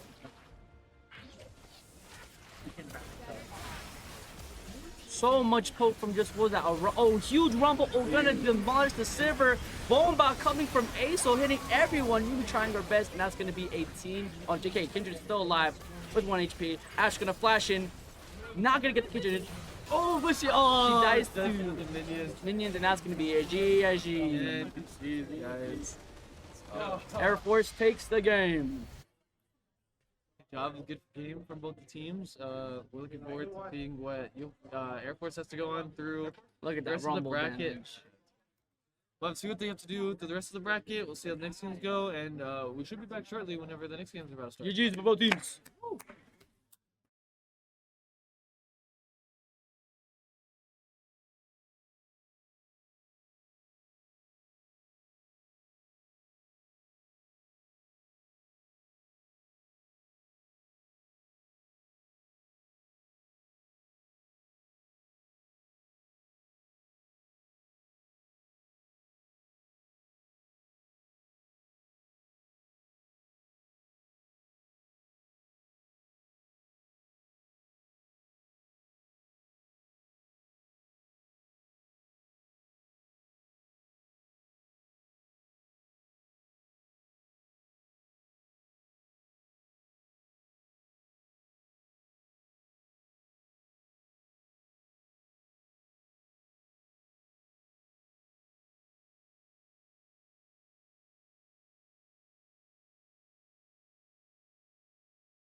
Lock in. Hello, everyone. Welcome back to another fabulous game that we're going to be having here. I'm Freezer. Joining me will be... My name is Inix, aka Patty Ice. I've been here before. You know me. You know me as well. You know me. We know each other, I think. Do I know you? No. On this side here, we have the U.S. Air Force. And on right side, we have our very own NMSU 2. You know the U.S. military must have thought there was oil here in order to send the Air Force. So here we got them in our lab. And anyways, what are you thinking about this game here, this matchup? What are we thinking? I think, realistically, this is gonna be one of the closer matches that we've had in the tournament. Absolutely, yeah. We saw UTEP versus Air Force just right before this. I would say that was pretty close, but here we have this former varsity squad, our fall semester varsity squad, coming back to play into the Invitational. One last round. One last round before everyone poops off, graduates, does their own things. But yeah, I'm gonna miss this squad. A lot of these guys been my friends for a long time, and it's good to see them in their final sort of NMSU appearance, I guess you could say. So we got the draft lull coming up here. Oh yeah, here we have draft pulling up. We're gonna pull up draft here in a second. We like dragging windows here. We are very pro, I think. So we have spectate. So NMSU opted for red side here. Red side, okay. I think they're looking for the counter pick. I definitely think they are probably planning some sort of champ select diff. This team has a lot of experience, and I think they're gonna try to outmaneuver them that way. And I think it's a good idea. I think. So yeah. Blue up first to ban. Wait, what are you gonna say? Oh, I was gonna talk about our roster right now. We see one guest appearance coming out from the NMSU 1 roster, moving up in the world, or technically moving down if you want to look at the numbers. But he's moving up. He's literally top laner right now. My guy, Kung Big. We literally went up there and asked. Yeah. Kung Big pushing up from the NMSU 1 team, getting put into this NMSU 2 team, and now playing with the big boys now, you could say. Yeah. All right, bans come out. We missed a couple, but Silas, Jana, and on red side, Singe, Zed, and then Jinx looking to be coming out banned for blue side here. What are we thinking with these bans? Smexy known for his enchanter, Keck. But Jana is in a very good spot right now, and Smexy is proficient in Jana, I would say. He's very confident in his pick here. And then, Nano, on the last game, just right before this, he was playing Jinx, and you saw him popping off. That was a little off-stream, but we saw Nano popping off as per usual. And then the Silas target is a ban towards Frosty. Frosty's known for his Silas, and his Katarina. So we'll see what they choose to do here. Right, and these bans sort of...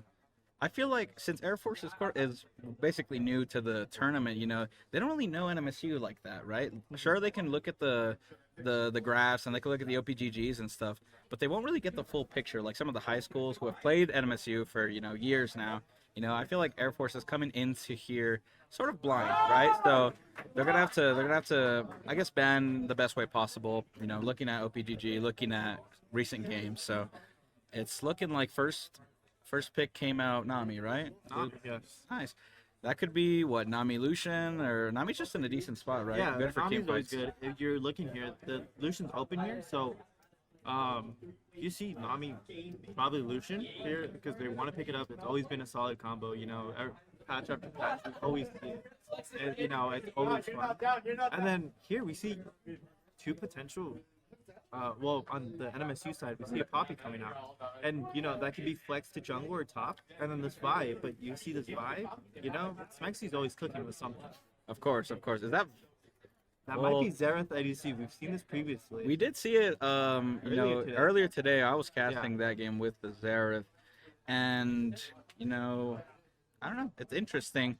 I wonder if they're going to try and get Xerath fed again and just sort of play that long-range sort of game that way. But regardless, NMSU does have a bit of engage here with Vi, Poppy more or less, if you can count that. But a lot of big bodies coming here from NMSU. Rumble being picked out here for USAF. What do you think about that pick?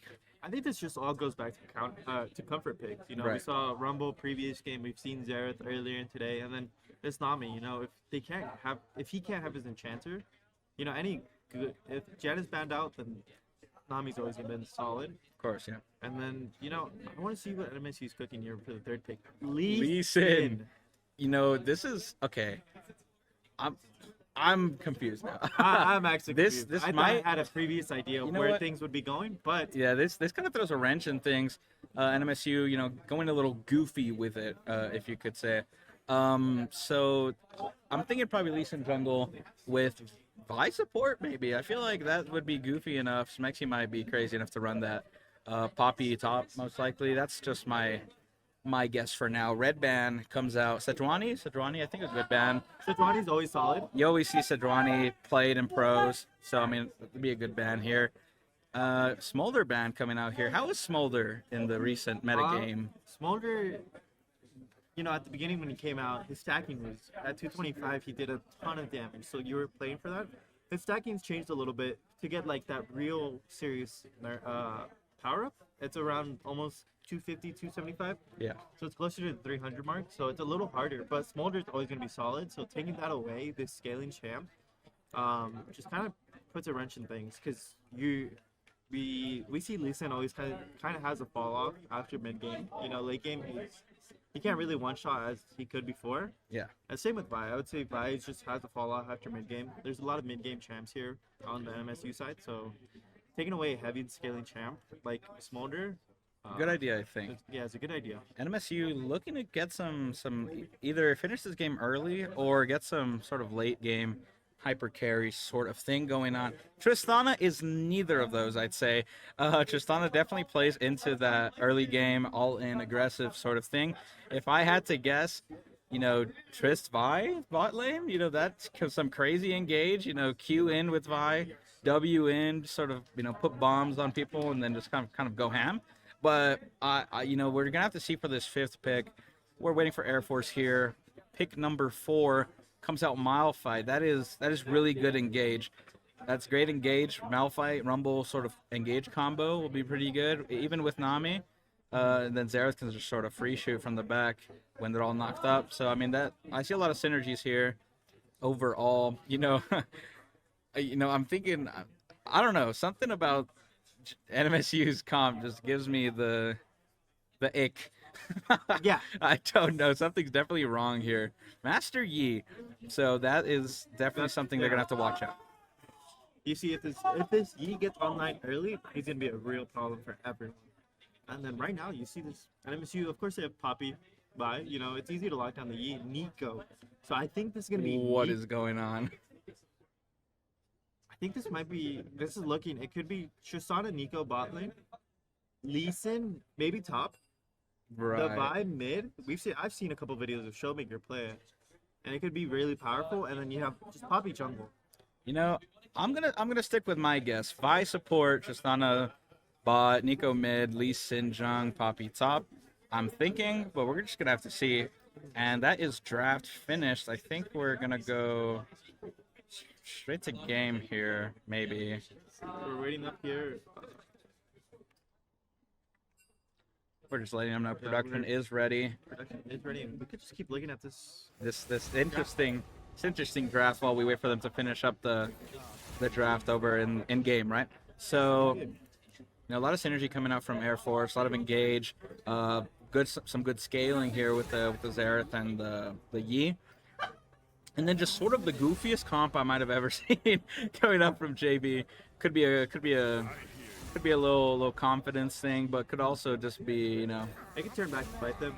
It definitely could if they let it get out of hand, right? So if they want to win, they have to play to their strengths, and those strengths being early game aggression, right? So they're definitely gonna have to take advantage of the weaker early game champs that are on blue side and just sort of roll with that, right? Master Yi has to get bullied and sort of put into the ground here before he gets too big, right?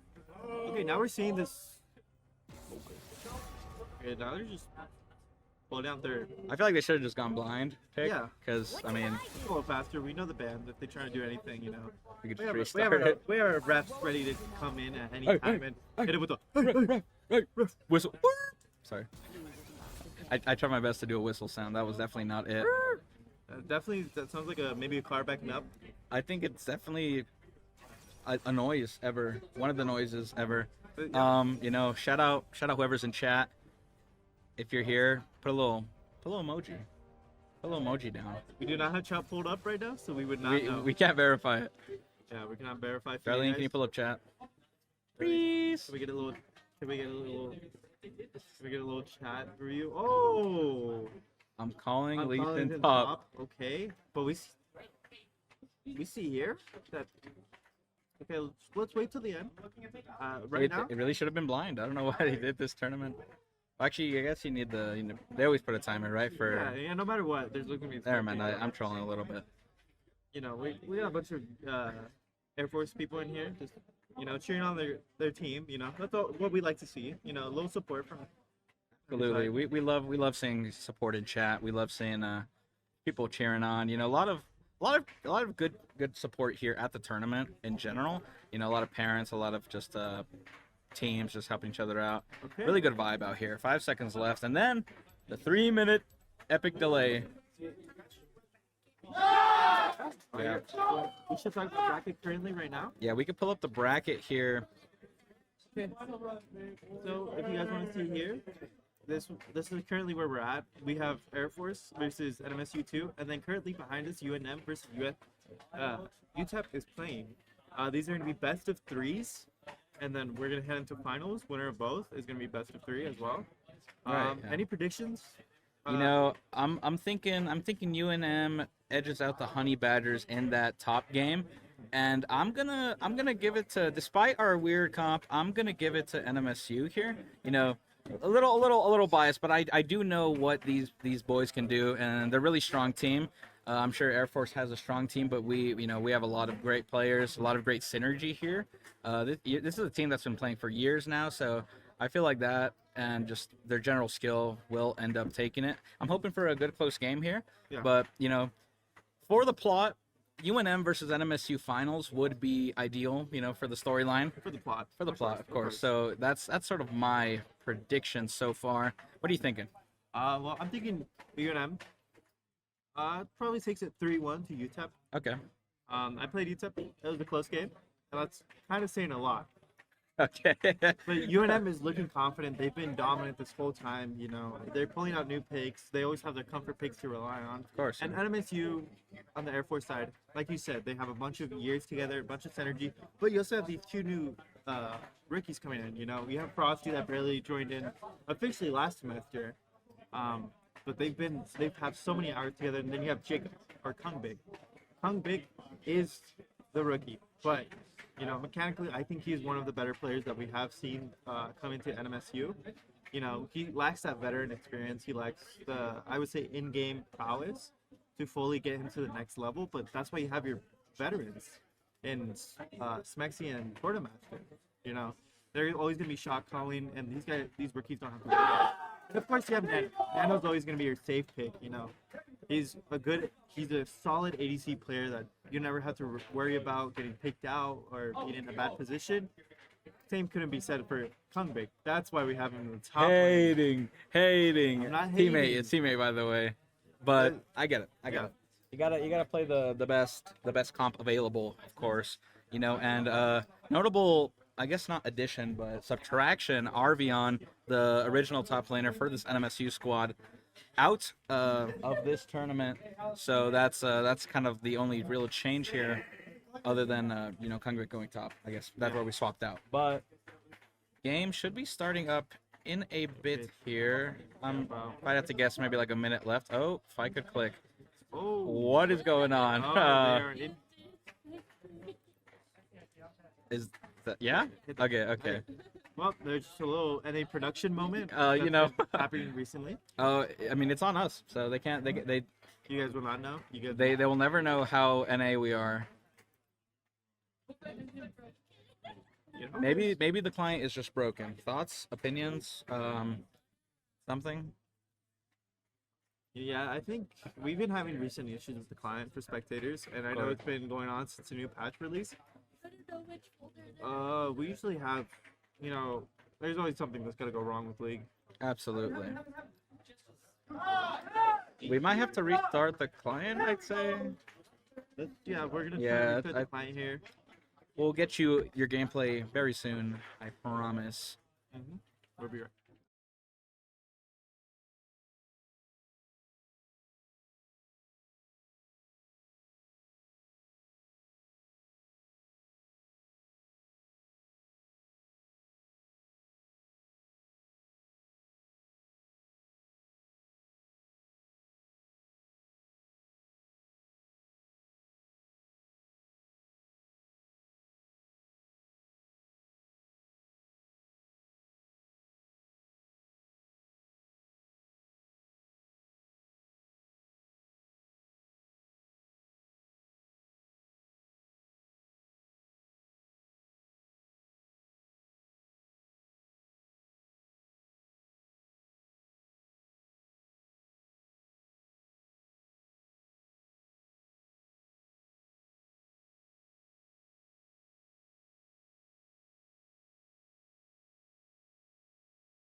ground, don't get caught in the mosh pit. Fuel to the fire, ain't nobody can stop it. Trouble in my city, but you know I'm across it. Got a 40 on my hip and I'm liable to spark it. Throw down these hits, my click is indivisible. I aim, you duck, I squeeze, now you invisible. I'm not afraid of getting physical. All these different chemicals are fogging up my visuals. Bloods on my hands, got slugs on my gunners. Yo, we notorious, we ain't no runners. Bloods on my hands, got slugs on my gunners. Yo, we some warriors, they ain't no gunners. Bloods on my hands, got slugs on my gunners. Bloods on my hands, got slugs on my gunners. Put on my strap, put on my beat, put on the map, put on my team. Take out every motherfucker in between. Know what I mean? Better myself, better my aim, better my rap, better my name. Killing rappers on my hang, I'm by their chains for the fame. Never thought I would it, now I'm running this. You don't wanna follow me, I'm in front of this. I ran in the jungle with the troops, trying to get it what it does. Battling and I ain't never lose. We some motherfucking warriors.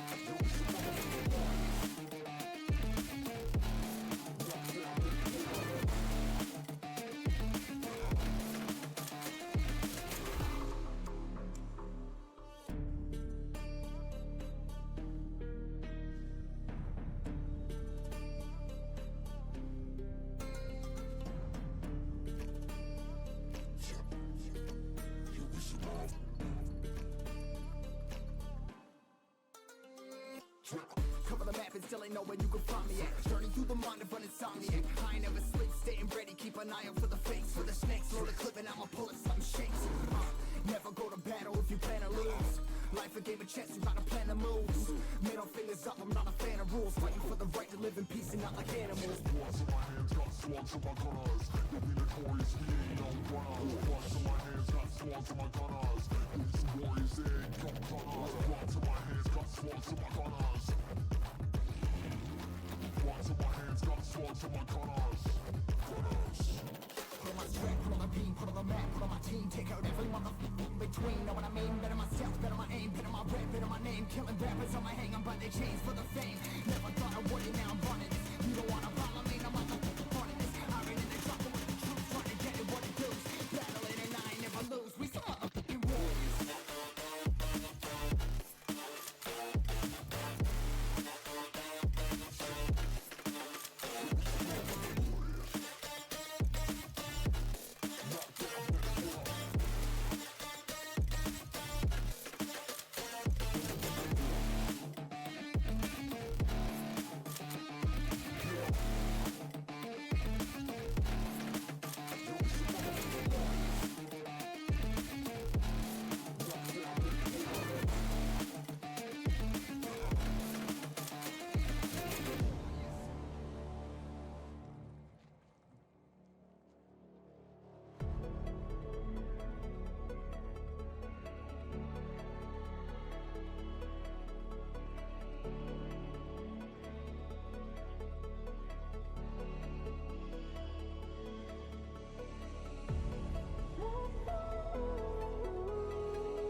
Hi guys, welcome back. Sorry, there was a bug issue with the client. Oh, Can they hear me? oh well, there was a bug issue with the client that we've been having recently since the new patch. NMSU won first map, and then this will be a no cast since we can't find another caster currently. We apologize for any inconvenience, and if anything pops up, we'll let you guys know. Thank you.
If I want your opinion, I'll beat it out of you.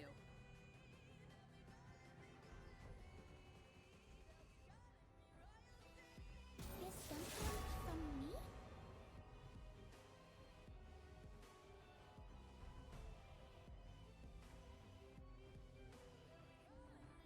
Tyrant.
I won't be denied.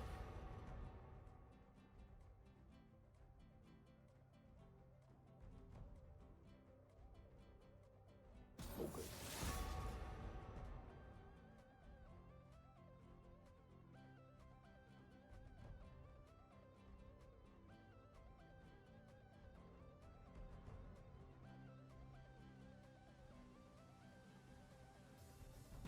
People fear what they cannot understand.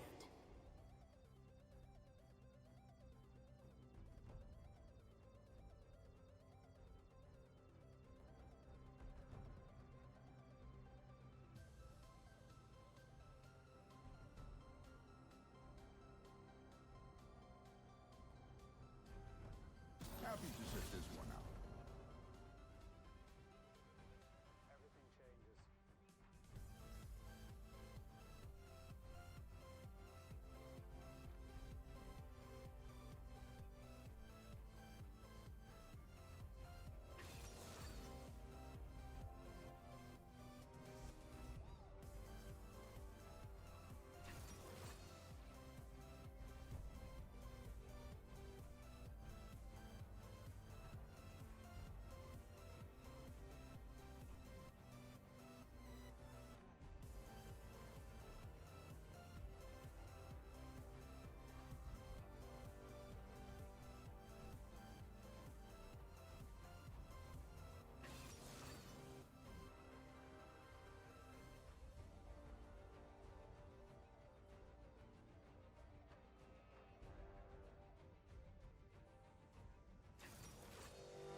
Lions roaring in the morning sun, searching for a longer day.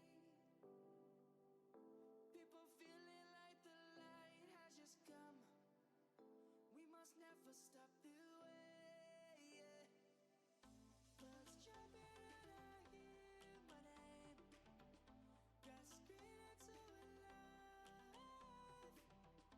Life is happy, but it's so insane. We must merely make a start. Savannah, I'm coming home.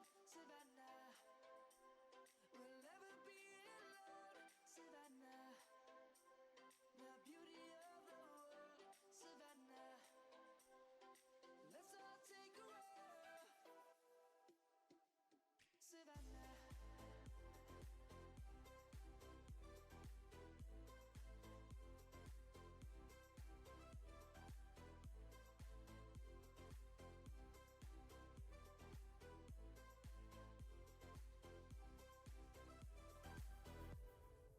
Lions gonna come.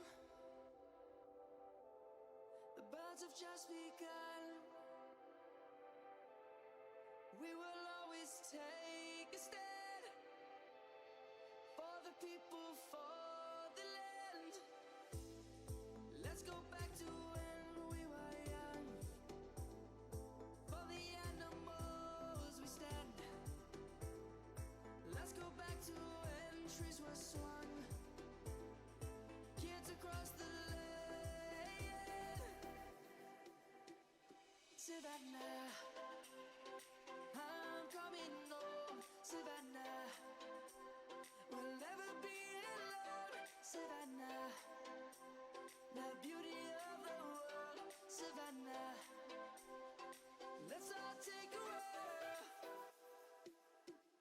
Savannah, I'm coming home. Savannah, we'll never be alone.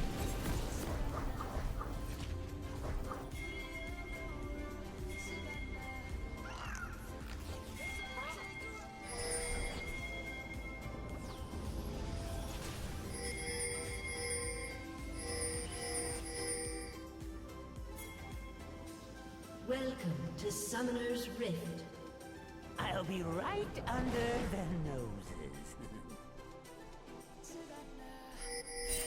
30 seconds until minions spawn. It's me!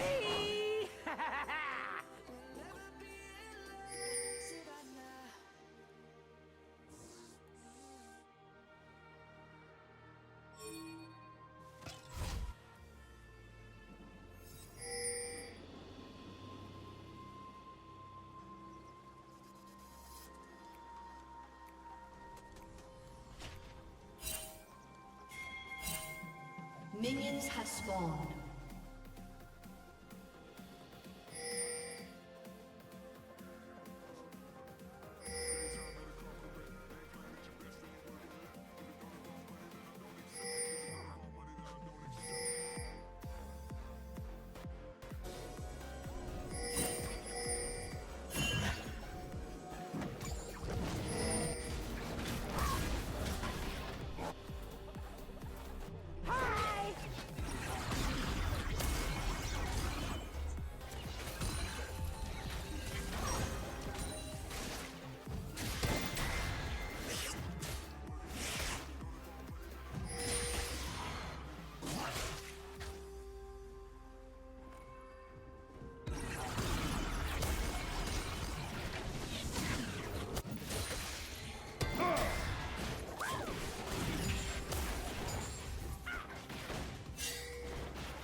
I was hiding!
See the maiden. She comes for you. Disgusting.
destroy.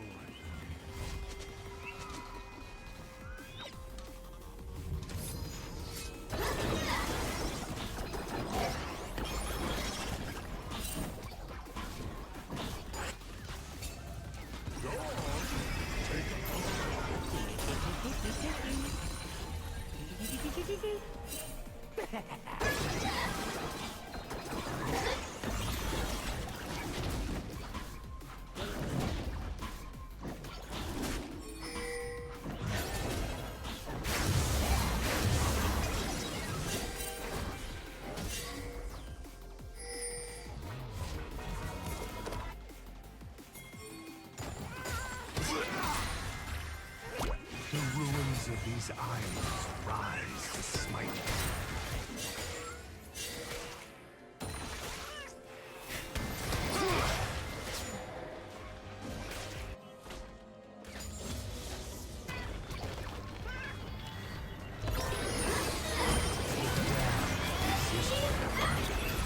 Killing spree.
All that Frost touches, we know.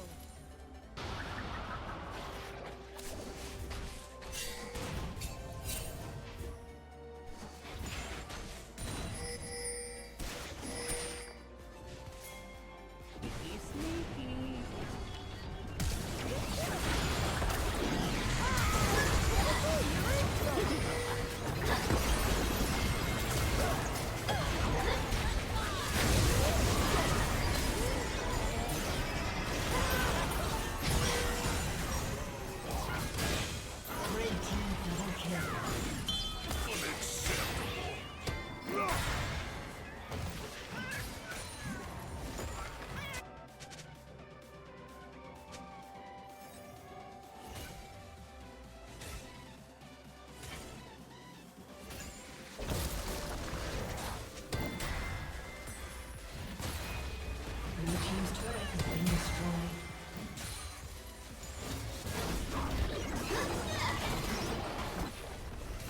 My path is paved in blood.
Unstoppable.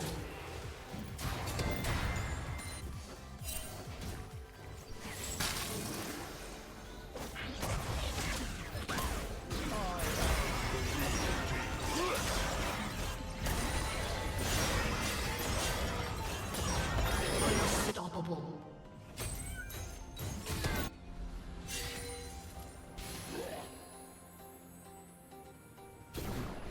Blue team's turret has been destroyed.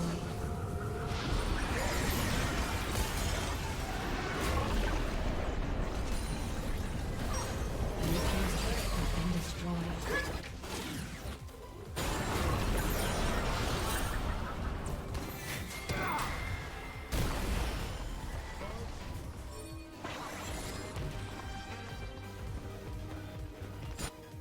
I'll be right on.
Blue team's turret has been destroyed.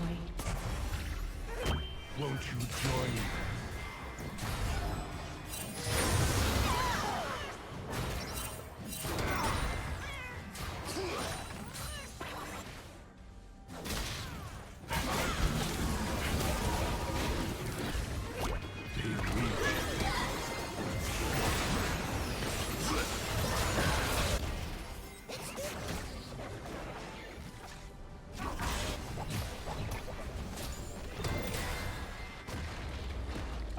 Blue team's turret has been destroyed.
Blue team's turret has been destroyed. Blue team's inhibitor has been destroyed.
Run free and dive into the sky.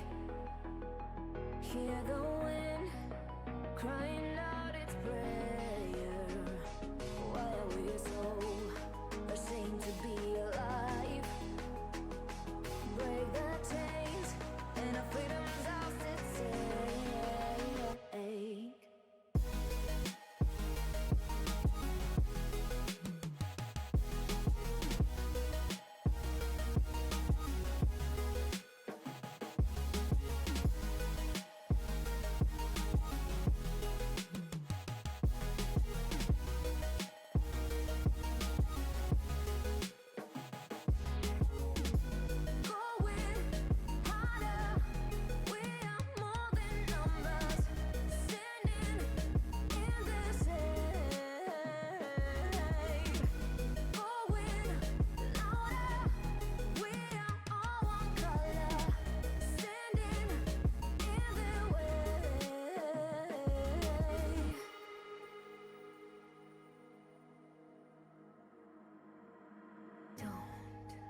Look behind your back.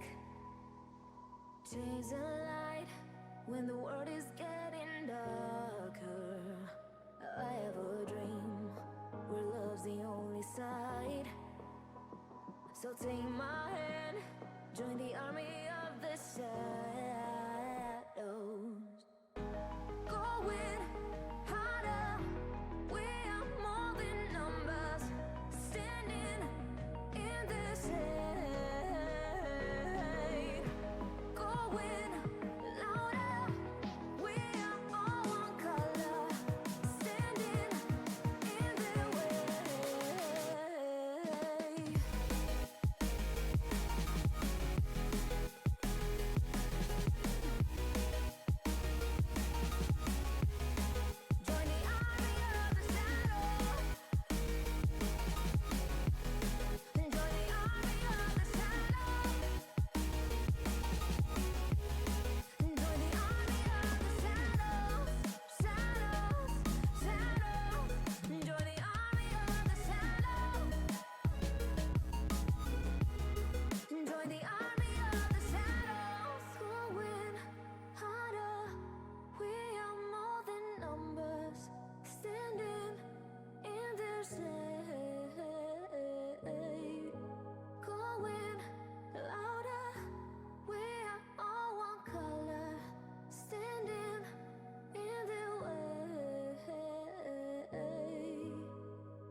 used to be solid, not falling apart. Things never not okay when you were mine. You used to be honest, not pulling my heartstrings. Every other day you change your mind. Cause when you're high, you call me like I'm lonely. Some kind of little toy for you to wind up when you land in bed and feeling lonely. I'm tired of being deployed like that. Getting busier and busier, so disorientated. First you want me, then you're busy. Girl, it's not that complicated. Got me tied up in a leash and running, round, round. You got me running in a circle. I'm just trying to find my way back to you. What happened to us? I'm in a circle. Back where I started, I'm stuck. I like blue. You keep me on a loop. I'm just trying to find my way back to you. What happened to us? I'm in a circle. Back where I started, I'm stuck. I like blue. You keep me on loop.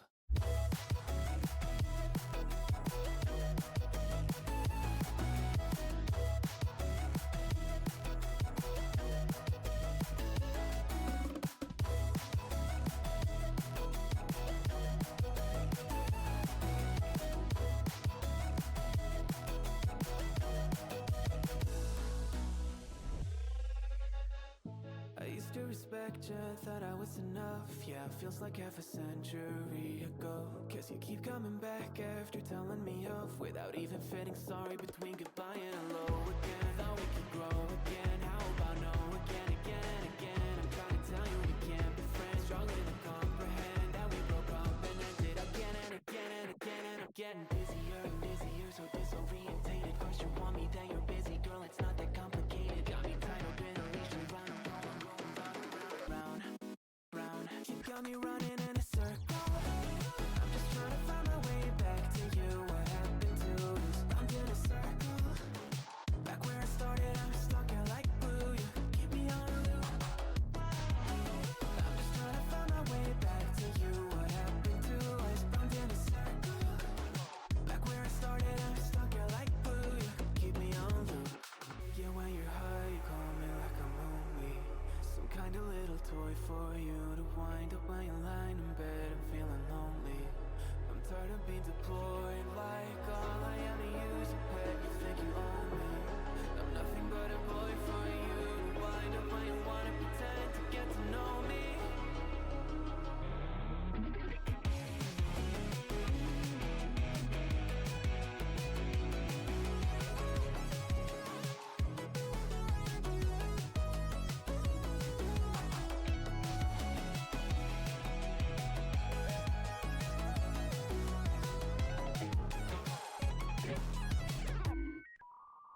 You got me running in a circle. I'm just trying to find my way back to you. What happened to us? I'm in a circle. Back where I started, I'm stuck. I like blue. You keep me on a loop.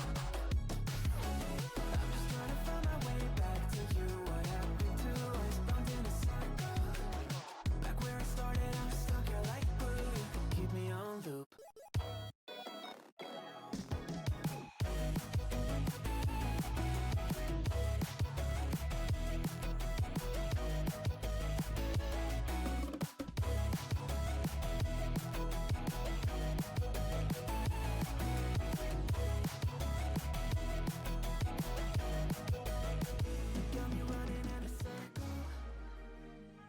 I can feel the power, I can feel the power. Feel the power.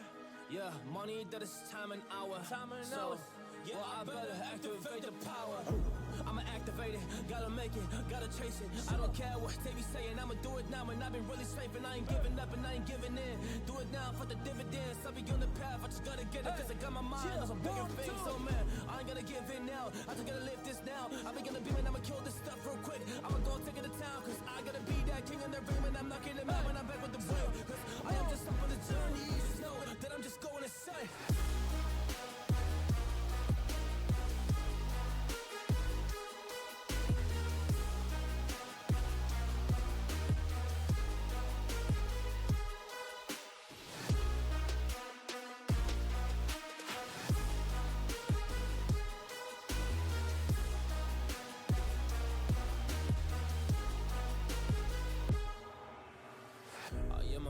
There's some things that I might see, and when I do, I could never get no sleep.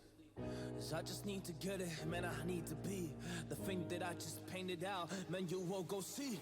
See my vision, I'll be in it, I'ma kill it, I'ma take it all. Coming in, I'ma play it now, I'ma kill him dog, I'ma play the ball, 'cause I gotta go and get him, and I really just need it. Tell these guys that they can beat it, I'ma get it, I'ma grab it, man, take it, never receive it, I'ma make it mine. I'm explosive like a mine, I've been working every time, yeah, I do it on the grind. I'ma shine, yeah, every single day. I'ma kill this competition, 'cause I'm going so insane. Hey, I really go by so insane, yeah, I guess really ran through the pain, but I'm just back on my path, and I fixed it, now it's really all okay. So I ain't gonna waste, yeah, my chance and just my time. So I'ma be a monster, I'ma kill him, this is mine, yeah, yeah.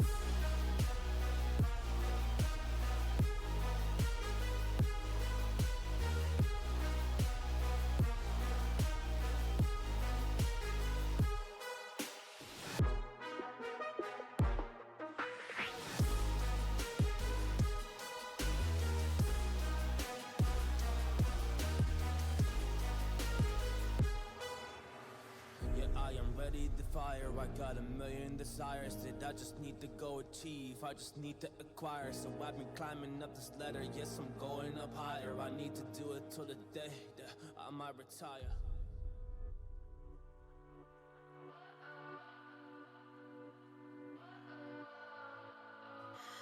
What does perfect even mean?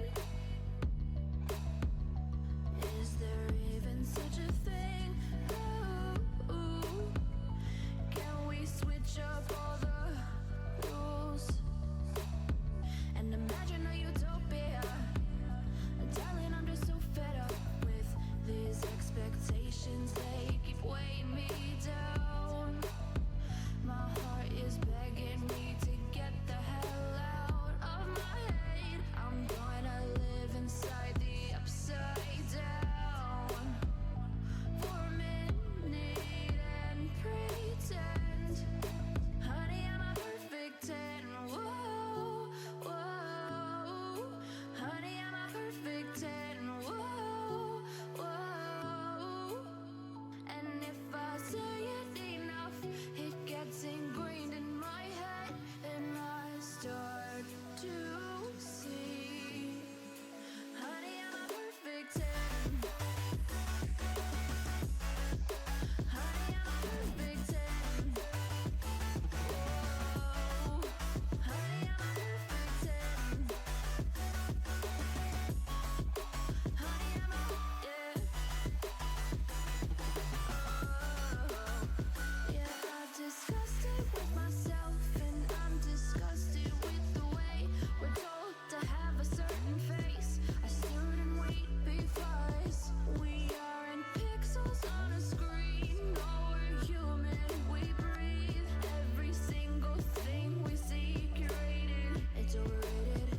These expectations, they keep weighing me down. My heart is begging me to get the hell out of my head. I'm gonna live inside the upside down for a minute and pretend, honey, I'm a perfect 10. Whoa, honey, I'm a perfect 10. Whoa, and if I say it enough, it gets ingrained in my head, and I start to think, honey, I'm a perfect 10. Honey, I'm a perfect 10. Whoa, honey, I'm a perfect 10. Honey, I'm a, yeah.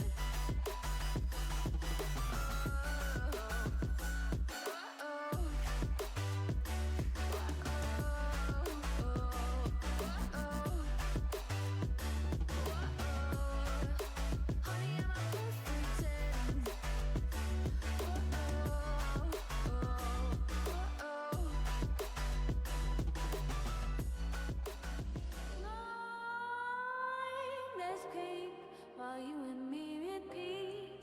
This bittersweet heat is suffocating. I'm waiting and always hesitating, Quick to light desires, set my heart afire. Heart on fire. Set my heart afire.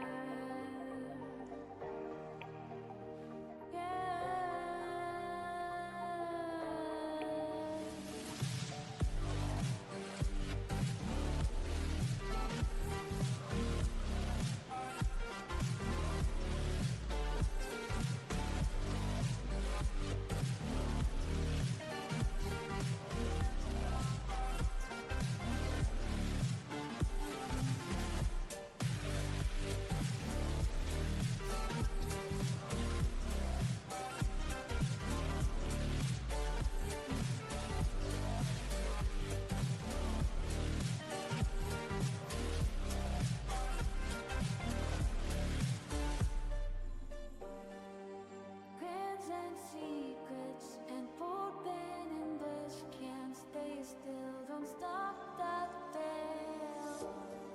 Like fools crave your skin, temptation within, mistakes ignite the siren. Blindness creep while you and me repeat. This bittersweet heat is suffocating. I'm waiting and always hesitating. Quick to light desires, set my heart afire. Heart on fire. Set my heart afire.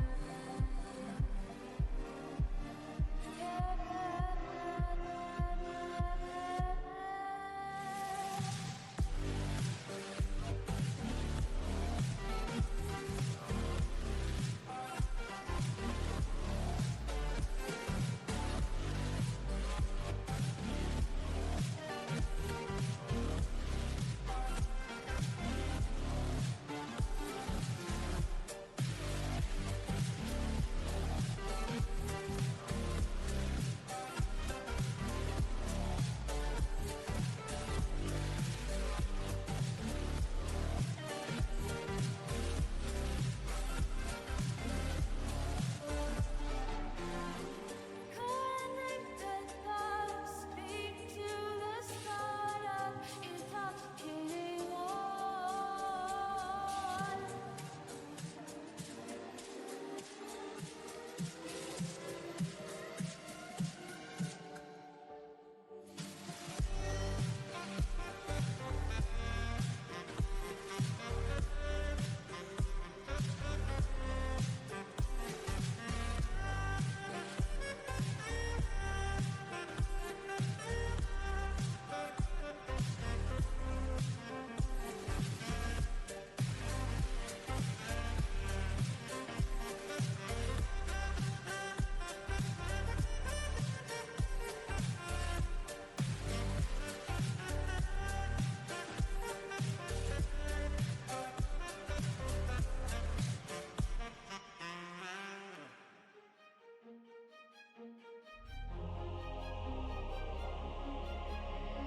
Day has passed like a hurricane to my heart, till it far away. See the lights on the other side. I'm going to get there and hope we will meet there.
Just something from me?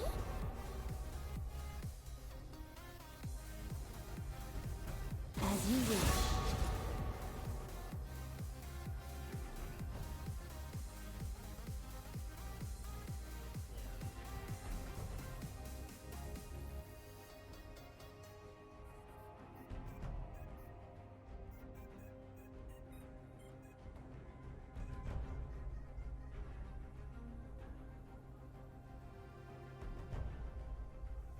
I hear you.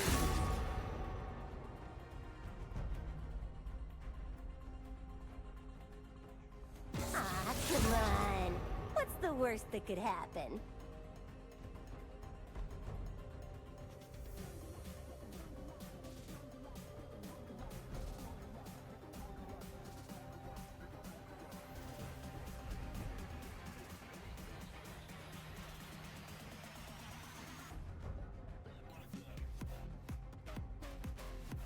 It's your funeral.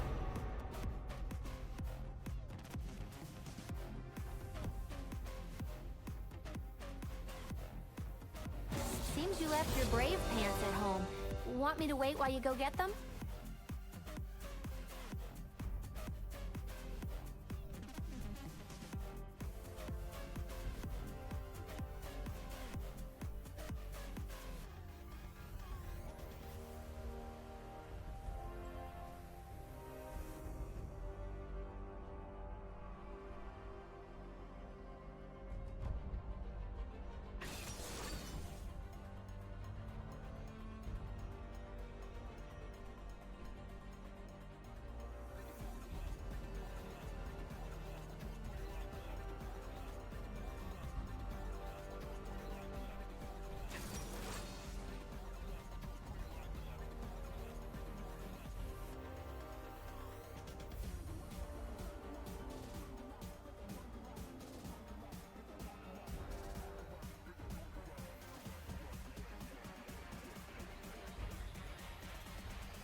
the one right now.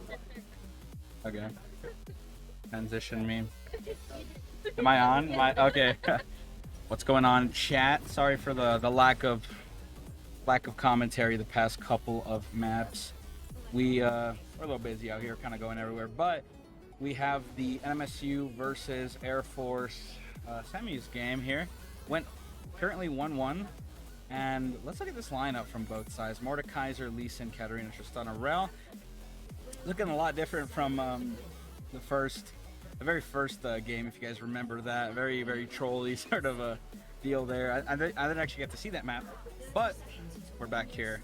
Mordekaiser, you know, great AP threat, gives the team a lot of variety, right? Lee Sin with the AD threat, Tristana, Katarina, you know, they have a really good mix here. This is a solid comp. Oh, leaks. You know, just in case everything goes wrong, we have a stream. And then let's look over right side. Camille, Ramus, Zed, Ziggs, Ash. Ziggs being the only AP threat over on that side. And yeah, Air Force comp looking a bit kind of engagey, but also kind of disconnected, right, with the Ziggs and Ash poke sort of deal. You know, Zed trying to do a lot of damage. Assassin versus Assassin lane in middle. And Bruiser top. So yeah, Ramus is looking to kind of shut down any of these AD champs in the meanwhile, you know, and it's going to be a good one, I think. Last game went in the favor of Air Force, so we're just going to have to see how the mental of NM State is doing this game. Hopefully they have recovered from that, locked in, and ready to go. We're just waiting another minute here before... Oh. Please don't tell me it's glitched again. I'm gonna cry if... Okay, we're back? Question mark? We'll be in game any second now. Unfortunately, that first map, kind of, you know, no footage there. You know, the client. Shout out League of Legends, play for free, the usual. Anyways, you know, 0% on this loading screen right now. Kind of interesting. Why did it look out of focus on stream? Oh, what's up? Oh, okay. And we are in Game 3, NMSU versus UNM. NMSU have been playing a lot of matches back-to-back, and they still have Grand Finals versus... Wait, did I say UNM? I meant Air Force, my bad. They still have UNM after... You can tell we're all a little tired. You know, it's been a very long couple of days. And Nano and Smexy in this bot lane, very familiar with each other. They played a lot 2 semesters ago, and they have a lot of synergy here. Kung Vic, coming up from the B team, was actually a sub for that team a couple semesters ago as well. We see a lot of them stacking here, bottom bush, trying to look for some sort of cheese, probably looking for some sort of play, but instead they just round up, try to go for the invade here. Ash sees something, Smexy goes in, gets a bit of a pick here. Ash pressing W to try to get away. Tortomaster getting in there, flash is forced out by Bartholomew, and if you're Air Force, you really don't want that. You don't like wasting flash for free there. Bartholomew really should have ran when they had the chance instead of having to use flash there, or maybe ask for a little help so flash didn't have to be wasted. But that is just a big advantage for bot. You know, Nano and Smexy will be able to take advantage of that when they engage. Tortomaster and Kung Vic. Kung Vic gonna help Tortomaster here with the blue buff up in top side. Bandicoot and Strix will start their blue as well. Strix aiming for the Ziggs this time. I know he's a big fan of the Zareth, but I'm not sure if it was banned or what. Came in a little late. Frost, close quarters, getting into it. Close quarters, starting with a little trade. And Frost trying to get that trade back, but just playing sort of safe here. A lot of farming. This early game is going to be very sort of chill. I'm predicting a longer game here, at least a less action-heavy game, if I'm being honest. So Scotters level 2, trying to look for a play here. Frost ends up taking a bit of damage there. Just playing it chill, trying to farm under tower here. Nano hiding in that bush, looking for a potential play with W. Level 2 comes out flat. Smexy, flash Q's trying to get a stun, but ends up missing. and now we'll have to rely on Hex Flash to make any future plays. That was necessary for him to hit that, and now down flash, the odds are a little more even now down in the south. Hungry farming up. Frost. Mexi rotated to mid lane, looking for a play here. Rammus comes on out to defend close quarters. Nothing ends up happening there. We see a lot of pings. Lee Sin trying to look for a little invade, trying to look for a little action. Smexy just had a hovering mid. You know, Smexy, a great support player, truly knows when to roam, how to roam, everything. Smexy gets a stun onto close quarters, and Smexy just sort of walks up like he owns the place. And no one can really stop this attack from NMSU onto topside jungle. Camille has to roam down to try and get some pressure off of Rammus here. Quartermaster ends up hitting a Q. He won't take it. Lol, imagine if he did. Frost just farming up close quarters. Has him beat a little bit on health. Two mana-less champs here. So it's really going to come down to who has to back first. Who wants to back for items, who gets poked out the most. Level 4 here, Kungbic might look for a play. Shakith still stuck on level 3, but will surely get level 4 any second now. Kungbic 10 CS up on Camille, which is pretty interesting. He's probably been very oppressive with his Q. Shakith, level 4, gets the W off on Kungbic. Getting some damage in there. Tornamaster finishing off red buff. No major objectives up as of currently. Grubs and Dragon will be up in a minute or so, I'd say. Frost levels up level 4. Might be looking for a trade here, but great trade from close quarters. Ends up chunking Frost quite a bit. Frost looking for a play here. Electrocute goes off, but not much damage coming out. Less than I expected. Rammus chilling in the top river. Might be looking for some sort of play here. Frost has to pop a pot.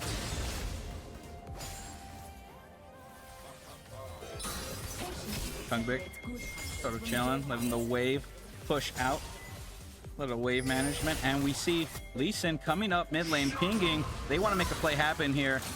And in the top lane, meanwhile, Kungbic gets ganked. Bandicoot and Jakith 2-on-1. Good E to get them off of him, but Kungbic takes a lot of damage here. Nothing seems to end up happening in mid lane. Forcing Zed to back will be good for Katarina to get a back here, get some items. TP expended quite quickly from Zed. Big engage coming from the south side. Smexy Nano will end up getting Bartholomew. First blood goes to Smexy. If you're Nano here, you don't want your support to get the first blood, but overall, gold is gold, and that is first blood for NM State. We see Smexy trying to get his team to stance up on Dragon. I think they're currently doing Dragon, and Nano will end up running up to help, and this will most likely be NM State Dragon. Rammus nowhere in sight, most likely doing grubs in the top side, ends up slaying grubs there. So it's just classic macro. You trade something for another thing. They get grubs in the north, and in the south we get the dragon. Kungbic getting a little low here. No health on Shakith. Trying to look for an engage, but that E doesn't hit. I swear it looked like it hit. Interesting detection. Rammus clearing Quartermaster's topside jungle, knowing that Camille is strong right now, and Camille has the advantage on Kungbic and sort of is able to help if need be. Ends up backing. Camille gets pulled in. Keith just walks it off. Very power stance-ish. I don't know. Camille walks weird. I think it's kind of funny. Anyways, in the bot lane, Smexy and Nano probably looking to get a fight here. They are a little bit up. Tristana only a couple minions down, but we'll get those here. Tristana passive, really good help, really good with minions and helping farm. Shakith going in, getting a big trade there with that Q proc. Smexy trying to clear all these wards, but we'll probably get pressured here. Nano walks up just to guarantee that ward is down. Nothing much going on. It will be Shelly up in about 2.5 minutes. Other than that, nothing too interesting. A lot of, as I said, folks, I thought it was going to be a pretty calm game. NM State really focusing up to try and win this one, as well as Air Force, of course. So I predict it's going to be one of those boring LCS type games where nothing happens and then it's 40 minutes and one fight and then it's over. But we'll see what happens, folks. Bandicoot farming up that blue, close quarters. Frost getting in there. Ultimate comes out from Katarina. Not enough damage. Tortomaster in the top lane on Chakith. I think, okay, Tortomaster, I believe, was trying to get Kungvik the kill there, but ends up just letting Camille escape there. Frost barely escapes that Rammus roll, but ends up using Ignite on the wrong person, I think. Ends up using Ignite on Rammus. A lot of these errors might end up costing them. There's a lot of kills here that should have been, and that might end up costing them the Frost. In their long range, Smexy, flash Q engaged. Tortomaster is there. Bandicoot just ends up getting Smexy. This is disastrous for NM State. Frost might end up going down. Not much health to give. Ultimate comes out. Bandicoot flashes to catch up with him. But Katarina is way too fast, and Camille does not seem interested in getting this kill. Kungvik getting some damage done here. Oh, but monster shutdown. Getting the turn onto Rammus. I think Camille should have backed out and helped Rammus. That would have been an easy kill otherwise. Bit of a big blunder from Chakith up in the top lane. I think giving up a few plates is way less important than helping your team there. Anyway, Frosty looking pretty one-shot. Very close to death there. He's got to be careful. He could give away a kill for free. Ends up backing. Actually, Tortomaster looking for something here. War jump. Q comes out, and that will be a kill. Flash comes out to secure the kill, but he's one shot, and Rammus is looking to roll onto him. He has nowhere to go. Tortomaster ends up falling. 3-3. The gold is basically even. 300 gold lead for Air Force here.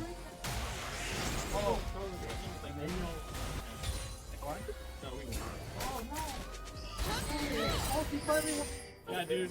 A lot of flash pings being put in chat, letting the team know what is going on and overall who has what and what not said. 18 seconds solos are as pinged. Probably looking to make a play here. If we look at the matchups right now, it seems Katarina is slightly ahead. Bot lane is, I'd say, about even since Smexy did end up getting that gold. Frost and Tortomaster alone here, but Kungvik here to get the kill. Lots of damage coming out here from NM State, and this could be amazing for NM State if they end up getting the kill. Tortomaster ends up falling, and no one is dying here. Kungvik flashes to secure that kill and has to run away here in the bot lane. Nano getting an engage. Big Ziggs ult. And will it be a kill? It will be a kill. Nano has that W available, but decides not to keep going since Smex is one shot there. Lots of kills coming out here, lots of trades, and lots of, fights that are going both ways. Lots of gold being spread around both sides. So this game is still about even. Nano gets in there. Might be a bad play. Strix has plenty of health. Smexy Ignite comes out, and Nano will be able to get that kill. I was a little afraid that Nano might have just jumped in there and just killed himself, but overall does end up getting the kill there. Ziggs might have been playing a little too aggressive there for his own good. Probably thought he could have the damage to finish off both of them. Close quarters, gets a good train onto Frosty. Frost returns the favor. Smexy clearing a bunch of wards. Ward City down in here, the bot lane. Ticket for one to Ward City, please. And ends up just getting one of them. Doesn't try to get too greedy and get all three wards there. Quartermaster here with Smexy trying to get this drag down and dusted. 6-5. X flash over the wall to Kungvik. Killing, farming in the top lane. Kungvik has a slight advantage, a bit more gold. Has boots fully built, as does Chakith. And probably hoping to get more components here soon, both sides. Hexdrinker from Camille, I guess playing more secure, more defensive, right? Instead of trying to go too aggro with the item building. So, not Hexdrinker, sorry. Is that the component or the full item? I'm not too sure. Anyway, Mexi clearing wards here, doing the huge.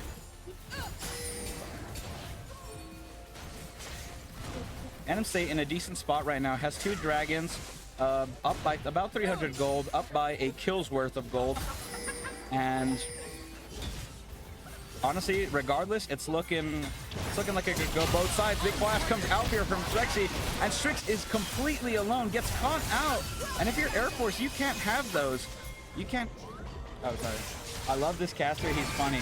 Shout out Rublina in chat. Smexy and Tortamaster running down Bartholomew like a sprinter. Bartholomew ends up going down. If you're Air Force here, having those kills go down in the bot lane like that for free is absolutely unacceptable, and that's a pretty slippery slope to losing it this game. Bandicoot trying to get out of here. Tortamaster, a lot of damage coming out, but quite not enough. You know, the turtle is strong and the turtle is tanky, so the turtle will survive. He says, okay, get out of here. I will farm my stuff. He doesn't say that much. He actually just says, okay. Anyways, Nano clearing some wards here, close quarters. Also clearing some wards. You know, Ward City yet again.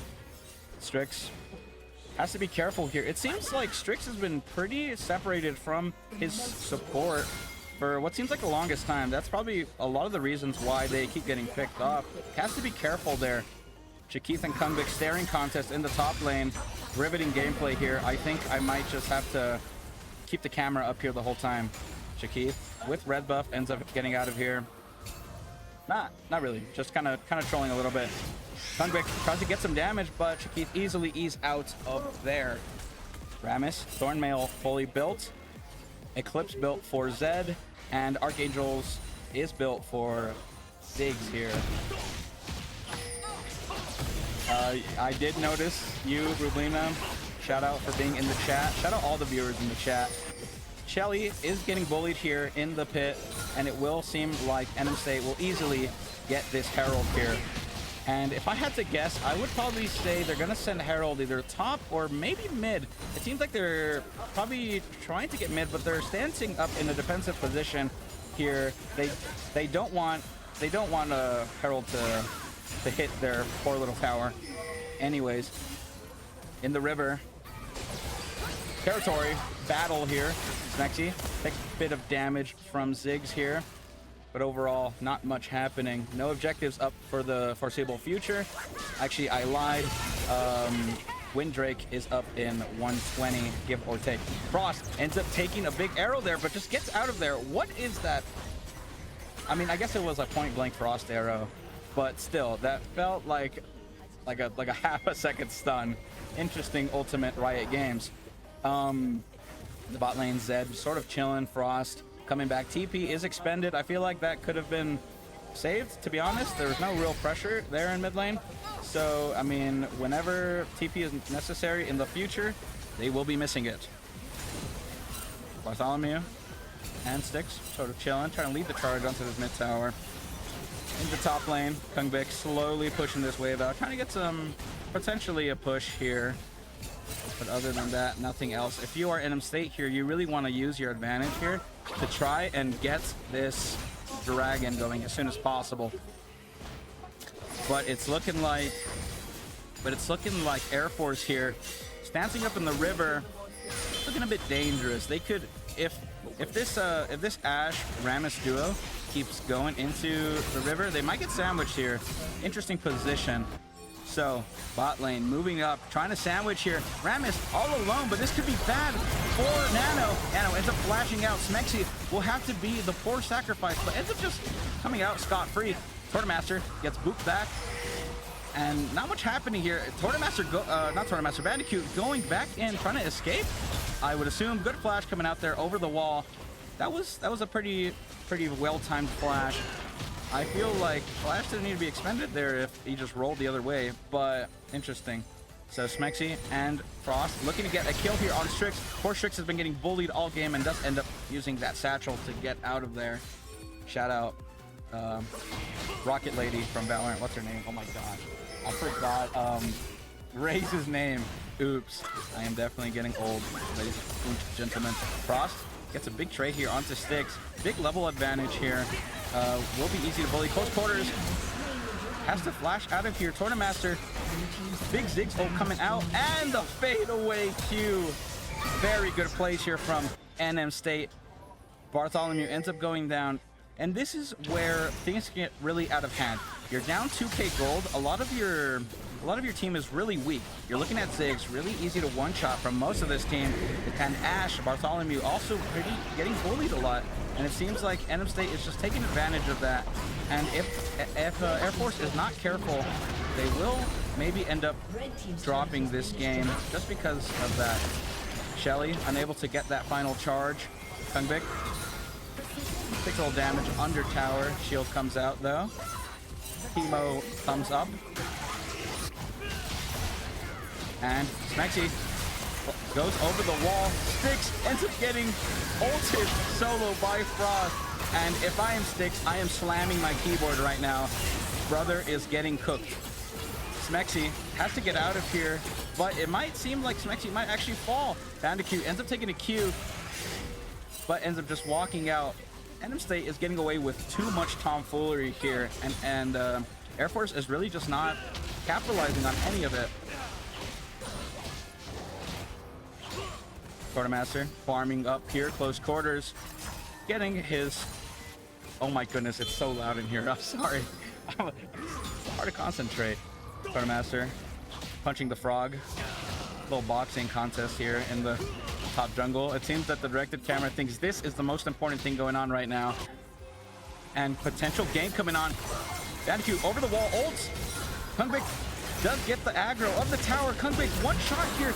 Shakith tries to get the kill here. Kungbik survives by the edge, the skin of his teeth. And Shakith also 1 health here. Quartermaster unable to get the kill, and Ziggs bomb just to ward off Quartermaster there from any kills. Smexy, I can't see if they have some, I can, I'm just a little silly. Smexy does not quite have flash yet to make any plays here, but they do end up taking this top tower seemingly for free.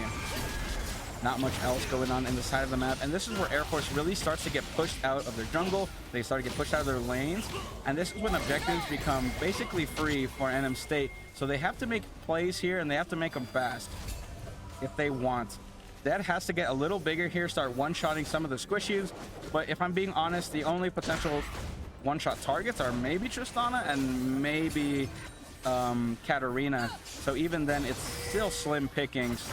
The timer for these early game champions are starting to dwindle quite fast. Bandicoot takes their free buff. Now punching the frog. Not much going on here, just a little chilling. Big trade onto Kungbik. Hex Flash over the wall. Shakith has to use E. Smexy does not have him quite in range. Every ultimate in the known universe coming out here to try to get Shakith. Frost flashes for that pick. You know, I wouldn't really call it much of greed, but I think it might be necessary to start getting these push on these towers. Any pick at this stage in the game is really important. Big play comes out here from NM State. Bartholomew ends up going down, as does Ziggs. Bandicoot, the last survivor. And that was perfectly executed. Beautiful bait from NM State, sort of pretending to be weak there, and just coming out from the shadows and pouncing on Air Force there. It seems the Eagles are no longer flying over there. Smexy and gang end up taking this top tower, and if I had to guess, this game might be over within the span of a couple minutes, because NM State just has everything going in the direction. I probably predict some sort of Baron play here coming soon. If not Baron, then maybe Dragon. But it seems like Red Side Air Force trying to stand up for this Dragon, but overall they are just leagues weaker in terms of team fight potential and overall just strength. Bandicoot sauntering down to the bottom river, kind of chilling, trying to get this little river bug, but nothing much going on other than that. It seems like both teams are sort of stancing, looking at each other, trying to see what's going on. 10 seconds till Drake comes out, and this could be either a make it or break it fight for Air Force. It seems like both teams want to fight here over this Dragon. If I was Air Force, I'd try to be more careful. I'd understand that I'm a bit down on gold, and try to get picks or try to make plays happen, because the 5v5s are not really working that much in the current situation. Sticks, Bartholomew, close quarters, and Bandicoot. Squad of 4. Moving on to this Dragon. Dragon gets pulled out here. Bandicoot plays Sonic with his Q. And it seems like NM State might get this one for free. Oh my goodness, monstrous Hex Flash over the wall from Smexy. Ends up getting all of them with his R. Bandicoot, once again, the last survivor. The poor turtle has to get out and ends up flashing for survival.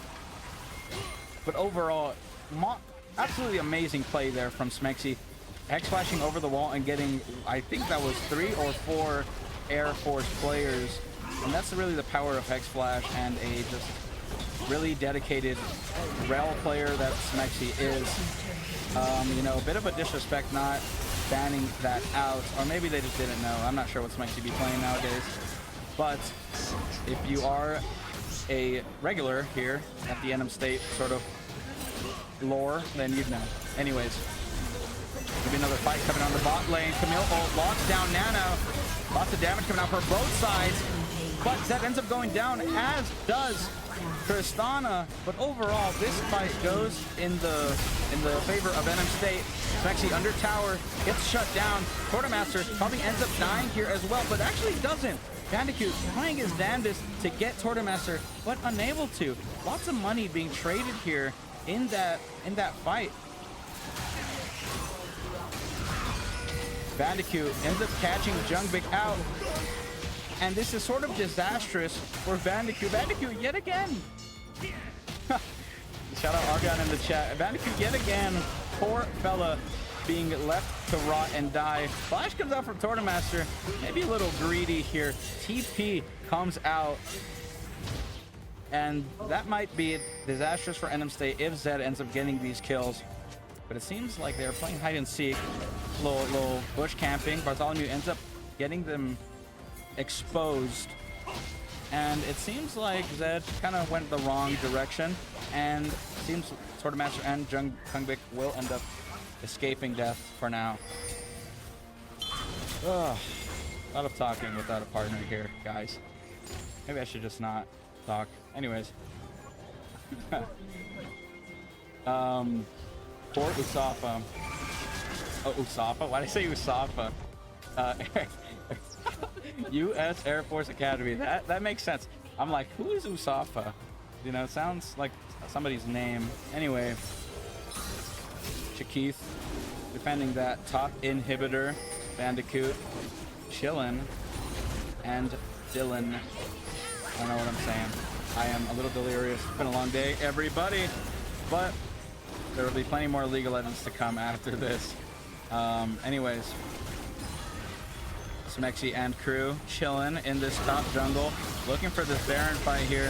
Smexy has that Q to jump over whenever necessary, but Smexy overall just running, just kind of being in their face, trying to be annoying. Smexy ult comes out here, gets a couple of them, and monstrous ultimate from Frost. Bandicoot trying his best to get out of there, and it seems like Frost has been caught out in the back, but overall NM State takes this fight win. 3 survivors left for U.S. Air Force Academy. Quartermaster looking for something here. Strix able to get out. Really good satchel there from Strix to deny Quartermaster that kill, and you know, to deny the blind man flying at you at 600 miles per hour. Anyways, gets pulled. Nothing coming out of it. No other objectives up right now, but if you're NM State, you have a soul point locked and ready. We'll be up in a minute. That Wolf was a paid actor and did not stop the Wolf was a paid actor and did not stop Quartermaster's back. You know, if I were a ref, I would check that Wolf's PayPal and you know, see who was paid off. Anyways, Quartermaster messing up the chickens here. The chickens are no longer cooping as they fall. Smexy taking out some wards here, just sort of chilling. Frost looking to get some little damage off on Zed here in mid lane. Smexy solo using all his abilities on Bandicoot, but Bandicoot just shrugs it off. Bez. Okay.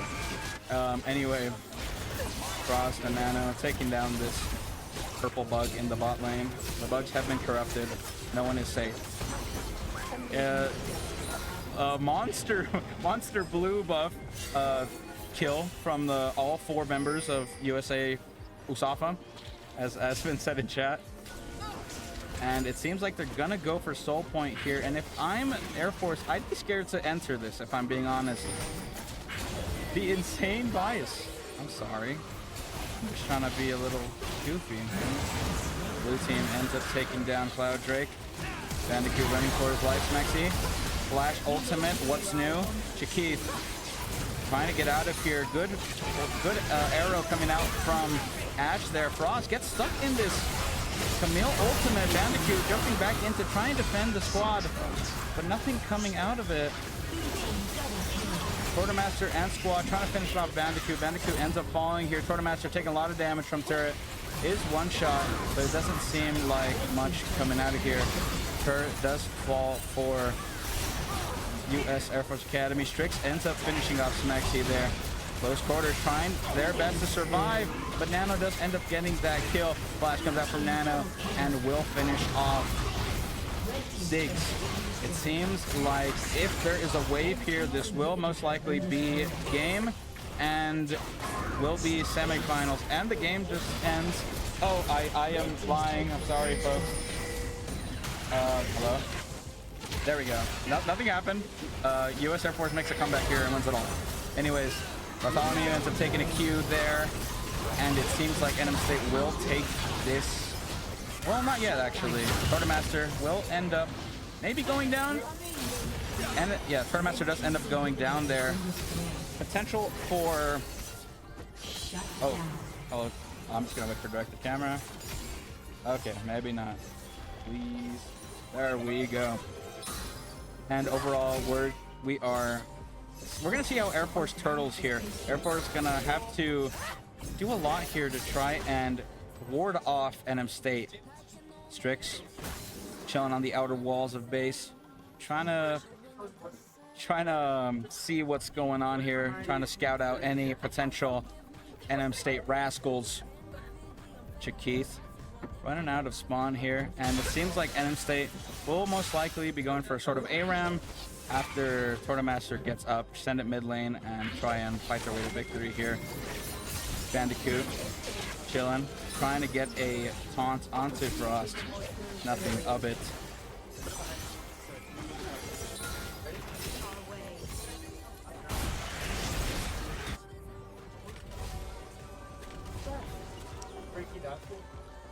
You know, shout out to Bandicoot. I like Ramus. Ramus is a pretty funny guy. I like that skin Bandicoot's wearing. So Bandicoot, if you're listening to this, shout out to you, my man. Speeding down, Ramus trying to look for something, but will end up backing off. Ziggs ult to kill all the minions here to try and ward off NM State from breaching the walls. NM State does have the forces here and the damage, and it seems like close quarters might die to ignite. Smexy ends up getting another pull onto multiple members of Air Force Academy. Frost getting quite low. Big arrow coming out from Ash to try and ward him off, but Smexy, the horse is running here, and Shakith ends up using ultimate to try and lock down Quartermaster, but overall, I think just damage was done onto the Nexus, and that will be game, and that will be semis. And NM State is going to grand finals after this.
If we try to believe in anything greater than a miracle, it wouldn't be this difficult. If we try to be a negative bull, yeah, we could be taking control. Yeah. If we try to believe in anything greater than a miracle, it wouldn't be this difficult. If we try to be a negative bull, yeah, we could be taking control. Yeah.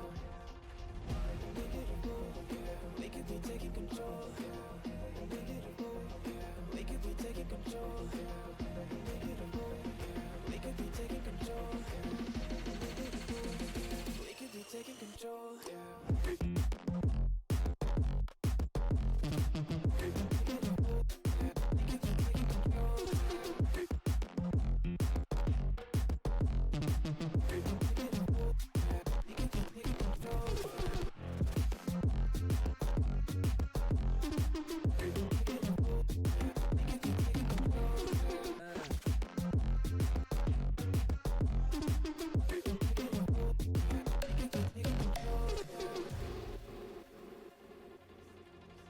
If we try to believe in anything greater than a miracle, it wouldn't be this difficult. If we try to be a negative bull, yeah, we could be taking control. Yeah.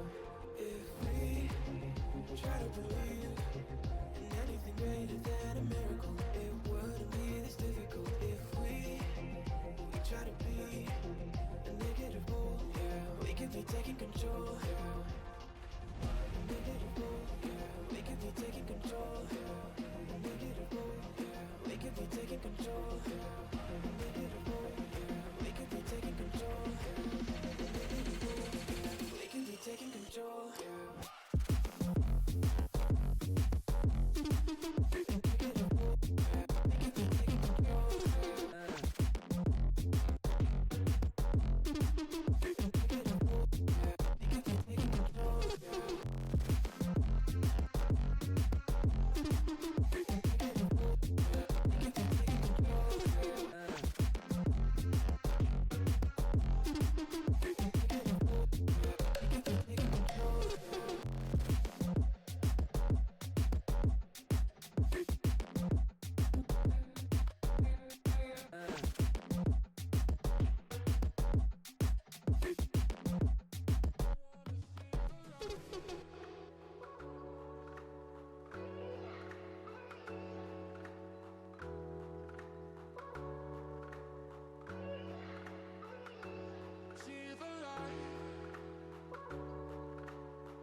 The year is 1991. Birds and people are living together in seemingly perfect harmony. Until one day, a young man catches fire. This is Phoenix.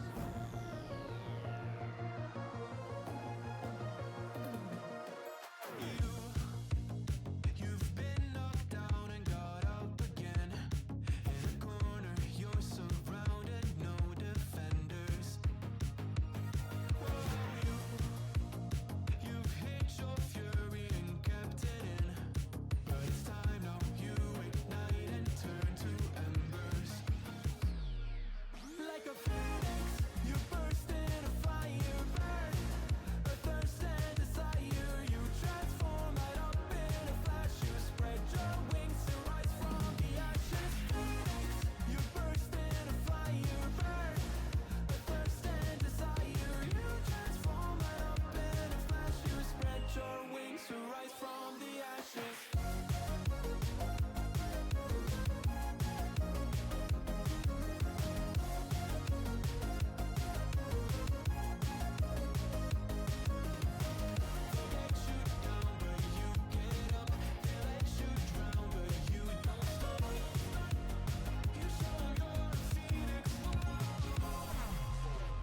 Get ready for verse 2, Electric Boogaloo.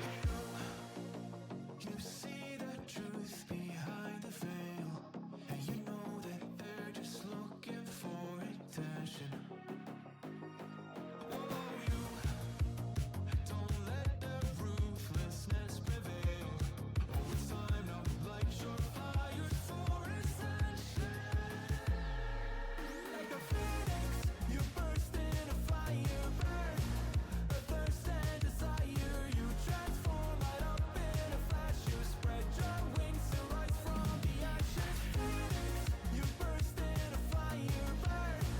A thirst and desire, you transform right up in a flash. You spread your wings to rise from the ashes.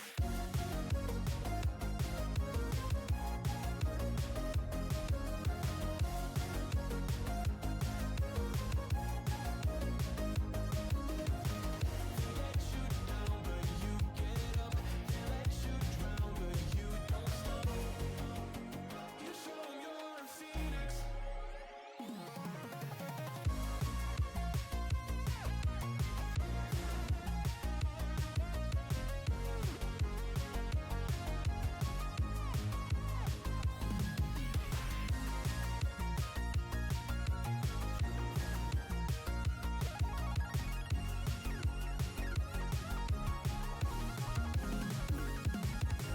Phoenix, you burst in a fire burn. A thirst and desire, you transform right up in a flash. You spread your wings to rise from the ashes. Phoenix, you burst in a fire burn.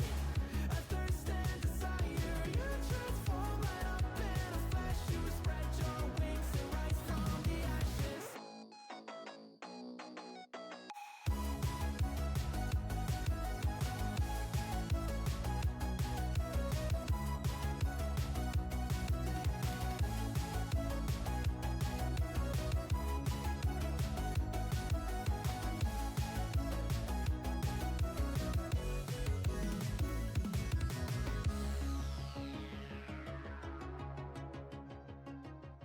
You don't know what goes on behind these eyes. You don't know the loneliness hidden inside. You don't know I wanna eat you up alive. Come and get to know me, my type of wild. I'm the kind that spins you and hangs you dry. Well, I'm already on to another side. If you gave me your whole life, I would still have room for more. Cause I've got that appetite. Baby, I never feel whole. Though you might get me through the night, but it will never be enough. It will never be enough. Cause I'm a black girl for your love.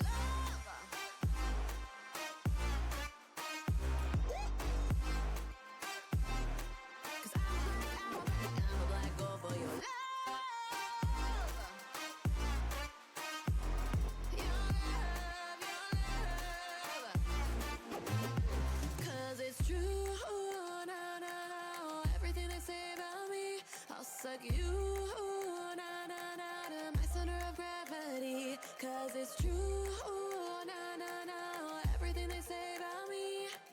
I'll love you like a supernova, burned into you like a shooting star. Always craving for you to come to me. Though this way of life, no, it ain't healthy. But ain't no other way, it's just what I need. I want all your soul, I want your body. I'm the type that licks her play clean. Don't wanna lack out, wanna you can eat. If you gave me your whole life, I would still have room for more. Cause I've got that appetite. Baby, I never feel whole. You might get me through the night, but it will never be enough. It will never be enough. Cause I'm a black girl for your love.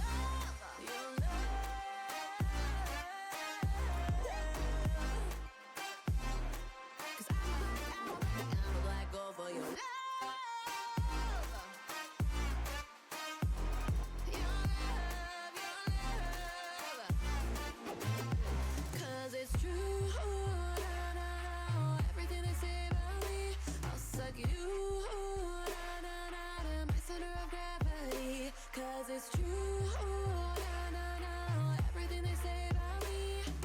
I'll love you like a supernova, burn into you like a shooting star. If you give me your whole life, I would still have room for more. Cause I've got that appetite. Baby, I never feel whole. You might get me through the night, but it will never be enough.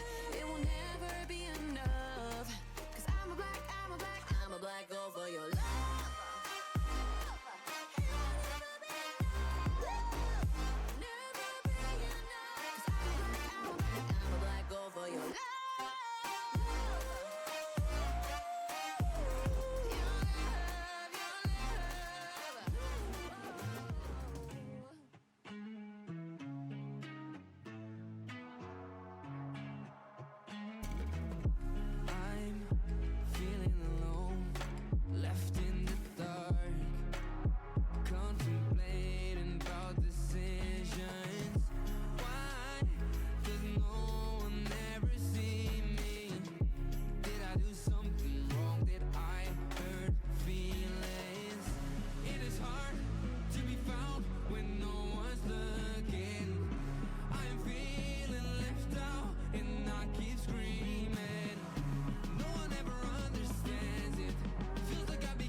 Something magical, cause no one else seems to even bother.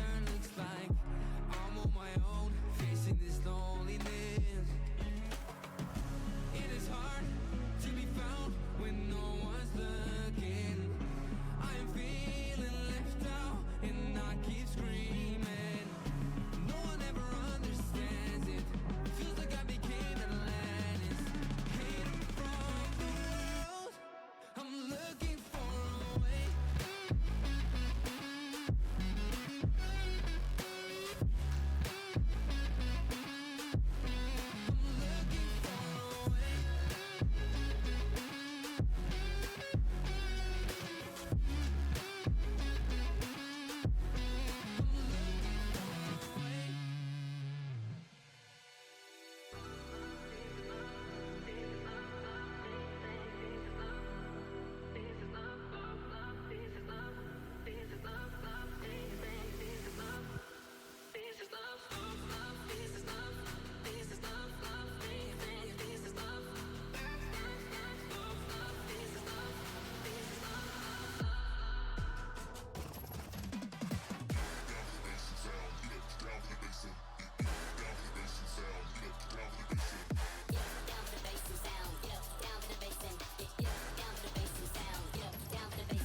Welcome back to the third annual NM State Esports Invitational League of Legends Grand Finals.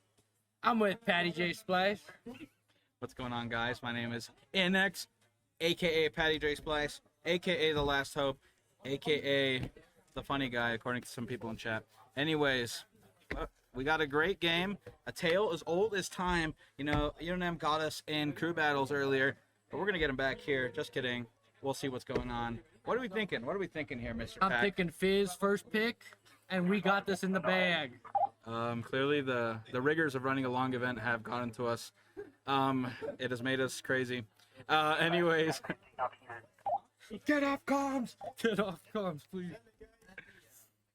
All right, we're looking at a bunch of champions now, and it could be anything. Could be anything. I think Who knows chat, what's first? I think chat hasn't seen. Okay. Anyways, we're just waiting for the draft lull. Here we go. Blue Here band. we go. Fizz coming out. You know what? Right away. If they're playing against you, then maybe the Fizz band, you know, considering you're the Fizz professional, Poppy band comes out here. We got a lot of engagement then on NMSU. Rel Poppy shuts that band. down. Allow me right out. Rel. They're scared of. They're All right. scared of Smexolomu. Smex. We can't have it. Who's on UNM? What do you mean? I don't even know what I mean. Okay. Lowy ban and Renekton ban Respecting coming out. top lane completely. They want to ban out top lane. Maybe they sense that top lane might be the strongest role.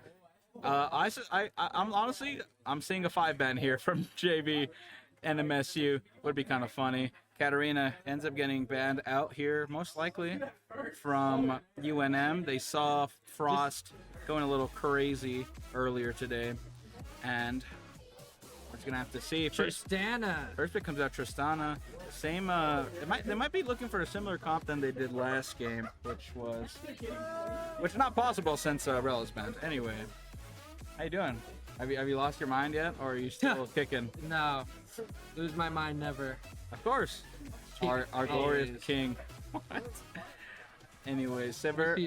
Sivir first pick from UNM. I like Sivir. I like this Tristana. Could go anywhere. Tristana could go mid. Could go bot. Could go top if you're like Faker. Go top if you're a savage. If you're epic and cool. Braum Sivir bot lane. Looking pretty good. Honestly, pretty solid. Good peel there for Sivir in the form of Braum. Let's see what MSU will pick here. Will they pick the bot lane first? Or will they just try to secure some comfort picks? We'll see what's going on. Yeah, try not to yawn. But I did. You just did. Hello, chat. I think oh man. Viego. Now that be a pick? I like the Viego pick. Viego can get pretty strong depending on, I guess if everything goes right, if he gets the picks, if he gets the gold. So they're kind of gambling with that, but Viego overall does some good damage. Lissandra, overall solid mid laner. Frosty known to play that Lissandra pick. What will UNM play in response? Viego Lissandra combo, says my guy Smelvin on in chat. Yes. It will be Rammus. It will be the OK man. Okay. Definitely my favorite turtle. Next to the Ninja Turtles, I think. Actually, no, they're kind of lame. What's your favorite turtle, Pack? I like Rocks. And Franklin. Franklin the turtle. He's pretty Franklin's dripped out. my boy. Shout out Franklin. I never really watched Frank. Was it a show or was it a book? I don't remember. Franklin the turtle. Man, we are just shutting down this top laner. This top laner is in a world of hurt. I don't think they get to play. I think they will have to. We're going to the 6th. They're gonna whip out their 6th pick. We're gonna take it out to the 6th most. And played. NMSU hitting them with the crazy 5-ban. It seems if another top laner gets banned here, oh my goodness, the top lane 5-ban comes on out. They definitely know something that we don't. I didn't see the OPGGs, but if I had to guess, their top laner is probably their most stacked player. So we'll just have to see. Janna banned as well as Senna here. Sorry, I forgot the name. Senna band here supports. You know, Janna's in a strong spot right now, and Senna, you know, comfort pick for Smexy, but Rakan, Smexy's been spamming that Rakan in that higher elo, so he's pretty comfortable with this one. We got some. Has each team been playing since 8 a.m.? How many games did they win to get here? I don't know when league started today, but we'd have to look at the bracket to see how many, but we'll see that after this draft. Darius hovered, but not picked. Might be Dr. Mundo. Honestly, not liking the Mundo pick as much. Mundo always felt like a pretty weak top laner to me. Aurelion Sol, though, overall decently strong mid laner. And seems like they are picking Dr. Mundo. I'm not sure yet. Actually, I think so. So, yep, this is the draft. What are we thinking this draft, Mr. Pack? They left up the number 100 Rakan in NA. And they also have a very, very tanky team UNM, so. You know, yeah, they're gonna have to. They're gonna. Okay. Huh? Get me out of here, please. Alright. Air Force is up, baby. Alright, cool. Should I show my jersey or? Oh, We're not on cam yet. Okay, cool. You can show it off if you want. We're going. Howdy. We have a change of casters here. Pack has dropped out. It seems the insanity has gotten to him. I'm joined by. My name is Michael, but I just played the last game against NMSU. I was bandicooted in the jungle. Welcome to the stream. What's your name? Patrick. Nice to meet you. Nice to meet you, man. Welcome to the cast. And yep, we're gonna. Wait, what's going on? Oh, oopsie. Okay, so what are we thinking about this draft right here? Coming from NMSU and UNM here, we see the 5-ban onto their what I assume is their top laner. So, yeah, what are we thinking? Well, I think on last time we scouted UNM, their jungler was master tier, so I feel like he's the one making the shot calls here. I don't know why he would go the Rammus in this situation. I feel like he should be the carry angle, but I don't know exactly what he plays. So, I get that. They're probably looking towards, I would assume, Asol Sivir to sort of carry out here. And if those two end up falling, then they have nothing basically, because they have a lot of big bodies, but kind of not a lot of damage. And in the opposite sort of angle, I think MSU has a lot of damage here. Right. So I think one thing I really like about their lineup is they have a lot of disengage. They got the Rakan, they got the Lissandra, they got the Tristana, they got the Tristana R. We had a lot of trouble against that. I think in one of their games they had a Tristana and a Lee Sin, and every time I would go in, they would just kick me away. So I think this is their type of playstyle. So I think the next game forward. Yeah, of course, just sort of playing protect the president, sort of a dealio there. And we're about to get in here, and shout out to Leak Delay. We're gonna have to be here for 3 minutes. Now you get to see our handsome faces. What's going on, chat? We're here. Actually, we can look at the bracket since someone asked about it. I'm sorry, I trolled you, Darlene. Can you put back the PC? Thank you. Anyways, someone asked about the bracket. From day 1 to day 2, this is the whole bracket so far. So I feel like day 1 stopped. I don't know where it stopped actually. I've been all over the place. Was it here? Day 1 was in the group stage. Oh, Yeah, so well, it was never just mind. you. So yeah, so 4 games from today, starting. I don't know when did we start? About like 9, 10ish. Yeah. Yeah. So it's been a very long day for the Portalmeister. You were asking about it. So yeah, 4 games for this finals matchup for UNM and NMSU. I was looking back at the NMSU team, and they are cooked. Heads down, pretty tired. NMSU definitely takes League of Legends definitely takes the life out of you sometimes. 5 games, they're pretty tired after that. Yeah, that's just the sad and tough reality of just these sort of tournaments. Yeah. So, all right. We're waiting minute 43 here. Yeah, so honestly, we're going to have to see a lot coming out from Aurelion Sol and Sivir here in order for UNM to really kind of, get strong and start, winning these team fights. Yeah, I like the disengage come from an MSU. What are we thinking? What are we thinking is going on? Yeah, I totally agree with you. I think UNM just right now does have enough damage, and they're kind of banking on their Reliant Soul and the Sivir. I think NMSU has more of a foolproof plan. They kind of have damage all over the place, and they have pretty good engage, disengage, like focus. I really think they should have banned the Mordekaiser. Yeah, the Mordecai. Earlier. Right. Yeah. It's, If the other team was watching our game, it's kind of a problem. You know, and they were kind of like hovering around. So I mean, they should have seen. I guess they didn't deem Kungbik enough of a threat on the Mord. So we'll just have to see if that will pay off for them not banning that. 37 seconds here till we start. Nothing much going on. How we feeling? Where are you guys from actually? Oh, we're from the Air Force Academy. Of course. Where's that located then? Colorado Springs, Colorado. Oh, okay, nice. You guys. These are my teammates over here. Nice. Shout out you guys. That's what, like a 9.5 hour drive? Oh man, yeah. That is pretty tough. You know, I went to Denver recently, and that was pretty what tough. for? I went for just a vacation. You know, Okay. I love the city. It's my favorite place in the whole United States.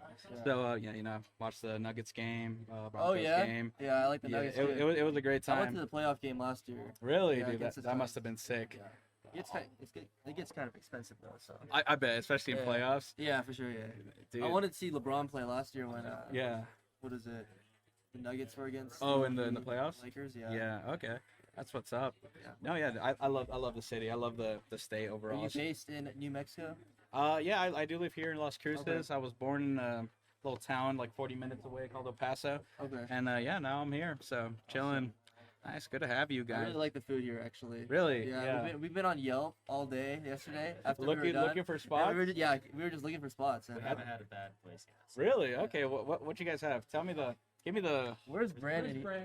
We have someone on our team that's obsessed with that, so he's just like The Yelp master. Yeah, it's funny because like we probably spent more time like scouting, like the city for food than our actual people that are in the audience. Yeah.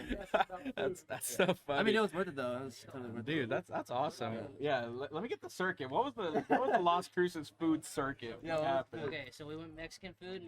No, like what was the name called? He probably knows because he's a global. So I don't know how to pronounce it. But it was like La Posta? Do you go to La Posta? Is that good? Not. Yeah, it's pretty good. It's kind of like the staple sort of place Okay. here. Yeah. In Mesilla, which is like the little sort of old-timey village. Right. Oh, we went to La Nueva Mm. Cafe or something. And we went to this like really rundown like pho place. Well, like Wait, that's how you the know one- it's the good. one across the street? Yeah, but that's how you know it's Dude, good. that's the spot. That is the spot. That's how you know it's The good. moment I saw like their Well, Happy like- Chinese New Year thing, I'm like, this is the Yeah, right this No, is no, no. The pho spot across the street is legendary, bro. It's so good. Yeah, it's so good. And That was the first place. That was we the went first place we ate here, like ever. Really? Yeah, we were like, yeah. And I was like, I really want pho. For some reason, I wanted pho. And so we looked on Yelp, and it was like, it was listed as a gas station. So we're like, oh no, like. We're gonna have to show up. So we show up, and it's like, a picture of it. That's gotta be like a Yeah. tax write-off or something. Yeah. Anyway, all right, back to the game. Back to the game. And, oh, what? Directed camera, and we are in the game. Enough Yelp shenanigans. This is the finals, not the game. Okay, Diego coming here for a gank, not for fun. Ends up getting stunned out. Not much other damage coming out there. Man, so what are the keys to victory for both teams here? What are you thinking? Is it just get a soul fed? Like, what do you think? I think if they want to win with their DPS only being Berlin Soul and Silver, they should try to drag it out for the mid-point game. I think the game plan for the other team should be to like end it by like before 30 minutes. Okay. For NM State, I suppose, right? Yes. Okay, yeah. And another reason why I see it kind of problematic is their Wincon is probably their mid lane, and with Lysandra R and the voice actor R, I mean, if it comes down to team fight, I don't see how, unless the Sivir just pulls off like a 1v4. Right. A lot of isolation, you know, with that Mortal, with that Lysandra. I mean, they have a little bit of appeal with the Braum and the Rammus, but I don't know if they're going to be able to stop the Khan engage, plus the Tristana engage, and the Diego on, just all that, so. Of course, yeah. I think so. I think in my opinion, it's it's looking more towards the side in terms of champ select and the drafting. I think they did have a great draft there. And, you know, maybe having a little mistake with their lack of damage, but we will see. Maybe it's not as big of a problem as we predict, but we'll just have to we're gonna roll out. Rolling into mid lane. Frost getting a little aggressive here, might pay for it. Doesn't roll in. Kind of a gift. He gives him a thumbs up. That's pretty based, I think. Yeah, it is. I was expecting him to start rolling, but he just kind of walked up. So I guess maybe looking for the taunt there. Smexy, little slap battle, little full floaty battle from the supports. Taking a bit of damage here. TP expended pretty early there from Asul. Not a lot of pressure onto mid lane. What do we think about that TP?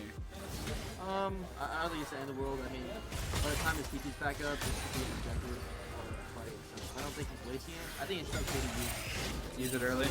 Okay. It doesn't really matter, but, I mean, the other laner also TP. They might just want to get on track. Okay, that makes sense. I'm a bit of more of a casual, so I see stuff like that, and I don't look into it too much. But I mean, it gets pretty nitty gritty, I guess. I guess that makes sense. So, yeah, the details do matter in games like these. So. I mean, yeah, just everything. I think the main thing I learned is about tempo. And so I think the reason why he TP'd there is so the minion was mini wave was so in a frozen state. Yeah. So he wanted to go and break that, like manipulated. Diego getting a lot of damage here onto takedown. Takedown. First blood going to New Mexico State. And that's going to be huge. A lot of gold onto Diego early will be a huge problem. If Diego gets fed, then no one is safe from being one-shot. Diego being a very strong, you know, even and kind of decently tanky sort of assassin type. I think one thing to note is also he's up 39 kills, 27. So. Yeah, and especially with that kill, you know, that the difference is only going to get bigger and bigger. So has to be a little more careful. Asul running in from mid lane. Dive comes out. Nano ends up falling. Excellent flash from UNM side here. Not for fun. Will end up getting out of here. Smexy trying to look for a kill here. He wants it so bad. Misses the Q there. Flash comes out from Tortomaster. Lots of kills coming out here. Onto Parko Hit and Smexy. Both sides. Cassandra ult comes out. Jungle gank might end up falling here. Tortomaster getting the last hit here. Not enough. Rakan up takedown. Pass to Flash out of here. And the Sivir gets the kill on the Soul. He was backing, right? Yeah, and he wow. He hit him with like the tip of that Q. Pretty great. I didn't notice, but who's on jungle? Oh, but never mind. I saw Tortomaster as Braum, and I'm like, what? He just took his soul. I forgot.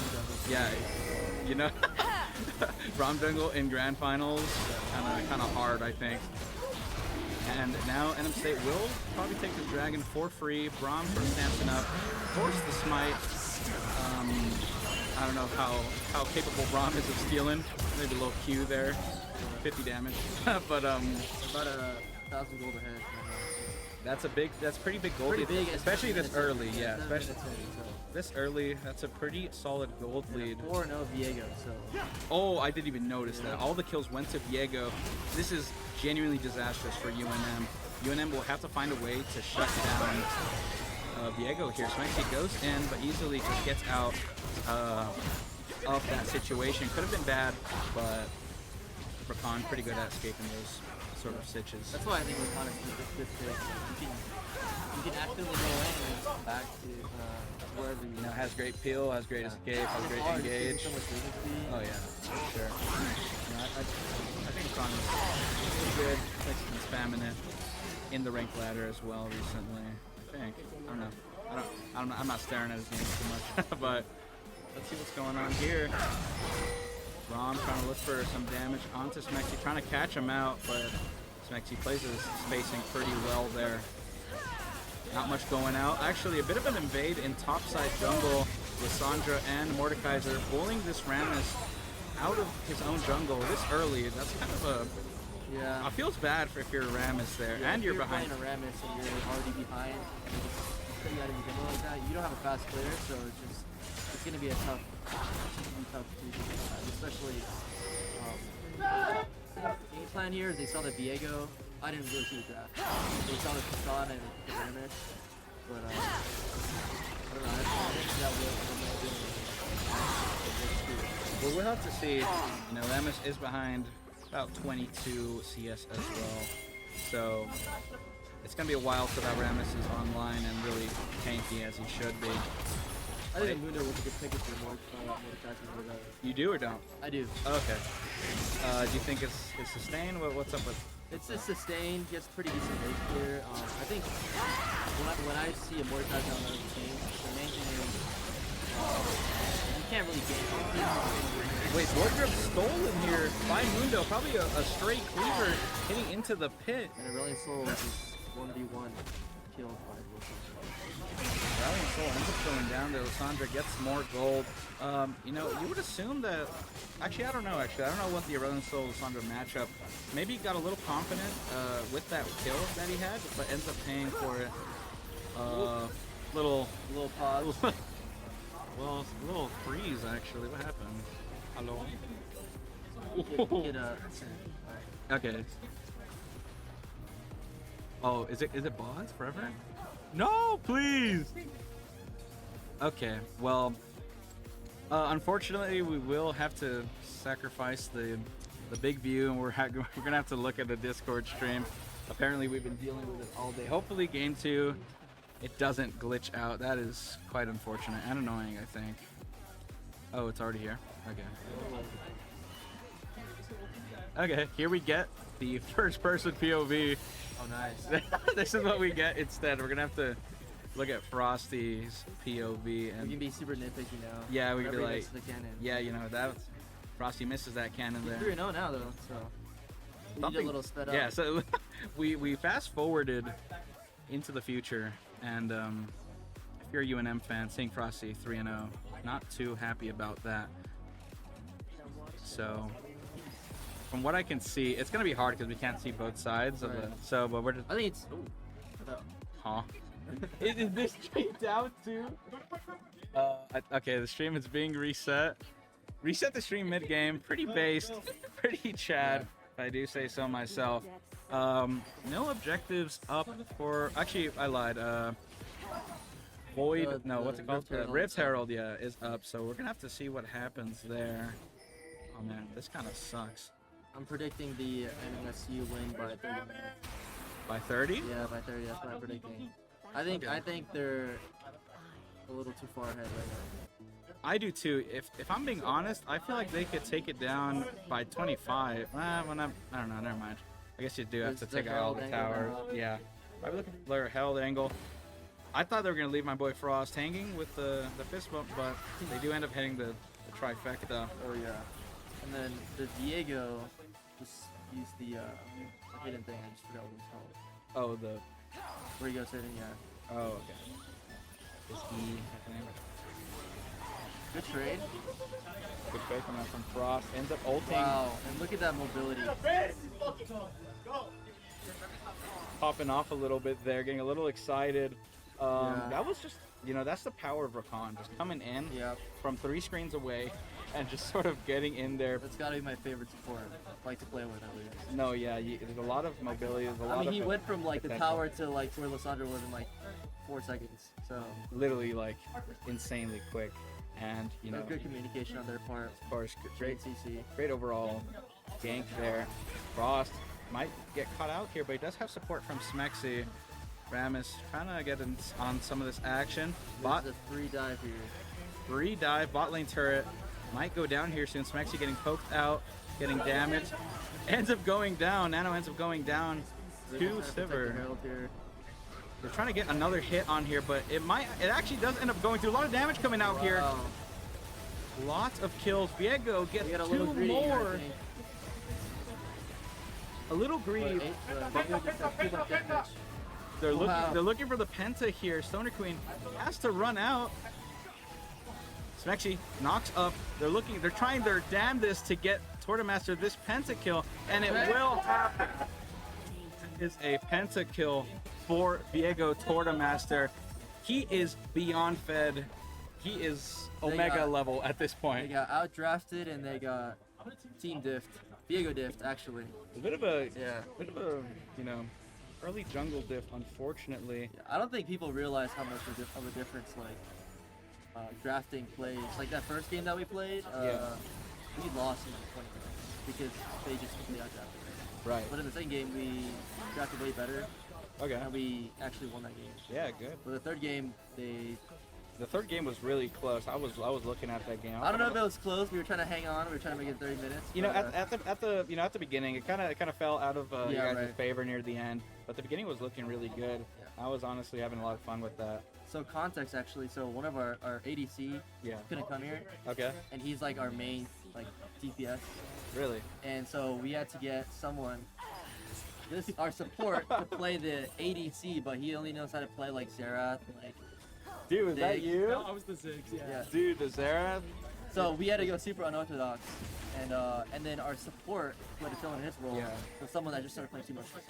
Oh, okay. So I'm like the fact that we even made it to the semis was pretty impressive in my opinion. You know, I if I was looking at your guys' gameplay, I wouldn't assume that your support was like new to the game. You know, I mean we were like kind of holding his hand the whole way, but yeah, I mean you gotta kind of micro a little bit when playing with new players, but still overall not bad. Yeah, not kudos bad. to him. Like he picked up fast. Like, oh yeah, that's what's up. League, I mean to this day I'm still very bad, but League, it takes a while to learn, and shout out to him for getting it down. And this guy actually started this year as he was Silver 1.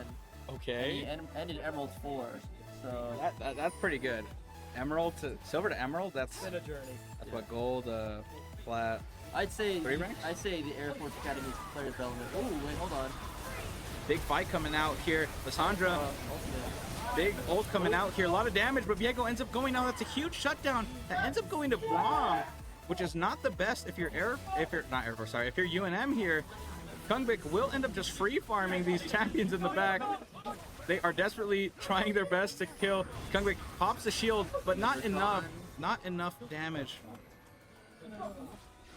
You know, that fight could have been worse. I think the reason why they lost is because the Soul Super Ultimate and they were all in the middle, and they just took a lot of damage. Yeah, definitely took a lot of damage early. Yeah. But I saw the Mordekaiser flash up the wall and ultimate the Soul. Right. I think if they were able to wait instead of kind of getting not caught out but like fighting a bit, the Mordekaiser was able to get his ultimate off, I think they would have won that for sure. Absolutely, yeah. So overall, a lot of gold being influxed into UNM's pockets here. Unfortunately, money does end up going into Braum's pockets. Maybe he could get some Gucci support items with it. Yeah. But if you're UNM, you really want that gold to be on anyone else, literally anyone else. So, I mean, we'll have to see. That was a huge play for the UNM right there. Of course, that pretty much put them back in the game. I think so, yeah. And if they could get more, if they could keep catching people out like that or getting more good fights like that, then they're definitely back in the game for the sure. positioning was also pretty unfortunate for UNSM. UNM, yeah. UNM, or no, the state. NMSU. Yeah. NMSU, because this is what they need. They can just catch people. Stoner Queen ends up going down. Another kill to Diego's Baron pocket. here with the other 4 ups. You know, I don't think it's that bad of a call. You know, Baron. Yeah, I think they should go for it. They're stronger here. They definitely are, and they're also up a man, so I feel like it should be pretty easy, unless some sort of crazy steal comes out here. They're pretty slow to melt it. We hear calls in the background. Huge Aurelian Soul ult knocks a Frost. They get the Braum. Braum ends up going down, but is that the target you really want? Tornamaster getting kind of low here. As that's a free kill. UNM just falls and everyone else dies one by one. Great fight from NMSU there. That could have gone both ways. Great ult from Aurelian Soul, knocking up Frost there, sort of delaying that Lissandra ult for a little bit, but it does end up going out. I think the UNM should have committed when they saw the 3 on the Baron. I think they were kind of backing off. They weren't really sure what they were going to do. UNM definitely has to be a lot more proactive here.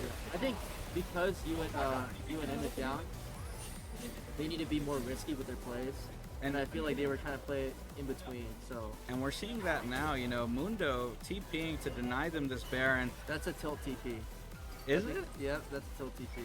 You know, I mean, I guess it makes sense. Because I think the Rammus was already up. I don't think he needed the TP there, in my opinion. Okay, yeah. That makes sense. I mean, I'm my map is hidden by the the mic. I see that. No, but yeah, but if Rammus wasn't up, that might have been a good play to deny them that. Maybe get a kill if they don't end up backing off. But you know, overall, UNM does they were not. able to recover from that positioning with the 2 people outside the Baron pit, 3 people in the Baron pit. So of course, yeah. What? We're looking. Baron's still up. I'm not sure what the status of Next Dragon is. I feel like it'll be up in maybe, if I had to say, like 3 minutes. I don't know how long ago they killed the last one, but it's kind of dark on the right side of the map. So, but Dragon isn't up. So yeah, they don't really need to look down there that I think, heavily, I guess. If I was just say NM State. Yeah. NM State, and I'm ahead in the situation, I would be warding more aggressively. Right. Kind of maybe like chaperoning the Rakan into the enemy jungle and just getting the wards out there. Right, just sort of lighting up that bot side jungle. I see them trying to bait it here. Well, they're going in. And the aura on the Sivir. A lot of damage coming out here from UNM. Frost might end up falling. Frost ends up falling here. Aurelion Soul comes out, getting a lot of damage here. Tournamaster might end up falling here. I got you, dude. I got you. A lot of damage coming out, and NMSU ends up switching this fight. I thought that would be a clear UNM victory, but it seems they barely made it out, and they end up getting a lot of surviving. That was very smart for them to bait it, and because they saw that Aurelion Soul was already in wasn't there, and he had to teleport out of position. So and I think I saw that Aurelion Soul kind of fly towards the middle lane instead of. I think he should have waited it, saved it, because he was putting out damage and they weren't on him yet. So, but I don't think that would have changed out the outcome of the fight. You know, I think if he was there earlier, I feel like they could have gotten at least a couple more kills. Maybe not won the fight, but I feel like they could have gotten a lot more gold there. That Viego passive is so strong, where he is absolutely and he goes invulnerable. That's just. It's really good. I in think team I saved fight. him maybe like 4 times this game. 13-2 from Viego. He's a bit fed, you could say. Honestly, if I'm NM State, I just I don't know. I just limit test. I just run it mid, try to win these fights because we're just that strong, right? Like at that point, you're kind of leagues ahead of UNM in terms of power. I feel like you could get away with a lot more dumb stuff, but you also have to be careful with shutdowns and whatnot. Yep, Dragon's out. They're already taking it, and they're gonna give it for sure. Yeah, they got Prio on 2 lanes with just the top one. They're pushed in on their side. So. And no way UNM contests this, especially with these minions threatening to take the gates. Oh, and they're going for the tower dive. Ross just taking a lot of damage here. Has to Zanya's here. He has a flash up, and he doesn't need to use it. I mean, that's one of those limit test plays I was sort of mentioning earlier. I mean, it was a good try for sure. They could have if they killed the Aurelion Soul, they might have been at the game. I think so as well. Yeah. Ultimate comes out from Braum. Tournamaster looking kind of weak, but it might be a little bit of a misdirection. He could probably get in there, one-shot a guy, and then take his soul, you know? But they do end up falling back here, not wanting to risk any gold shutdowns. If I was UNM, I mean, once you get higher in Elo and you're playing, once you make like these, you can't really reverse any of these like snowball effects. You know what I mean? No, I get you. So, I don't know. If I was UNM, I'm in a tough spot to win. In general. I think so as well. I just try to put all my eggs into the Asol Sivir basket. Sivir, a lot of items, 2 items here, and close to that 3rd one. So she might get online pretty good. You know, I've seen Sivir. Sivir's really good for turtling, you know, is it passive that chains onto, I don't think so, right? But the Sivir ability that chains onto different minions. Right, like she sends out mini rings. Yeah. So that's really good for kind of the end game, sort of holding off the minions from reaching the gates. Definitely help them prevent them from ending for at least a little bit. it won't be everything though. So I think, like we said during the draft selection, they just don't have enough damage. And you know, and that's just really being exposed here. They don't have enough threats, and if they're only counting on 2 people, and you know, one of them's not even that strong. Aurelion Sol is not, only has a couple kills here. Still does great damage when they are in the fight, but it's still just not enough. I think UNM next game is definitely going to change up their game plan. Got to focus on the draft more. Absolutely. And I think, yeah, they just got to work on their draft and, you know, their picks and whatnot, and just kind of go with it. I think, well, I mean, from what I saw in the draft, I saw that Rammus picked 3rd, I think, on the UNM side. Right. When they saw the Tristana and the Diego. But absolutely, that's the danger of picking Rammus early. Oh, and a lot of damage coming on to NM. Frost has to get out of here. Might burn, but doesn't actually end up dying here. Smexy one shot. Lasandra's pass go to work. Absolutely, that's a lot of damage here. Right. Aurelion Sol unable to get the kills, and they all live by the skin of their teeth. Actually, Diego does end up going down, but this looks like it might just be game. It's over. Yeah, the minions are storming the gates. Do they have enough minions? They can also tank it. It's, they have minions in the turret vicinity. Right. They do it. Okay, so yeah, they do end up taking game 1. That was a clean game by NM State. NM State ends up taking this game 1 in finals. One more game for them to win. UNM needs 2 to get this reverse sweep. It is indeed a best of 3. And we're back. Hopefully next game we can actually be in the... Some technical difficulties. Yeah, you know, it's just league being league, you know. Let me join this. Am I in it? I'm not in it. Do we have to set up the lobby, Darlene?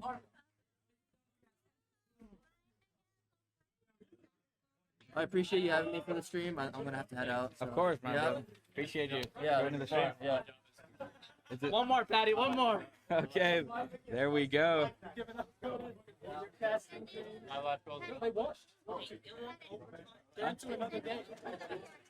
What's up? Okay, yeah. So we're gonna be right back while we set up stuff. Later.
Hello, my dear viewers, my dear soldiers, my dear people of this live stream. We are back at it. Pick bans. Funny enough, Diego first out, having some nightmares about last game. UNM is. Katarina comes out banned. Secondly, still scared of that Katarina pick from Frosty there. Proven to be pretty good in series past. Other side, we're looking at Alawi ban. Another. It seems like they might hit their top laner with another 5 ban, just to lock them out. Rel ban comes out as well.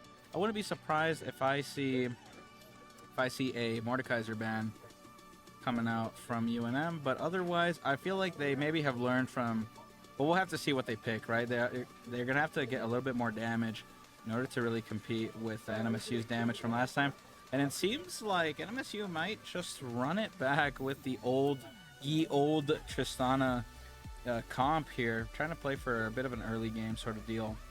Let's see what Red picks here. Ezreal, a solid pick, scales great into the late game, has good ult for stealing and whatnot. So I think that's a good step in the right direction. They don't, even if they do have to rely on Ezreal for a lot of their damage, then it's a good pick and very safe and overall very solid ADC. Red going to pick next here. 6 seconds left, and they're gonna pick Nautilus. Nautilus, great peel champ, great engage champ actually. Good to get in there and sort of do a lot of damage, cause some havoc. And let's see what NM State picks out here. I'm thinking they might pick out. Actually, I don't know. I don't know what I'm thinking actually. I'm a bit exhausted, really. How are you guys, chat? All 18 of you. You guys have been mighty quiet. I love every one of my viewers. The Portal Meister, let's go Lobos. Shout out Portal Meister in chat.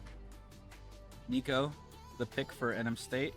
Frosty known to play the Nico a bit in his games. Not UNM, NMSU up to pick second. We'll see what's going on. 3 seconds for the pick. Going out with the Camille, sort of swapping up that top lane from last time. And we're gonna see what Camille is a great engage. Actually, yeah, great engage, great sort of lockdown potential. Really good at isolating a target and sort of allowing your team to kind of pounce on them like wild hyenas. UNM ready to pick here. We'll pick 2 times in a row. Actually, will they? I don't think they will, because it's 3 and then 2. Sejuani going for. I think UNM is going for the tank route again, but they still have 2 more picks here. Sejuani, an overall great engage, great sort of a defensive, tanky sort of a jungler. So we're gonna have to see what they plan to do with this. Overall, it's looking like a sort of peel the backline sort of deal for UNM Ezreal, and we'll have to see what else they choose. Bans coming on out. It will be Lee Sin and oh my goodness, what is his name? I haven't seen that champ in a while. What's his name? Hoodman. Oh, Talon, yeah. I forgot Talon's name. I haven't seen Talon. Talon's been in the back of my League of Legends mind for like centuries now. I haven't heard or seen anything about Talon, so Talon getting banned out there. Let's see what they will ban. Lysandra ends up getting banned here. Maybe they kind of a odd ban considering Nico has been picked already, but we'll have to see what NM State bans out for their final choice. Could be another mid laner, could be an AD, could be a not support, could be a probably just mid laner and top laner at this point. At least they didn't 5 ban. Well, not a 5 ban, but a 4 ban onto what I assume is Stoner Queen in the top lane. Red up to pick. UNM. If I were UNM, I would probably advise for a little more damage. Heavy picks coming out here. If I see another tank, then, history always strikes twice. Aurelion Sol, great pick. Great damaging pick. NMSU JV. Probably going to pick something similar. Actually, they've been swapping it up a little bit. Tristana, the only same champ that they've drafted thus far. We'll have to see. Nocturne. Interesting. Nocturne, pretty good for just diving in on the squishies, diving in on that back line. Great engage, kind of darkening out your screen, making sure you don't see anything. And MSU will finish off this snake draft with Mordekaiser yet again. You know, seems UNM is not really scared of the Mordekaiser, but they do have to respect it, and will have to play accordingly. And it's up to UNM to pick their top laner, I believe, here. And we'll see what they pick against this.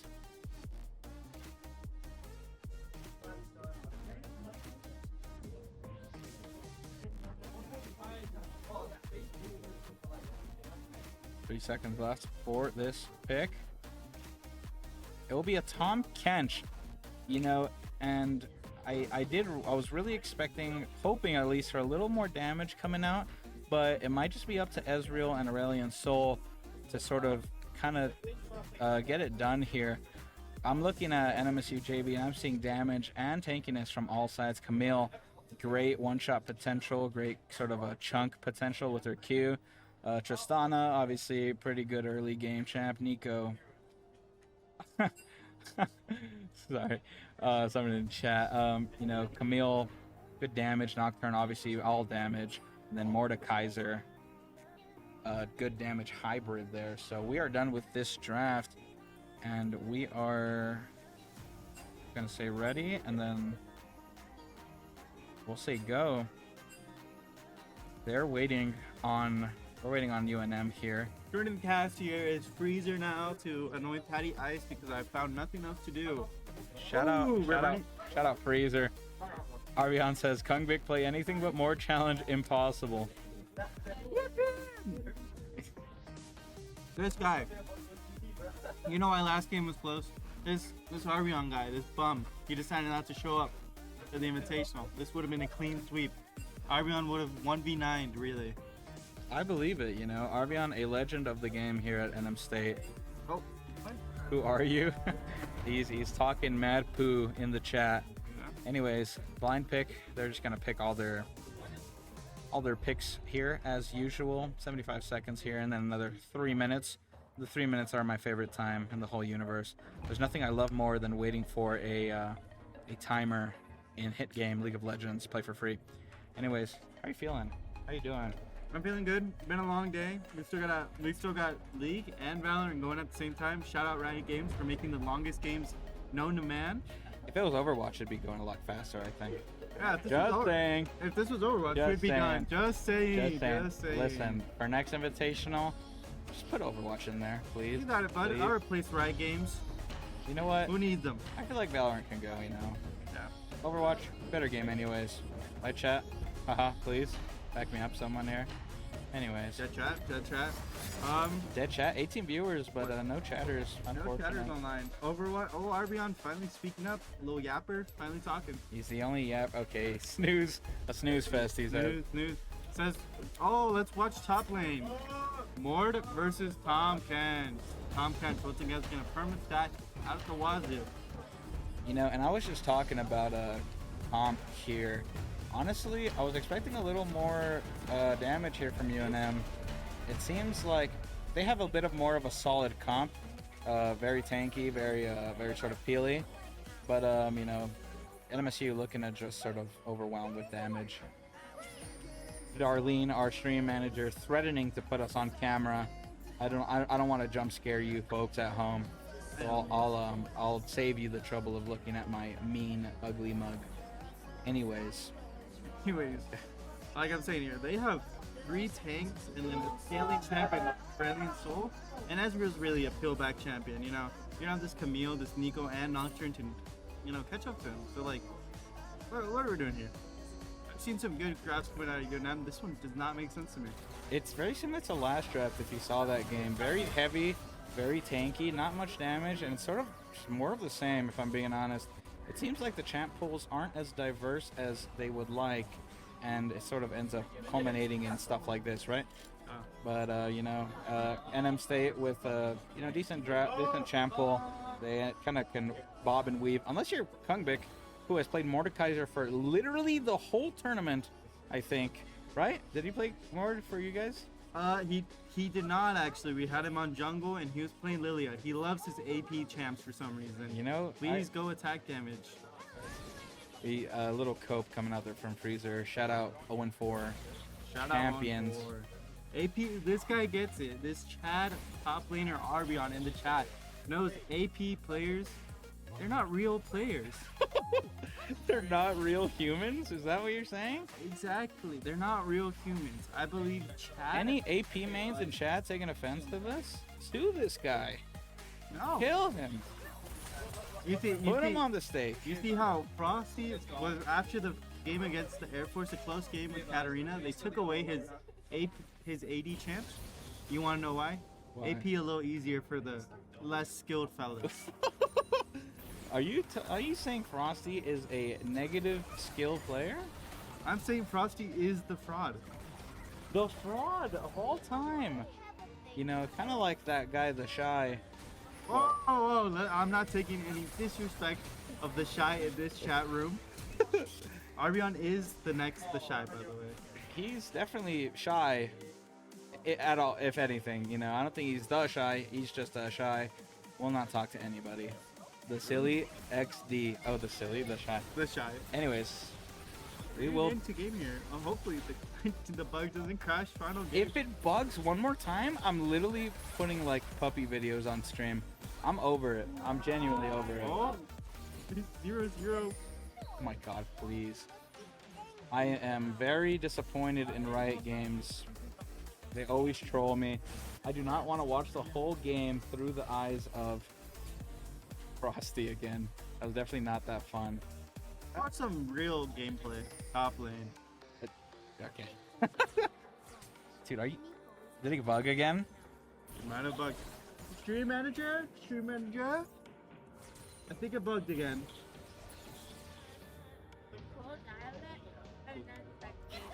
What do you mean?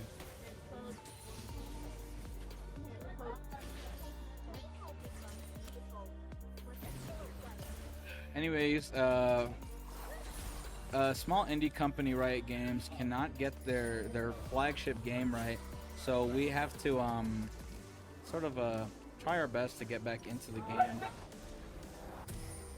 Reconnect. All right, this is the click of a lifetime here. Aw. Did it? Are we cooked? What? You know, let's send this to a tech break. We'll be right back.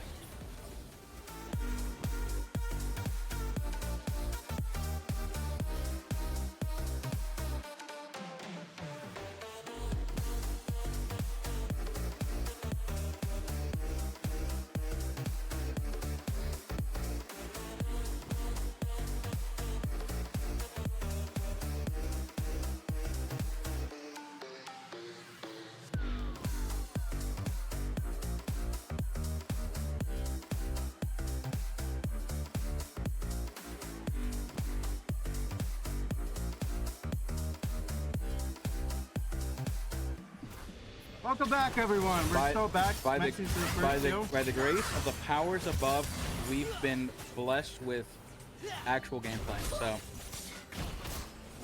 you know, early trading here coming out of Smexy with the Camille.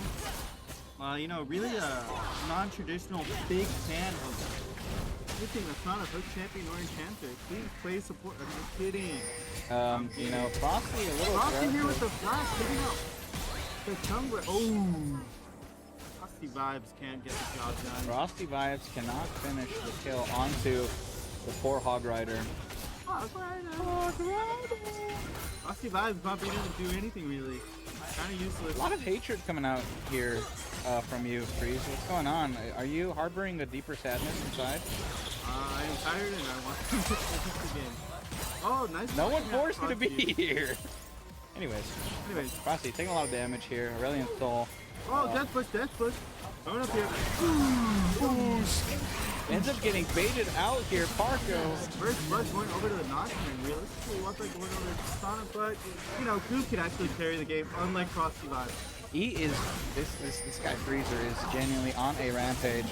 But you know, if you were looking at last game, you saw, you know, first kill went to Diego, and that sort of spiraled out of control. So I'm honestly, I think it's fine if Nocturne gets that kill here. Anyway, Mexi might be looking for a little something here. Helping out with the lane. Nano farming like a good ADC. 1,000, more like 600. 600 gold lead for blue side already. Freezer hitting on Fridge. Who is Fridge? I think Fridge is what my friend is trying to say. Ooh, nice dodge. Coming out is good dodge. Honestly, I thought that was going to be a hook. Yeah, I thought Smoky was going to be called out there. It looks like he's been doing his little Camille practice in solo game. Sure, watch the news about 15 games and his sanity trying to do Camille support. But it was not meta, by the way. So he has practice on the champ now that it is kind of OP. I would say OP, but it's viable now. What are you yapping about, bro? Anyways. Oh my god, Jung. He's so right. Jacob.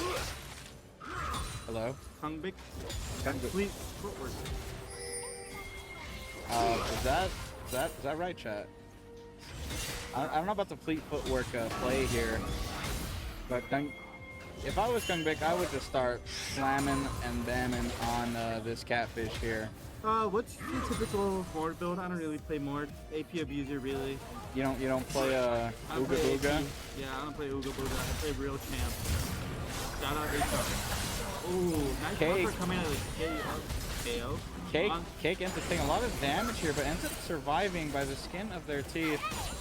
Takedowns, getting their whole camps taken. But Stoner Queen trying to get something on. Mexican just eat out of there with ease. Jung has fleet. Am I missing something? Wait. Chat, unlike you. We're gonna need some public opinion. Does fleet footwork here work against the Tom Cash? I'm gonna say no, and I'm gonna say you're weird. Maybe I think it might be to try to, you know, survive lane or what? Not survive lane, I would say, but more catch up to the Tom Kench here. This Tom Kench ends up getting out of here. Oh, big eat there from Tom Kench. Tournamaster taking a lot of damage, but ends up just walking out. You know, that Turret is a paid actor. I've made this joke before, but please check the Turret's PayPal. Ooh, big double crunch coming out of Smexy here, but Smexy ends up biting the dust. Parko Cake gets that kill, and you know, if you're a UNM here, you really want that kill to go to literally anyone else.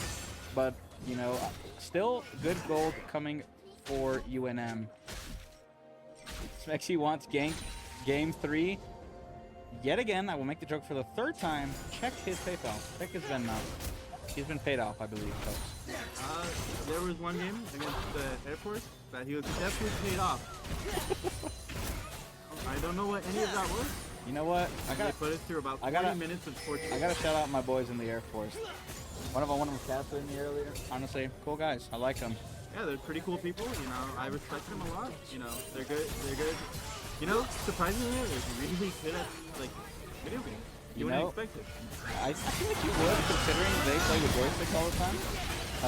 Smexy ends up going down. He is the most paid actor I've ever seen. Smexy wants game 3, and Smexy's really just running it. Smexy, if you see this later, yeah, love you. No apologizing. I'm gonna double down. Smexy might be frauding out a little bit, and I was expecting it across the times. Always frauding out when it comes to big official games. But right now, he's been playing solid. I'm looking at the squad behind me, and they're dead serious. I don't know if they're meaning to play like this, but Smexy's definitely getting a little wacky with it. Quartermaster forced to use Nocturnal to get out of here. Smexy. They might be turning. Smexy might be turning here. Takedown. Smexy still level 4. Forced out flash coming out of the Sejuani. Why do you say that all slow? Because I was trying to figure out who got who flash. Sejuani? One. Anyways, Cake might be looking for a little hook action here. Smexy is our king of inting. True. Shout out Coach Pat of the Gadsden clan, I believe. Gadsden put on a great performance. No, I got rolled by them. Hey, you know, our glorious king Freezer got rolled by Gadsden, so They have my respect now. all the Vodka, respect. You know. Barco Cake has to flash out of here. Nano getting the kill here. Nano using the ult and the E-bomb to perfection. I think once again taking the trade with Stoner Queen. Stoner Queen just sort of simmering in this little field of pain. But when you are a thick-skinned catfish, you can do anything. Even pay taxes, maybe. Anyways. Catfish pay taxes? Definitely not. Demons don't pay taxes. Did you pay your taxes? You know, I wasn't eligible to get any taxes, considering I'm a university worker. Yo, if it wasn't for Freezer, I wouldn't have a job. Are you saying Freezer was paid off? I might have been paid off for playing jungle this whole season. I might have to check your audit, your financial audit to see any cat in the hat transactions there. But Stoner Queen sort of chilling, pushed under tower. Not a lot of help coming to the poor top lane. And no average top lane experience. This is the sad reality of top lane.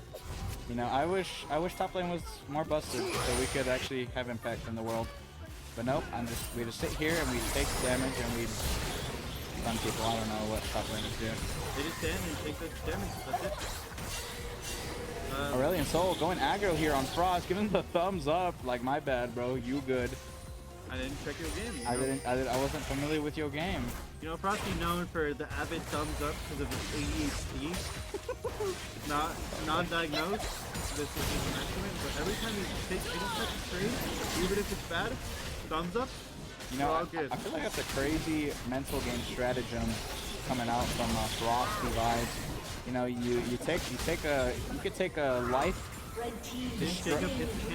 life destroying amounts of damage and just hit him with a thumbs up. This guy's, you know, I've been playing a lot of Helldivers recently, so stratagems are on my mind. Anyways, not for fun. Blasting down these minions like they smelt bad. I know.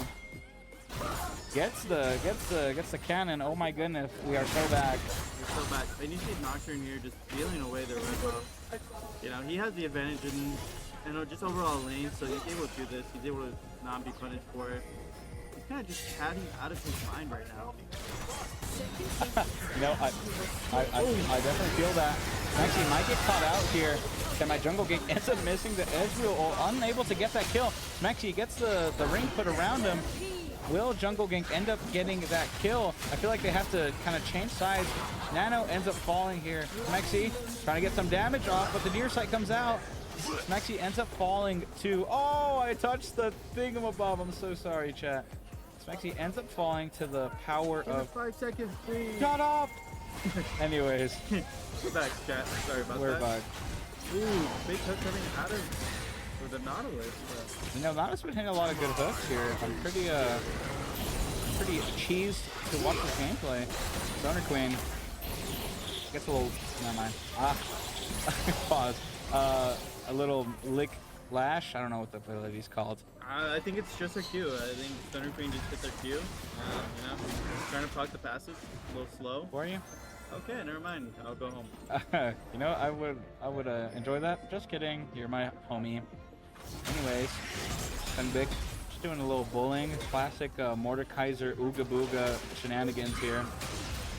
I think I'm probably trying to figure this out. I think Fleet footwork might be to evenly trade with the content. And content will heal back so much. Realistically, does Content lick trigger grasp? I believe so. I'm not too well polished on my proc, but if not, I think auto from the lick will just proc grasp.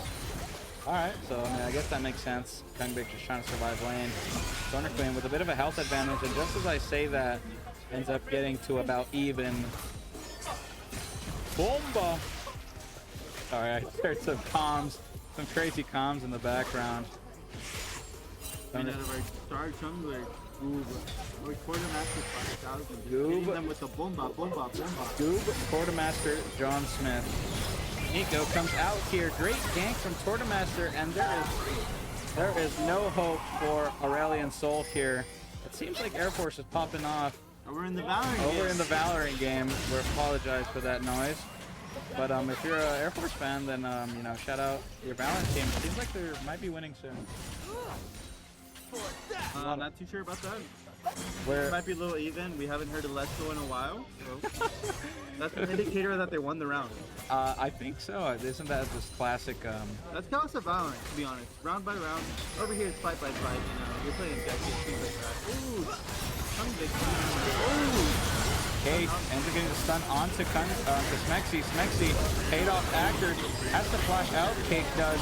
Quartermaster ends up falling. A lot of gold here, moving onto UNM side, and this is a horrible fight from the likes of NM State.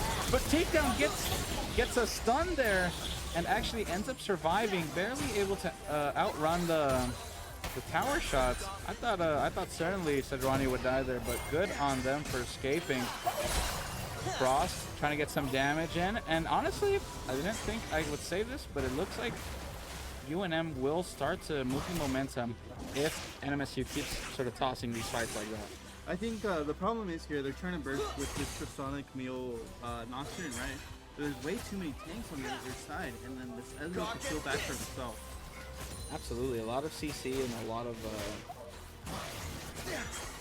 So I think right here they're looking just kind of for item advantage. You want to play for shredding armor, things like that. But right now in this early game, well, it's not really early, but at least 15 minutes. I don't know if we have it.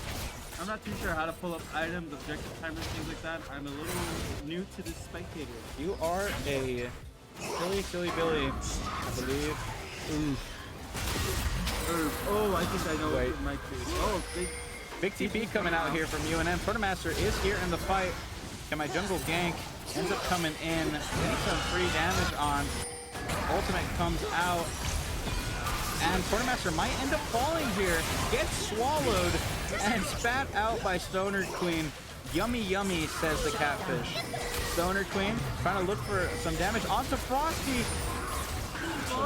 Ends up going down. If that W went through, then Frosty would have most certainly fallen. Not for fun. Ends up having to use the ult there to try to ward off the ops off of him. Save that. Anyways. Yeah, so we see Aurelian Soul just sort of farming up in this top lane. You know, despite being the kill up, NM State still has this pretty gold advantage at 16 minutes. Shout out to Freezer, my king, for putting these objective timers up. You know. Oh, I'm so sorry, Chad. I'm so sorry. I messed with it once again. What are you doing? What are you doing? Reset in one shot. I need to close out of this. What are you doing? What are you doing? Let's watch top lane for now. Let's just watch this tripod. Nice work coming out there. Okay, you see Tristana just hitting full power for herself. Tristana, one thing she's known for is destroying these towers. So there's another word, but you know, this is a Salmon Thunder stream after all. that wasn't a bad word for safe, but it could give me also some of a glitch. A watch list of some sort? Yes, a watch list of some sort. Quartermaster uses ult to try and get out. Great ultimate there from the takedown. And my jungle gank ends up taking down Quartermaster. Frost trying to look for an ult there, but now just sends the clone in. Frost might be caught out here, and dare I say, UNM is winning these fights almost every time. Rise up, Freezer, rise up. Freezer is currently slumped in the chair, in the caster's chair. But you know, this is the passion you have to have for these games, I think, maybe. I see the future, enemy Quadra coming in. Arvion is officially on the UNM side, despite being an ex-NM State operative. He is now an enemy of the state. Great hook coming out from Frost. Frost forced to use ult there, but might end up just dying here for it. Smexy has to use everything in his power to kill there, but you know, the camera like leaves the second we need it to be there. Stoner Queen just sort of simmering in this the hot tub that is Mordekaiser's passive. Yep, passive. I hate that ability. I don't know why. It makes me angry. Free damage for what? I despise that ability as well, but I'm an abuser of that ability when I'm really on a loss streak. AP top lane, kind of broken, you know. That's me, but instead of Mordekaiser, it's just Fiora. So. Ooh, gets eaten here. No minions to help him out.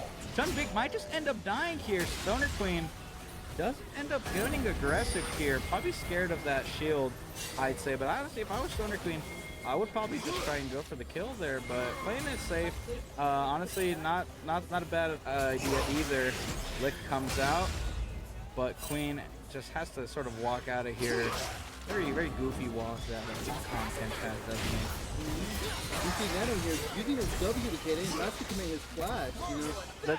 The max range tongue lick actually ends up hitting, and Nano might end up dying. Great ult stun coming out of Sejuani here, and Chunbik is hit with that Quartermaster, doing his best to kill Ezreal, but he will pay for that. Actually, massive ult from Frosty here.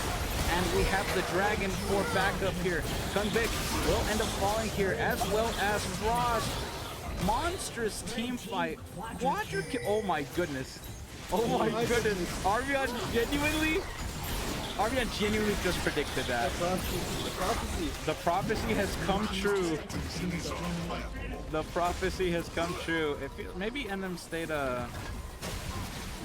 Shout out to Whopper hitting us with the GG. Coach Bach is genuinely surprised that this has happened to NMSU. Where have we gone wrong? Where we gone wrong? I think his name starts with S and ends with Mexi. It's crazy how Frost has been able to solo throw this game. Even though Smexy has been on the Camille support, Frost has single-handedly thrown these games. I don't know how he's able to do this every single time.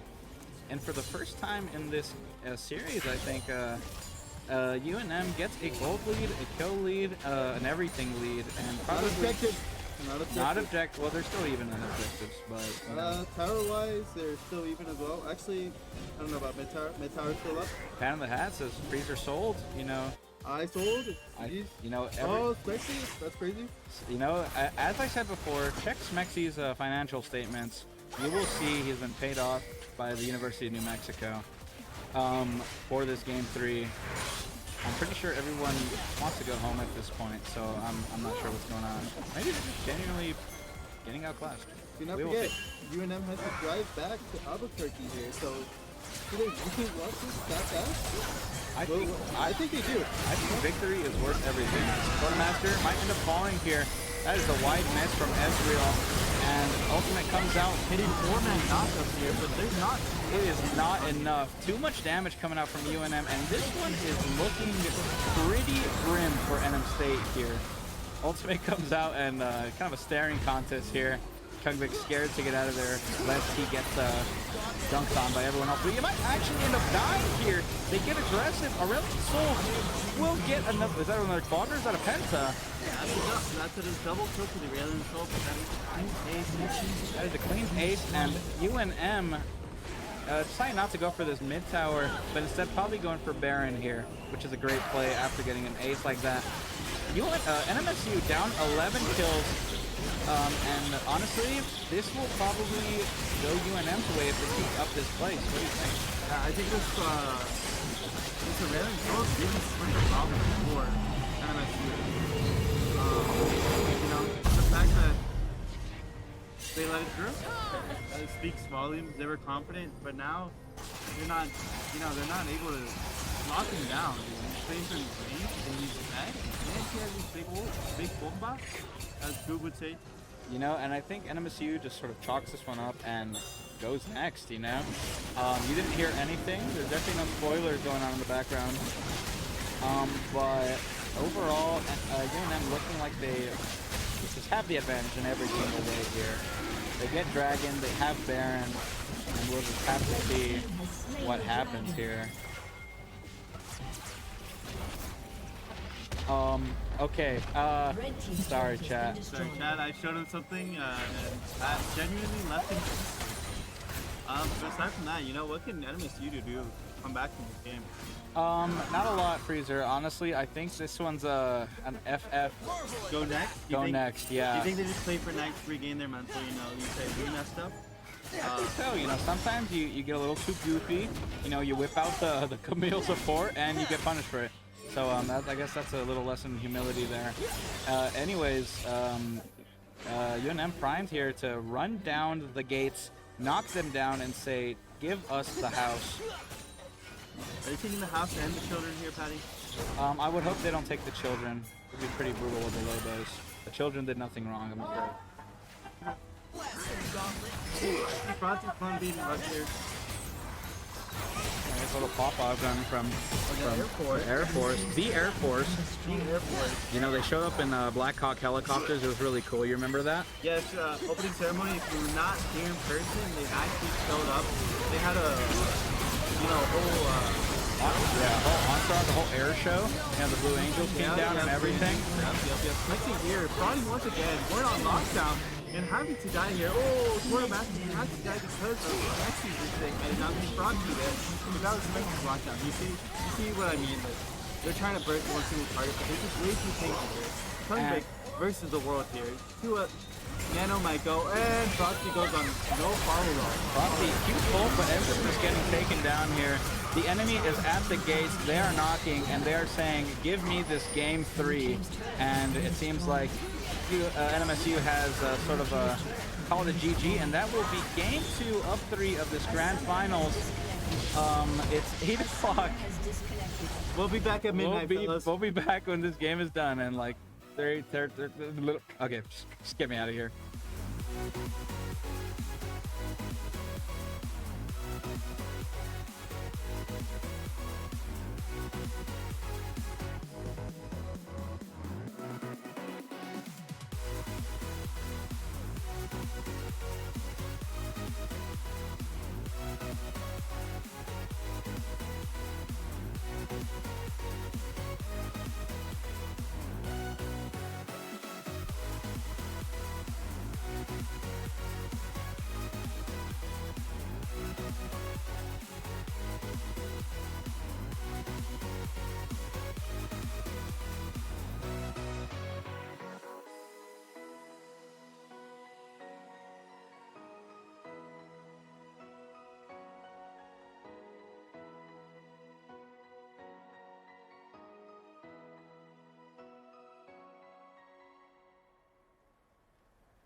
I've been chilling, watching the ocean with you. Baby up with a slow motion crew. And we up in our growlings when people change, but not us.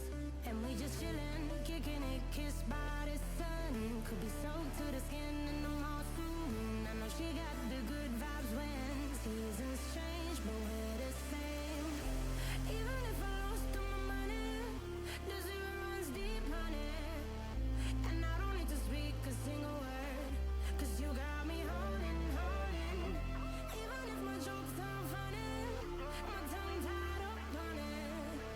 And I don't need to speak a single word, 'cause you got me holding, holding.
Bass guitar, simmer down and mash me up, tripping like I'm Jimmy at Woodstock.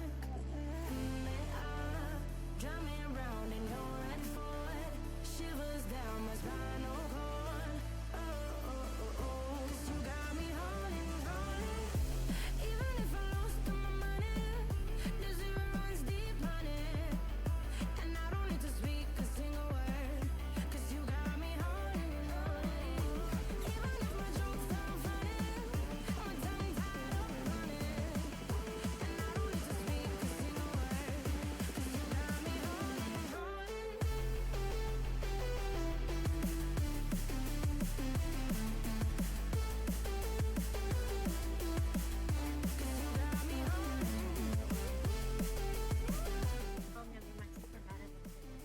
I was about to jump scare the whole stream there.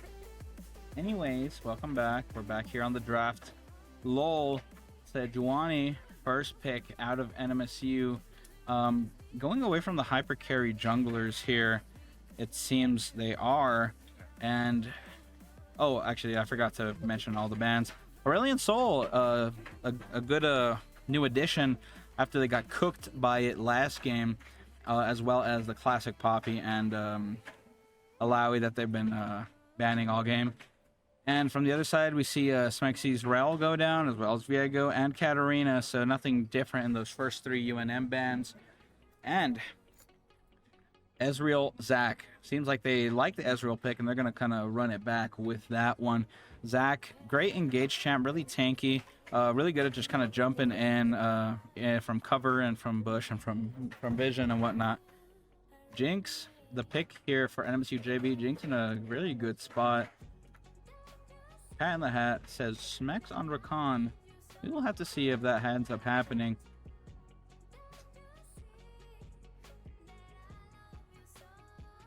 And it seems Air Force has won Valorant in other news. Unfortunate news for any New Mexico fans. And the old El Clasico coming out from Kungbik, the Mordekaiser. What is new? Definitely not that pick. Anyways, let's see what's going on here. Who is next? Red is here to pick. Let's see what they got here. Tommy K yet again. You know they had a good matchup into that top lane Mord last time, so they're just gonna run it back. A lot of running get backs here from UNM. I mean, if it's broke, if it ain't broke, don't fix it. You know. So NMSU JV or no UNM's sorry up to ban here. It'll be Lissandra banned first, or not first, fourth. and we'll see what NMSU JV ends up picking here. Talon banned out here yet again. They probably know something that we don't. Probably one of the mid laners' comfort picks. So getting that out, still a priority for NMSU here. UNM up to ban. Last ban will be, we'll figure out in 10 seconds.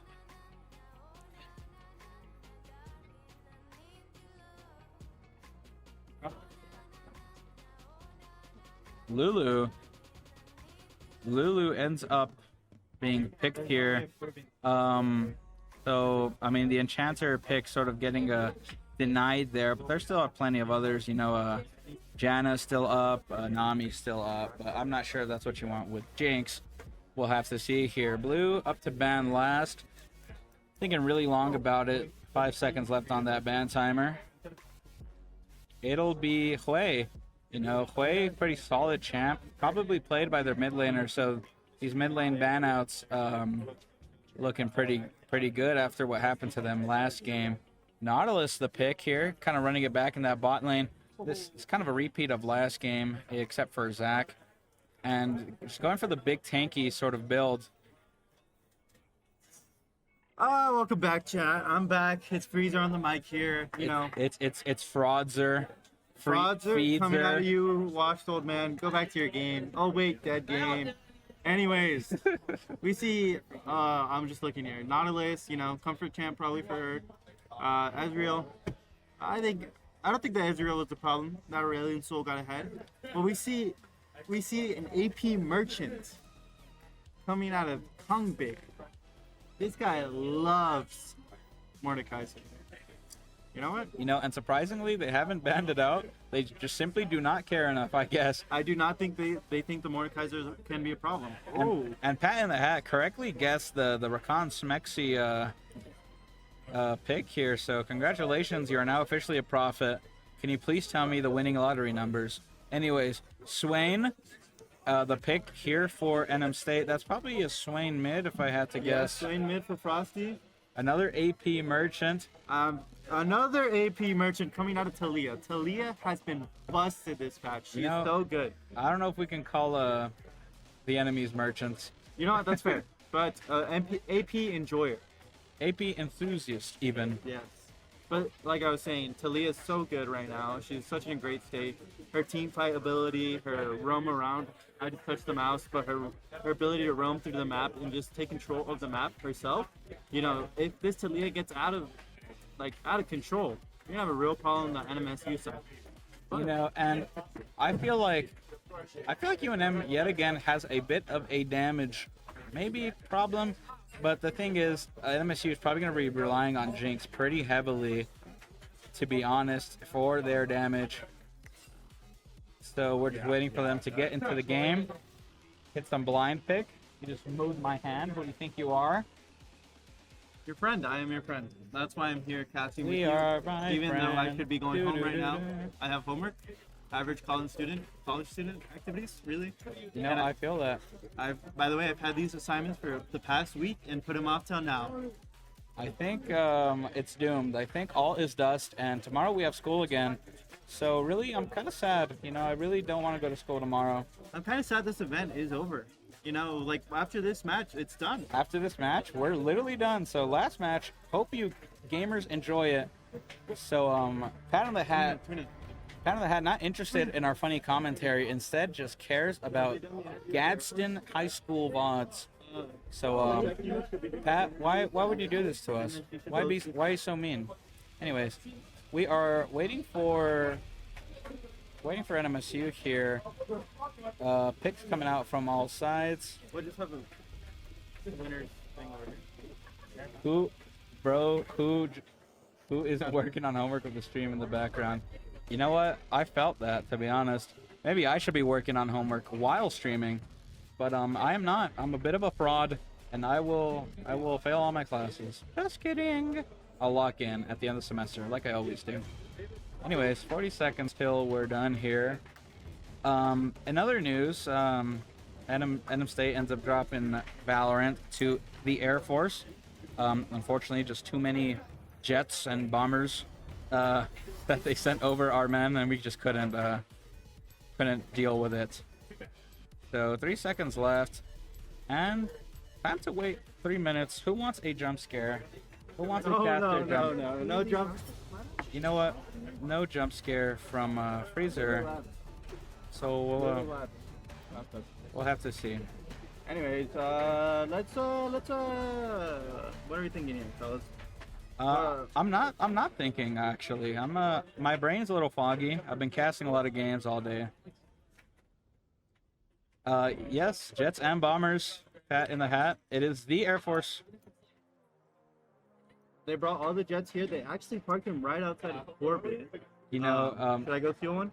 Just kidding. That would be a federal offense. Bro thinks it is GTA. I don't even know how you take off a jet in that small parking lot. But you know, unless it's a VTOL, and then you can just kind of like take off like a helicopter. Anyways, we will have to see. So let's do a little recap of all the winners today. I actually don't know many of them. I know a couple of them. You know, Air Force. Air Force just won Valorant. Platoon 3 was taken by UNM. You know, UNM. I don't know any of Sash. No, Platoon. Yeah, Mario Kart was also taken by UNM. Right. So that's 2 for UNM there.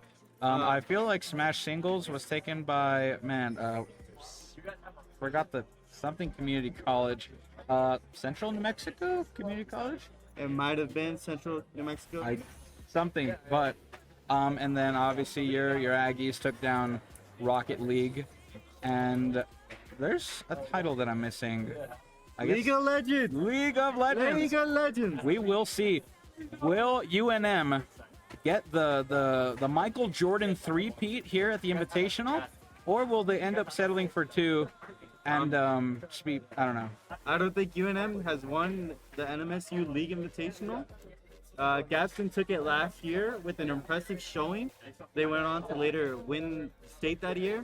Right now, who won it first Invitational? I'm pretty sure it was our own NMSU team.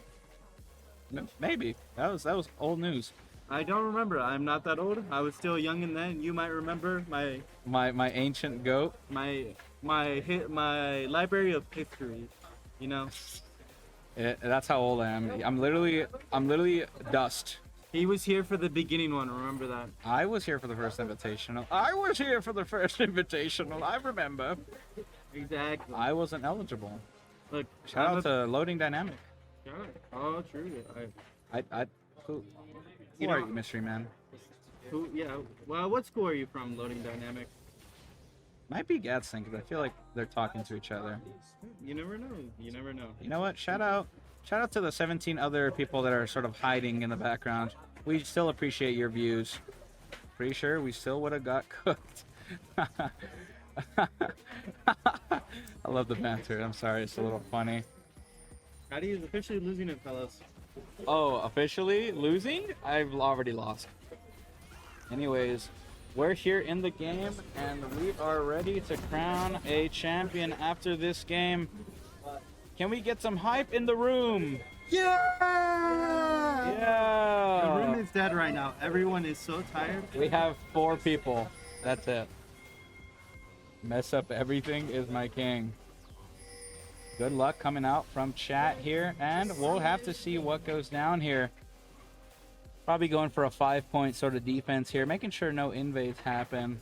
Pretty smart coming out from both sides. We'll have to see what's going on. New skin here from Queen. Check out this one. I kind of like the other one.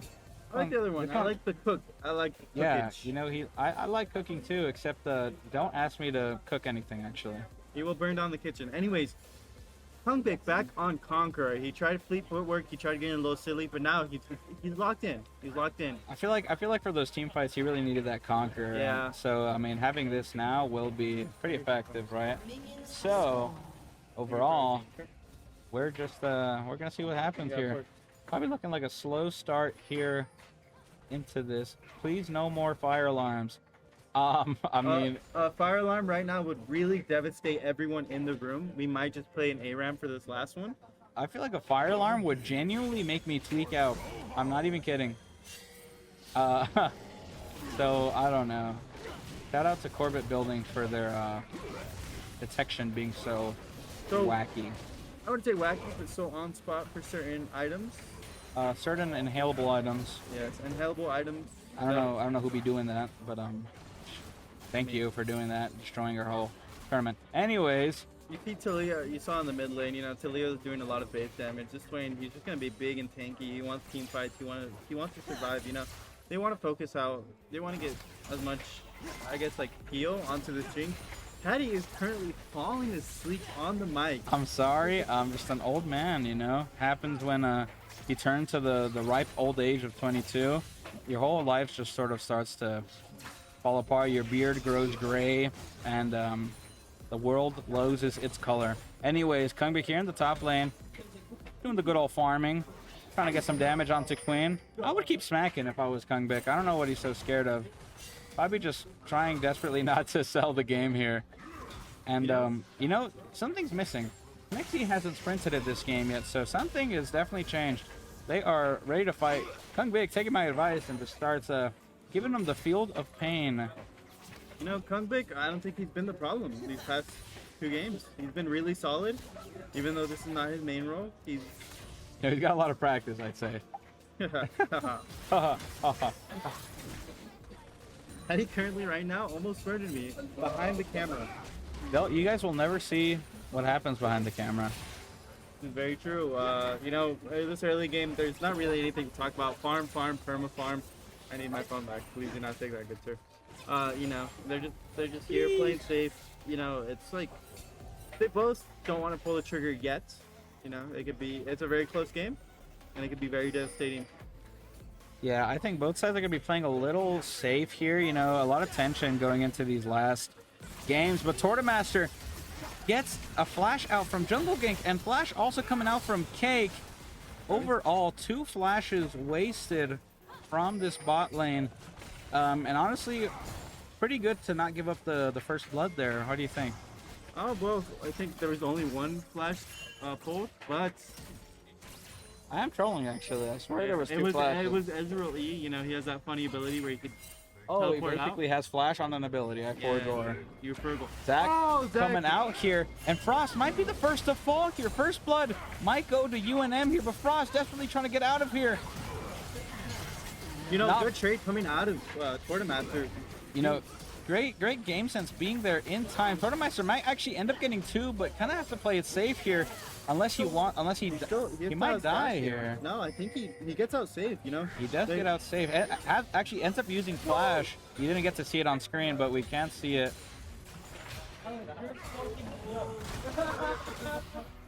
Kungbik down a level. Just trading out.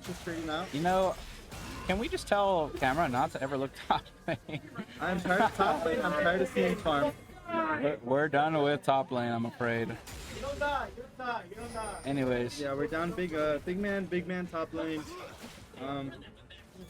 I really don't know what to say. I'm kind of beat. Let's try to get Pac May on this mic. You stay. You stay.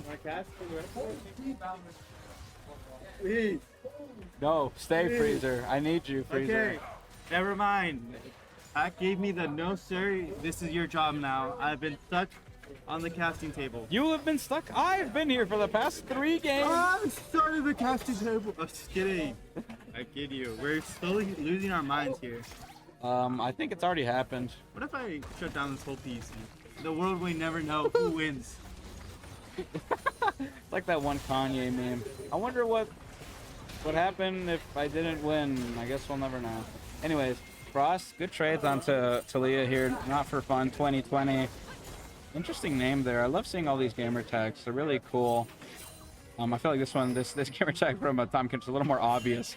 Anyways, not for fun here. Kind of chilling. Trying to get maybe a little push into her. Frost, chilling out. Not doing too much here. Even gold, even kills from both sides here. They're being extra careful with how they're playing here because no one wants to lose off of silly mistakes. So we will have to see what's going on. Cake, jungle gank, and takedowns. Chilling in this bot lane. My big green fella, my big green booger, Mr. Zach. You know, Zach, You know, I like that he's a little comeback, a little tanky, hard to kill. Onto the Sejuani here. I don't know if they can really kill. Big tank coming out. Ooh, it took coming out of the Nautilus. You know, I don't think it matters if Cake gets that. Actually, it might matter. Tournamaster living with a actual sliver of health. Smexy might go down for it, but Smexy takes the hook and looks like Smexy might die for it, but we still don't know. Q might be up any second now. Oh, Q's over the wall to get away from the entire UNM King. Yeah. He is slippery. He is the escape goat. We knew Smexy was fumbling last round, but now, not my goat. He's so bad. Get him on the Recon Merchant. This guy only knows Recon. He knows the ins and outs of this character. He was able to get out toward him after. He sacrificed himself to the tower, but you know, fabulous play, Quintus. I feel like that should have been a kill. I don't know why it was an execute. Did no one get damage? They got damage on him. I guess the timer is just short nowadays. But Smexy, great play getting a Tournamaster out of trouble. I think that is really good highlight of a great sport player. So we'll have to see. Yes. Nothing to add on here. Yes. I'm kind of tired. I'm gonna lie with you, chat.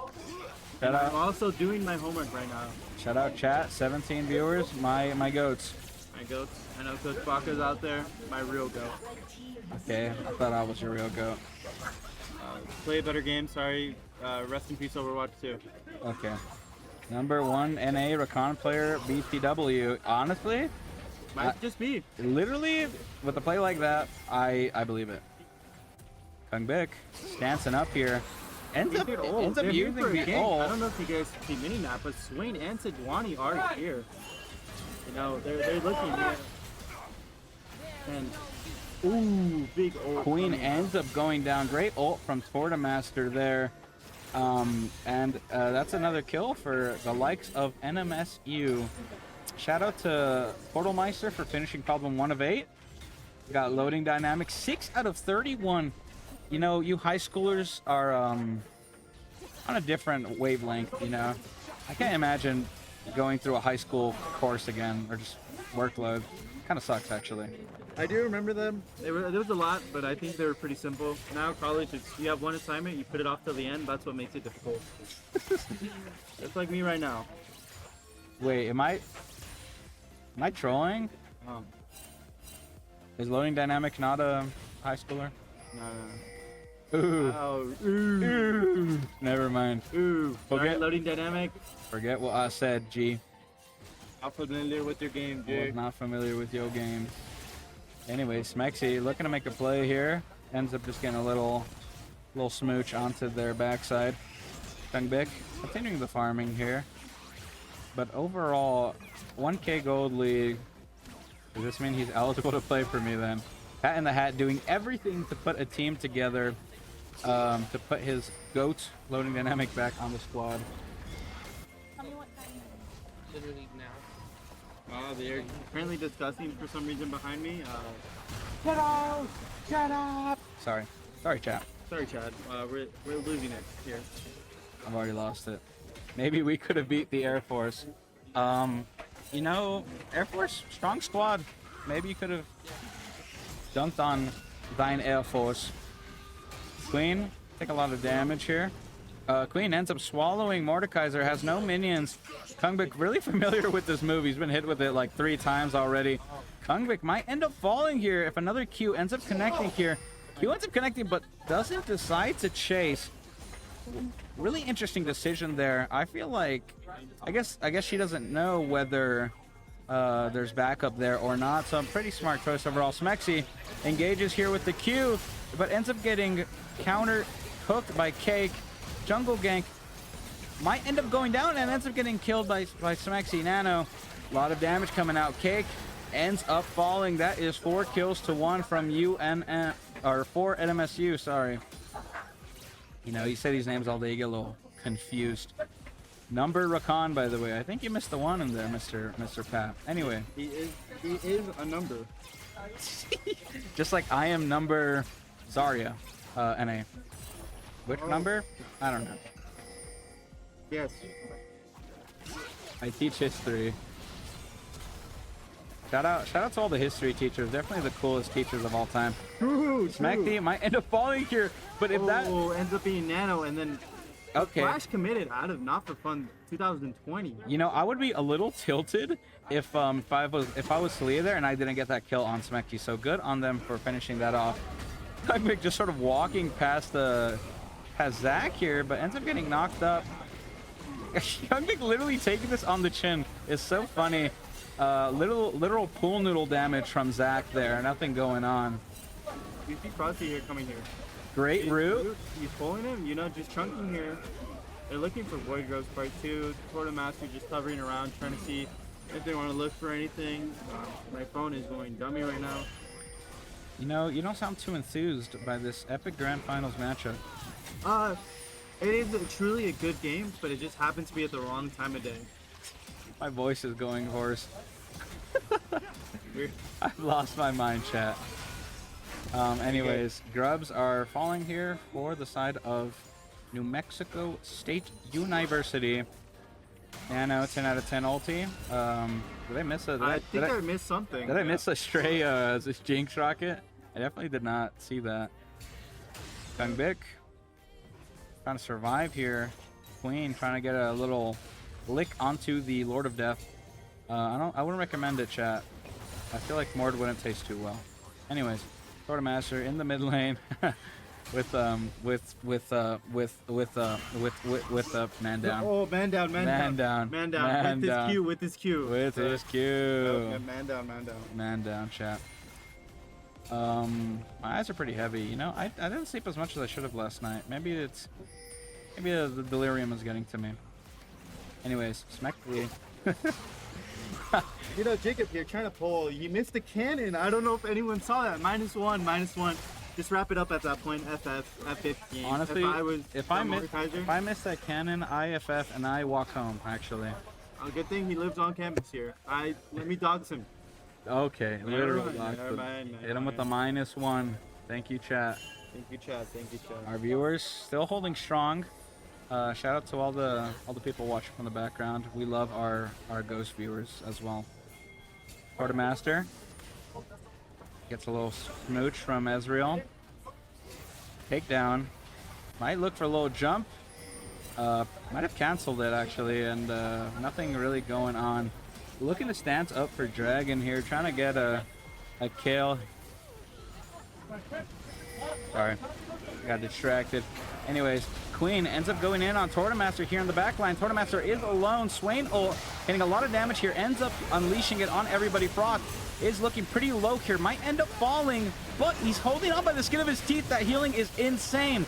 Takedown ends up getting popped. His passive does proc though. Smexy going down as well as Tortomaster. Nano, one of the last people alive, and Nano ends up going down here. That's 3 kills for the side of UNM. This is disastrous if you are a NMSU fan. That fight was definitely not what NMSU needed at the time. Ow. That's Sejuani. I mean, not Sejuani. That Jinx Nano was trying to get, you know, that reset, and once he starts getting that reset, that fight is very winnable. But unfortunately, he was just zoned off from the map. You know, he was caught out in a bad spot, and they just had to play front to back. But Nano couldn't dish out enough damage yet. But this Jinx is going to be a real problem, and you can see it here. Talia here, phase rush, you know, average Talia enjoyer. Good champ. Good champ. That's what I'm going to say about that. I think UNM just playing really well in team fights. UNM just still trying to figure out what they want to do in a team fight. You know? I feel like a lot of it has to come from, you know, their veteran players. You know, Smexy kind of has to start those fights. I think whenever Smexy starts a fight, I realize that they usually win those. So unless he's playing Camille, so don't ask about that. Anyways, but despite those 3 kills, UNM still only leading by about 500 gold. I'm struggling so much. Oh my goodness, by around 600 gold. So it's really not all bad for NMSU here. They will just have to be careful with these fights going forward. Tortomaster, little scary here for them, and it looks like the 5-man fight into the Rift Herald. Rift Herald just kind of saunters down back to the cave. ends up regaining a lot of the health. Nano taking a 1v1 fight here. Gank ends up getting caught in the chompers. Nano will have to get out of there, but walks into it when he was clear from the Ezreal. Oh, another fight coming out here, and this is not what you want if you're NMSU. Quartermaster has to get out of here, ends up falling. Frost, a lot of damage here. A lot of UNM people are low. Parko kick ends up falling down. Smexy trying to get a kill here, but nothing quite going on. Frost, full health, not a single bit of damage has touched them. And UNM, a lot of survivors there that kind of got out of that unscathed, or not unscathed, but one shot. And if NMSU wanted any chance to sort of start bringing this back, they really needed to get those kills. Despite everything, still up only 500 gold. UNM is only 400 now, so it's really still decently even. Oh, my throat is killing me.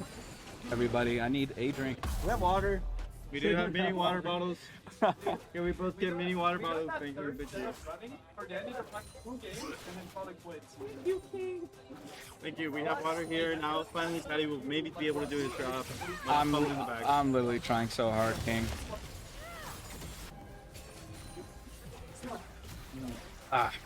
Lovely water. Anyways, Nano ends up getting first turret. That's a lot of gold recovered, and that propels NM State to take a gold lead. Only 200, but still being down 4 kills, up gold. It kind of tells a lot about sort of general gold accumulation, I guess. We're being asked what's our favorite drink of choice. Are you talking about R-rated drinks? Are you talking about normal people drinks? If it's normal people drinks, then it's definitely raspberry tea. I'm a big fan of raspberry tea and or sweet teas in general. What about you, Mr. Freezer? If I'm gonna drink anything aside from water, it's gonna be a Coke. That is definitely like a really farmer answer. I'm not gonna lie. Outing me out like that. That's crazy. I'm just saying, a lot of like rural people just like Coke. Anyways, Kung Bik and Stoner Queen in the fight for their lives.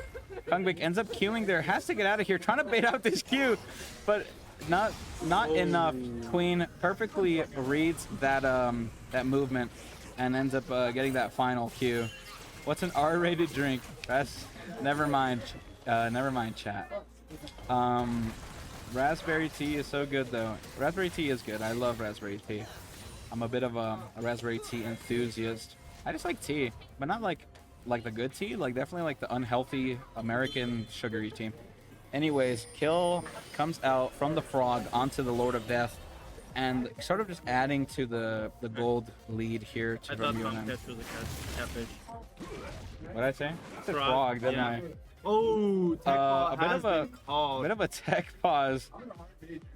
Someone in the. Okay, well actually that was 3 minutes ago, but apparently someone has something in fire alarm. Nope, no fire alarms. Please, no more fire alarms. It's truly not a fire alarm. You know, we could see here that it truly was just something in his eye that was bothering him. And hopefully now that they got resolved, you know, we could get back on track of winning this game for NMSU. I think they've just been taking really bad team fights with this Jinx. Okay, that was a really quick pause, and we're just back, I guess. Okay, Frosty here just taking damage. Ends up taking some damage. Probably not ready for that unpause. The booger jumps in, unable to get a proc there. Tries to hit him with his little sticky hand, but unable to do so. You guys remember sticky hands from like Peter Piper or like Chuck E. Cheese? You ever hit your homie with a sticky hand? Oh, please don't tell me the stream. Oh my goodness. Why? Oh my goodness, we're back. We're back. I was genuinely, my heart dropped. My heart dropped. Chat, we are so back. We are so back. Anyways. I almost saw my man lose it over here. I was about to lose. I was about to tweak. I'm not gonna lie. Kung Bik moving this Herald over to tower will end up destroying that and gets propelled straight back into Queen. This is a good opportunity for Kung Bik, but honestly doesn't end up getting too much damage here. Tornamaster is here for the assist, but the catfish is just way too strong, way too thick. Tornamaster and Kung Bik hitting the double team, but unable to kill her quite yet. There's no damage on here. You know, you have a Mordekaiser and a Sejuani, and they just took Cloud Shake for free. Was it really worth it here? Smexy here, just knocking up the Rakan. Nano, unfortunately, just dying here. You know, this Ezreal is in a really like, bursting spot, you know. You know, honestly, the kill for the dragon, UNM is at soul point right now, so honestly, I don't think it was that worth it. And Smexy will end up hitting a little touchdown there. We're back to the green man POV. And we're sort of just watching. UNM in a pretty good spot. Actually, despite those kills that happened, they're still down gold, so it's pretty even, folks. Do not go anywhere. This game can go both ways. Oh my goodness, we've been streaming for 12 hours. Cool. Ooh, yes, very true. I'm just saying things at this point. You know, I'm surprised I haven't slipped up and said any no words. I've been really good about that. Yeah, last year I was pretty bad about it, but this year... I do remember this last year, you know, we were calming, or at least casting, you know. I think a lot of our casters slipped up a little bit. The inexperience just comes to it, you know. I'm a bit of a rated E master now. So Nano ends up dodging that, but Nano might end up going down anyways. A lot of damage coming out here from anyone, not for fun. Ends up surviving this, and it might be Tortamaster dying here. Smexy, huge knockup. It will be up to Kunvik to get all the damage here. Frost pops his ultimate, looking to get anything here. Tortamaster looking for something and ends up getting the kill onto Nautilus. This is make it or break it for NMSU. They need kills and they need them bad. Frost will end up expelling his ult, but not getting too much out of it. Kungbik and two more end up surviving. This is dire situation for both teams. I feel like any team fight here could tip the scales of the universe and sort of send the team to win. So this game is extremely close, dare I say. It seems, you know, just Nano's getting picked out. That's really the problem, yeah. Really, because NMSU's relying on Nano just to dish out their damage. You know, they have a lot of setup for him with a lot of success. You know, maybe he's feeling it in the comms, you know, maybe he's just a little nervous, but this is not how Nano plays. We've seen it previously. Well, the thing is, I feel like, you know, UNM's going all in on trying to get Nano, so honestly, not a bad strat considering that's the main carry there. Smexy sacrifices his life for Nanos, ends up giving some gold there away to Red Squad here. And the scales finally tipping in the balance of UNM. They are up 2k gold. The future might hold things for NMSU. I don't know if you can hear that behind us. But, I think I just heard something that might upset the UNM fans. Anyways, Tortamaster chilling here, taking out some wards. I'm sorry, I cannot help with the spoilers in the back.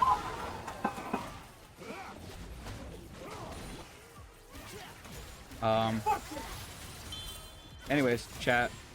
Oh. You guys didn't hear anything. You guys didn't hear anything. No spoilers ahead. No spoilers ahead. Really good team fight taking out. You know, here just a big lot of vision. They're trying to set up for our next team fight. Yeah. Anyways, Queen here, fighting. Did he say McQueen? Oh, I thought he said McQueen here. You know, one of my favorite movies out there. You're a Cars fan? I'm a big Cars enjoyer. What do you think about Cars 2? A bit of a wacky one, huh? Oh, you know what? It expanded on the Cars cinematic universe. Really. the CCU? Yeah, the CCU. We need more of the CCU, really. Oh, Tortamaster out here taking the kill from the hard-earned work that Jacob has. A little KS. Sort of. A little KS there coming out. And UNM ends up taking down this mid turret. And, you know, Catfish Miss Queen ends up going down there. Not for fun, kind of poking out on Tortamaster here.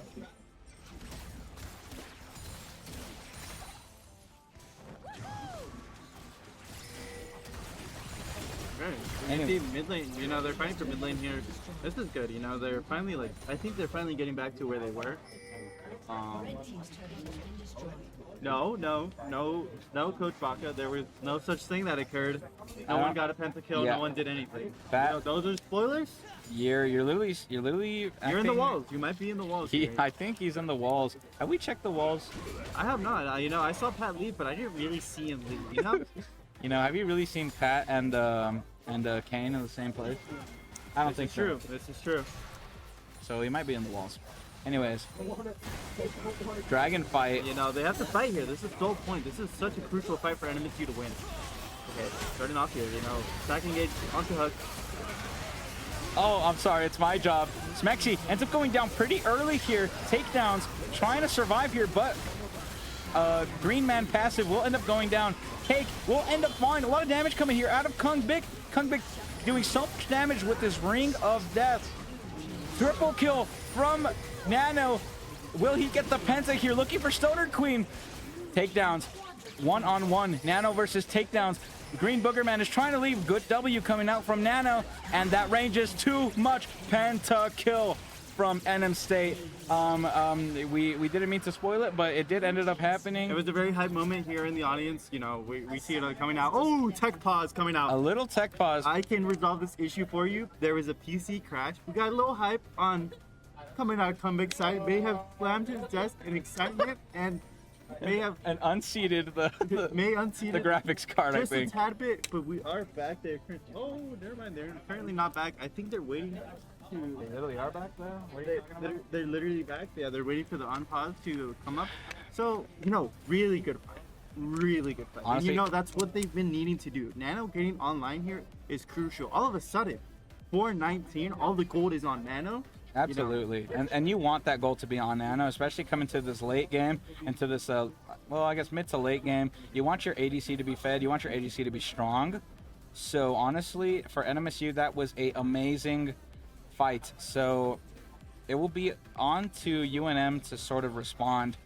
We'll have to see what happens here, and it will be on the shoulders of Nano here to bring this game home.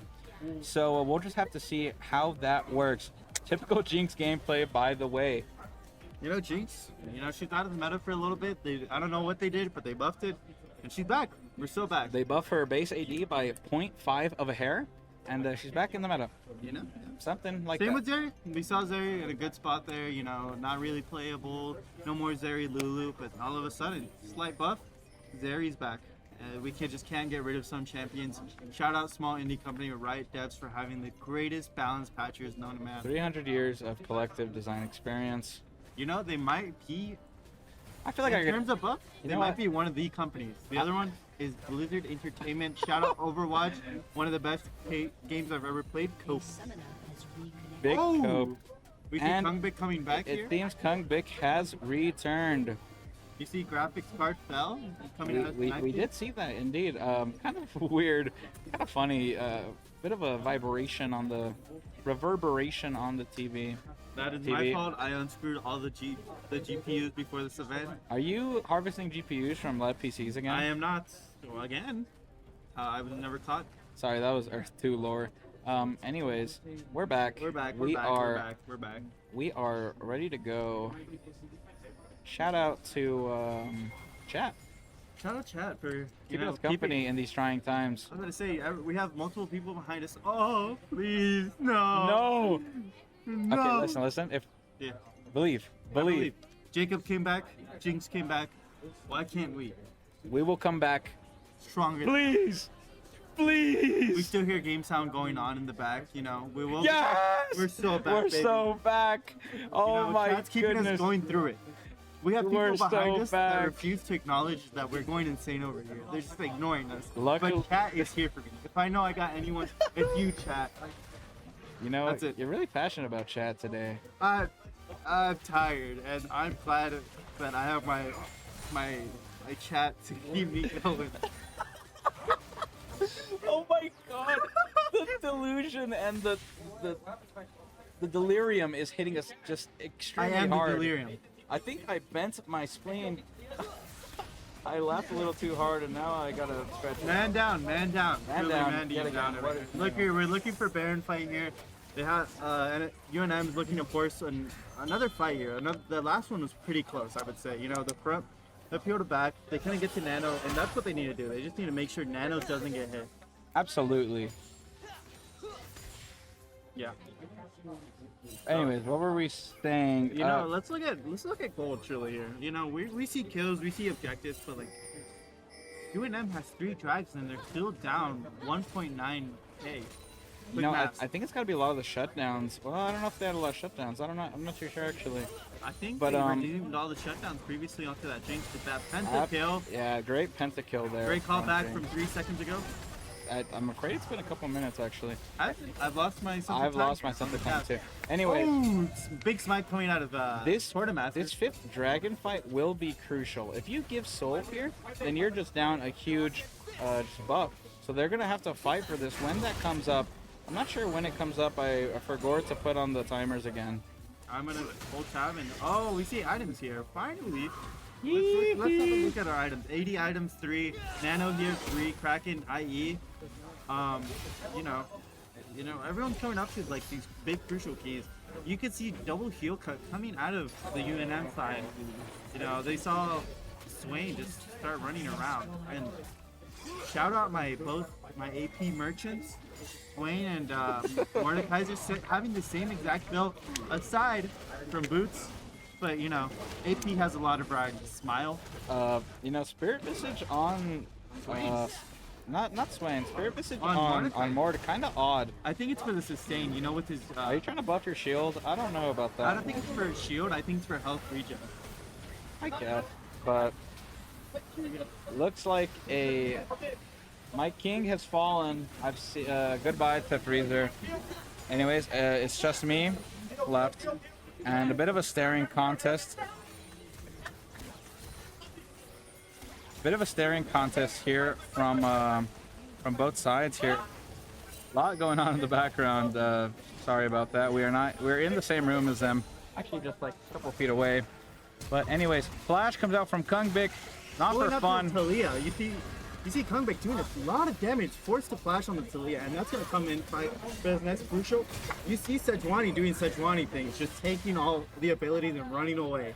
Shout out Tanks. Shout out Tanks. I like Tanks. You know, they saw the Nocturne game, and you know, I heard in the comms, Porta Master said he could not carry any harder, the backpack was not big enough on Nocturne. And you know what? I get that. Utility, unfortunately for junglers, kind of the move right now. Wrong.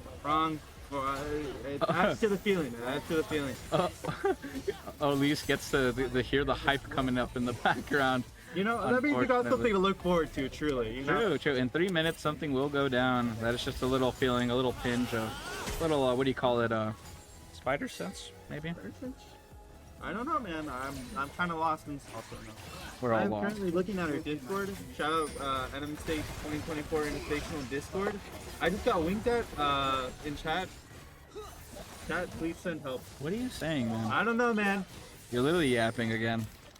You know, that's kind of what League of Legends is right now, yapping. Anyways, bit of a 5v5 ARAM going on. So 5-on-5. There's gonna be a fight here for Dragon. I'm sure NM State does not want to give up this Dragon Soul, so they're gonna do everything in their power. But they might just try to swap it out for Baron. I'm not sure which one's better here. They're posturing here. You see this Mordekaiser on vision. You know, he's looking for a flank. They're posturing down.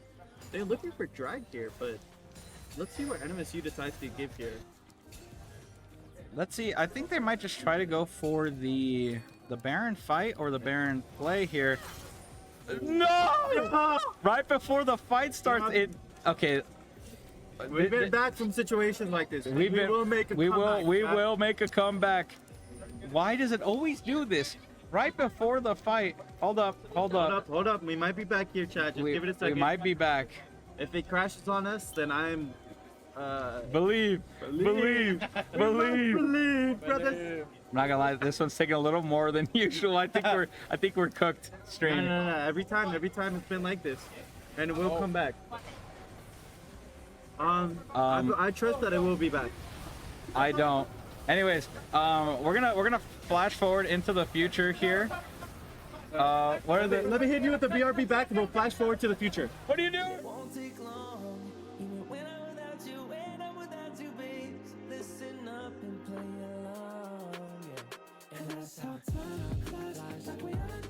Oh, we're back with Frosty POV, truly my ghost. You see, there was a big old fight. I don't know what occurred. And in production moment, shout out Riot Client. Riot. This is not on us, fellas. Riot Video Games. If you're a UNM fan, seeing 4 great portraits is definitely not good for you.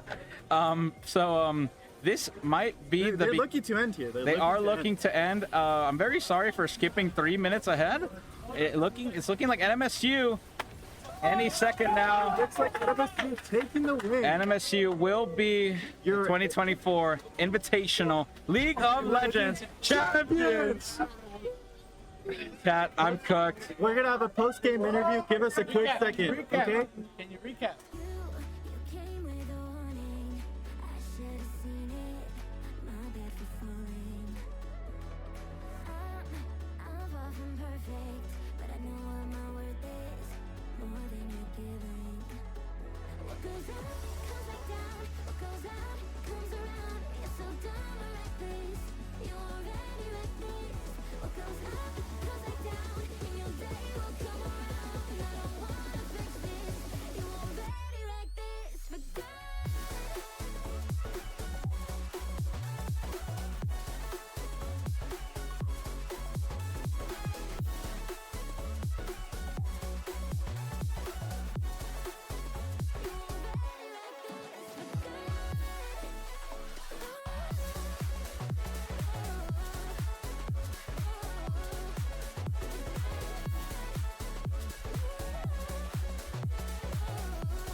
No, why do you end the stream?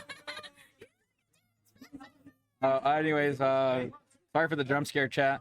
Anyways, so we might get a post-game interview. We're gonna try to get you guys the fight that that you guys missed. We sort of jumped 3 minutes into the future because, you know, lovely indie game company, Riot Games. So we're gonna try to get that for you all, but just to confirm, NM State does end up winning League of Legends here. We have the GOAT Trollamaster right here. The peel is insane from these guys. Shout out to Peelamaster. Master hitting with the Peelamaster. Peelamaster. We have the whole squad here. They were scared because we picked him a tank. That's crazy. Support. What do you guys have to say? Hey, hey, come on, hold on. In the count. This the squad. Undefeated.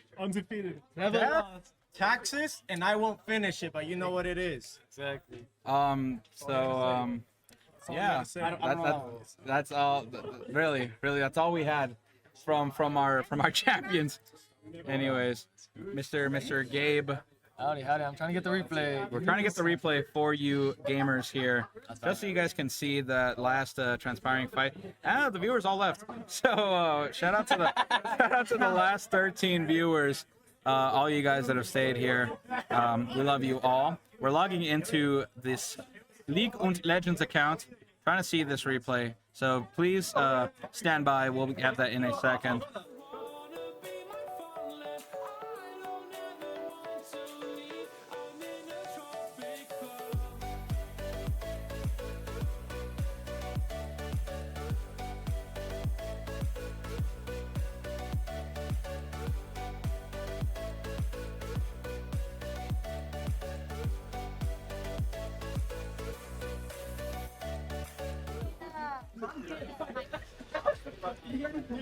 Anyways, we are back, and this is, give or take, the last couple minutes of the game.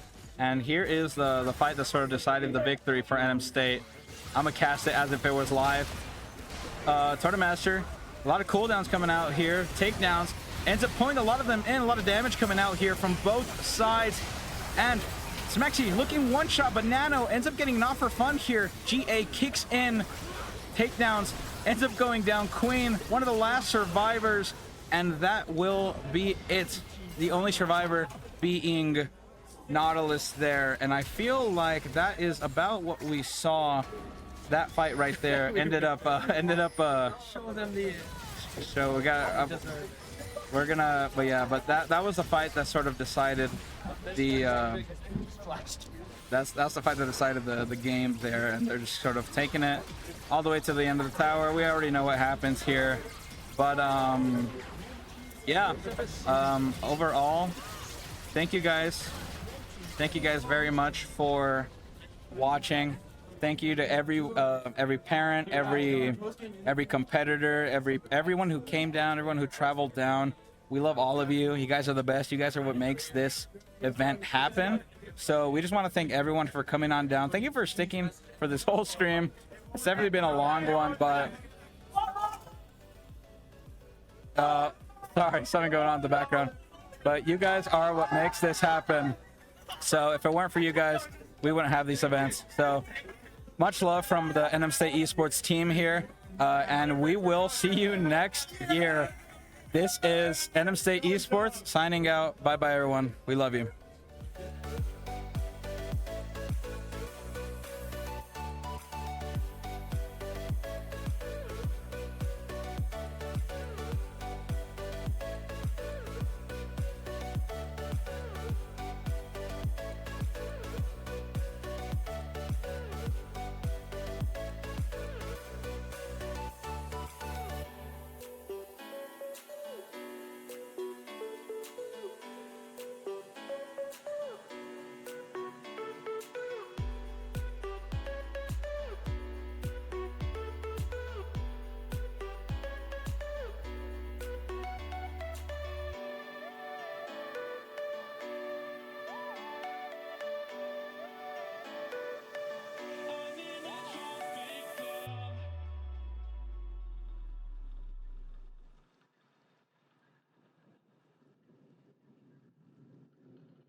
Shawty loves it, yeah, loves that I'm a dog. They don't want it, yeah, they scared of